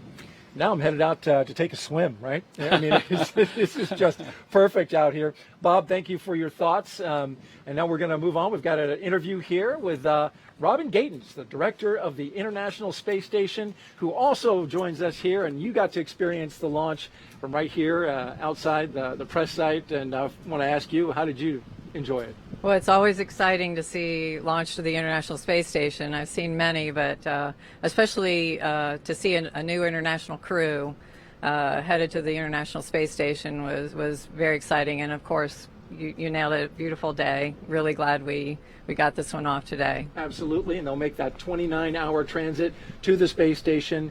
You're the director of the International Space Station, so I want to ask you, I heard there's a book coming out that's there have been books before about the International Space Station, but a new one's coming out. Tell me a little bit about that. Yeah, it's called Our Benefits to Humanity. It is a publication we have put out before, and we actually released it in July, so it's out. It's both in print format as well as online, so people can just search on Benefits for Humanity, International Space Station, and find that book. And it highlights all of the wonderful research that's going on the space station. This crew will be doing over 200 experiments during their time on the International Space Station, ranging from medical kinds of research that will help treat diseases and produce new drugs here on Earth, regenerative medicine. One day we might even print organs for transplant on Earth. We have Earth science going on Space Station, a number of climate instruments to help us understand Earth's climate. Really exciting results. This is truly what we call the decade of results on the International Space Station, where we're building on past lessons and capabilities to just compound the results that we're able to get out of the space station. And 235 investigations, 76 new ones, and you mentioned the decade. 2 decades, more than 2 decades, the International Space Station has been operating. You mentioned some of the science that they're going to be doing. I'm wondering if you have a favorite that you've kind of identified, like, oh, I can't wait to find out the results of that. Well, I've been tracking a lot of them. I'm really excited about some of the medical things. We're flying again a payload by a company called Lambda Vision, and they're producing retinal implants that could be used to help patients with ocular degeneration. So that's really exciting. I'm excited about what we're learning, with respect to the climate. We got brand new climate instruments up on board. We've got companies learning how to make better products through their research on through the ISS National Lab and their work on the space station. So I'm also excited about plant research going on Space Station. I think that's not only important for future exploration missions, but also to help us grow plants in harsh environments, small spaces here on Earth. And also NASA, while doing all of that, is continuing to work towards its ultimate goal of getting to the moon, going back to the moon and sustaining our presence there. A lot of technology at the station that works towards that end. We want to actually pause, though, for 1 second, because we understand that one of the astronauts, Josh Cassada, has a statement that he is going to make. It is relatively about his zero-G indicator, which, if you saw in the coverage, it was I don't know if it was a baby Einstein, Bob, but it was a little Einstein. It definitely looked like a small Einstein, but we'll listen to Josh and hear exactly the details.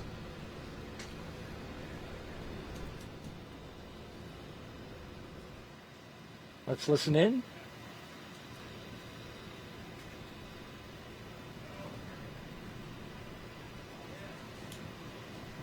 Again, waiting for astronaut Josh Cassada with a special message.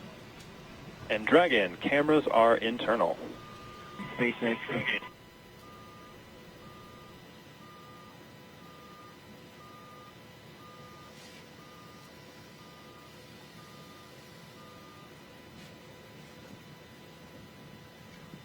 Dragon copies. We are internal with the waistbands off and stand by for the cabin mic check. You see Koichi Wakata is out of his seat.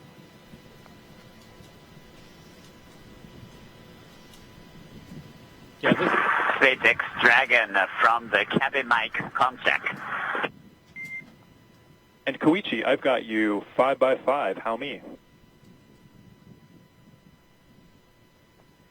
Mike, we have you loud and clear also. Great news, and we're also getting some great views inside the capsule here, so if you all want to get a chance to talk about your indicator, we'd all love to hear some.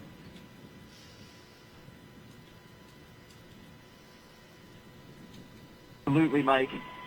So, a couple of years after he come up with his groundbreaking theory of special relativity, Albert Einstein, in his mind, still had a couple loose ends to tie up. While he was sitting in the patent office, because he wasn't famous yet, definitely should have been, he had what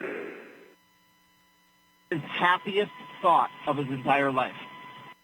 That thought was, a person in free fall doesn't feel their own weight. That thought, along with some others that he built upon, led to general relativity and our understanding of gravitation and curvature of space-time. We're experiencing Einstein's happiest thought continuously, like the International Space Station has been doing for over 20 years. On Crew 5, call this little guy our free fall indicator. We're here to tell you there's plenty of gravity up here. In fact, that's what's keeping us in orbit right now and preventing this trip on a Crew Dragon from being a one-way trip. A little bit like life. We live in the same world, we live in the same universe. Sometimes we experience it in a very different way from our neighbors. We can all keep that in mind. Hopefully we can all continue to do absolutely amazing things, do it together.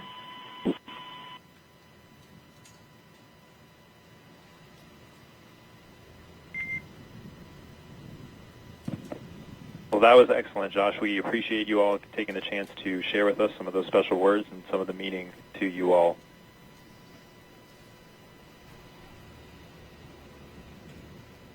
I'll tell you, my crewmates are just happy that we didn't break out a dry erase board and get into more details. We'll chat lensing later. Absolutely. A message from at this time, astronaut Josh Cassada, the pilot of Crew 5, and his fellow astronauts and cosmonaut, floating in space high above the Earth as they head to the International Space Station with a special message about Albert Einstein, who is represented there floating around space as the zero-G indicator, but then also a nod to his theory of relativity. E equals MC squared, I believe, Bob. Well, there are a lot of great things that Einstein was responsible for, and I would just say that maybe there are 5 folks experiencing his happiest thought on board the Dragon capsule just right now. Absolutely, and NASA is looking to return humans to the surface of the moon, and this is part of it, going to the International Space Station. We mentioned some of the efforts in going up there, and of course the science that's going to be done by Crew 5. We're looking forward to that as well. Some final thoughts, Bob, about the day today. Well, it was just a wonderful day, a chance for me to relive the launch experience with the Falcon 9 and the Dragon capsule, and I'm just super excited for the Crew 5 and little Einstein on board and in free fall right now. A very special moment indeed. Before we wrap up, I want to send it over to Megan Cruz, who is with Deputy Administrator and former Space Shuttle astronaut Pam Melroy. I am Pam, and I have just been chatting about how wonderful of a day this was for a launch. Oh, it's a gorgeous day here at the historic Kennedy Space Center. For me to see the next generation of launch vehicles launching to the space station was thrilling. And also the next generation of young explorers. You know, you and I were talking about a young boy here, guys, that bought a space suit, an astronaut suit from downstairs at our store and was wearing it around and running around. How cute was that to see him so excited? Well, I found it pretty cute to see the 3 rookies who were on the flight, as well as my very dear personal friend Koichi Wakata, who I flew with in 2000 to the space station. So I'm inspired by both the young and the experienced. And speak to me about that like you said, you've flown on the space shuttle 3 times. Talk to me about that ascent, how it must feel as they're going up through the atmosphere. It's absolutely a remarkable experience. And I found myself thinking as I was looking at the schedule for this rocket, how physics drives so much of what we do. So it's very similar in the timing of everything, but the space shuttle was a little bit of a wild ride, I have to say. It had a lot of vibration, particularly the first 2 minutes. But, you know, it's a very different experience when you're here on the ground. It always brings tears to my eyes. I pray for the crew. When you're inside the vehicle, you're having a blast. So I'm glad to hear that they were having a blast. Talk to me about why these commercial crew missions are so important. Well, they're really important to us for a lot of different reasons. The whole value that NASA brings to the American people and, in fact, to humanity is around science, a strong science and technology posture for the country, and inspiration. And we see that all wrapped up in commercial crew because we see the ability to do more science on orbit because we can carry more crew members. We see the advancements that have been made through NASA investments in commercial crew and commercial cargo that are lifting our entire space industry. And of course, there's nothing better than seeing an astronaut fly to space for inspiration. Sure. And what's next for NASA? You know, right behind us, we have the vehicle assembly building. Inside is NASA's Artemis 1 rocket. Are you excited for that? Oh, I'm very excited. I'll tell you, it's a big deal when a new rocket flies for the first time. And we have learned a lot. We have a lot to learn, just like I was a test pilot. So when we flew airplanes, we never actually launched the first try. Usually we just taxied down the runway. So we've taken her out to the runway a couple of times now, and we've learned a lot. And I cannot wait to see the most powerful rocket in the world launch going to the moon. Yeah, we're doing a lot of great stuff here, and we're so happy to bring viewers on the ride with us, right? You bet. That's the whole idea. NASA shares and inspires. Perfect. Pam, thank you so much. I appreciate you being here. Guys, we're going to send it back to you for the last time today. Thank you very much, Megan. Great job out there. Appreciate it. And Nicole, Josh, and Koichi and Anna are now on course to arrive at the International Space Station around 4:57 p.m. Eastern Time tomorrow. And of course, NASA TV will stay on the air for continuous live coverage along Crew 5's entire ride to station. Meanwhile, SpaceX's YouTube channel will join live coverage starting at roughly 2 hours prior to docking. And though our coverage here at Kennedy is coming to a close, we will turn it over to the team in Houston to take us through the next phases of the Crew 5 mission all the way through their arrival at the International Space Station. For those of you watching online on NASA's YouTube, make sure you take a look at the description below. You'll see the video link there, and you'll find that for Crew 5 Coast Phase. Live coverage will continue at that link shortly. You can see it at the bottom of your screen. Pull that up for you. If you're watching on NASA TV, you won't notice a thing, and coverage will continue. So a post-launch news conference is scheduled for 1:30 p.m. Eastern Time on NASA TV, and you can find mission updates on Twitter at NASA, at SpaceX, and on the web at nasa.gov, including timing on any potential live tours of Dragon Endurance during the trip to station. Now, before we sign off from Kennedy, I want to thank my partner and co-host, Bob Behnken, for being on the launch broadcast, sharing your incredible insight and experiences. Bob, I really enjoyed listening to you today. Thank you so much to you and to Megan, your wife, who helped us with Crew 4. We look forward to hearing more from your family, as well as maybe seeing Theo on a future launch broadcast. Well, thank you, Daryl. I very much appreciate that. And, of course, thank you to my wife and my son and our dog Shadow for joining us for a short period of time during today's broadcast. And, again, I just want to echo Deputy Administrator Pam Mulroy's words with it's been an exciting year. The Crew 5 folks are just getting started on their excitement for the year, if you will, on their way to the space station right now. But we've got an Artemis 1 rocket over there, the SLS, in the vehicle assembly building. Looking forward to seeing that back out on the pad and getting her launched later this year. Coming to a launch pad soon, mid-November, we all hope, and we're looking forward to that as well immensely. Huge thanks to all of our guests for joining us today, and thank you to all of you for watching. Here now are the highlights from the journey we took today, and just a reminder from here at the Kennedy Space Center to keep looking up.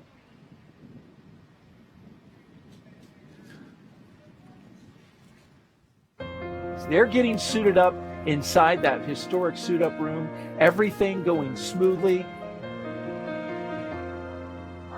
And there they are, the astronauts of Crew 5 taking their first steps outside.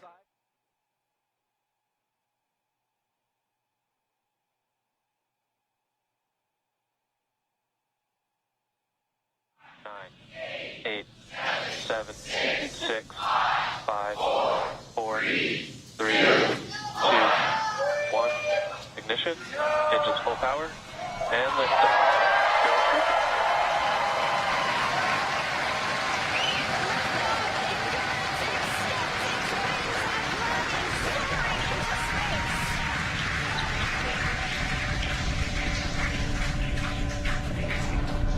Stage 1 propulsion is nominal. Vehicle is pitching downrange.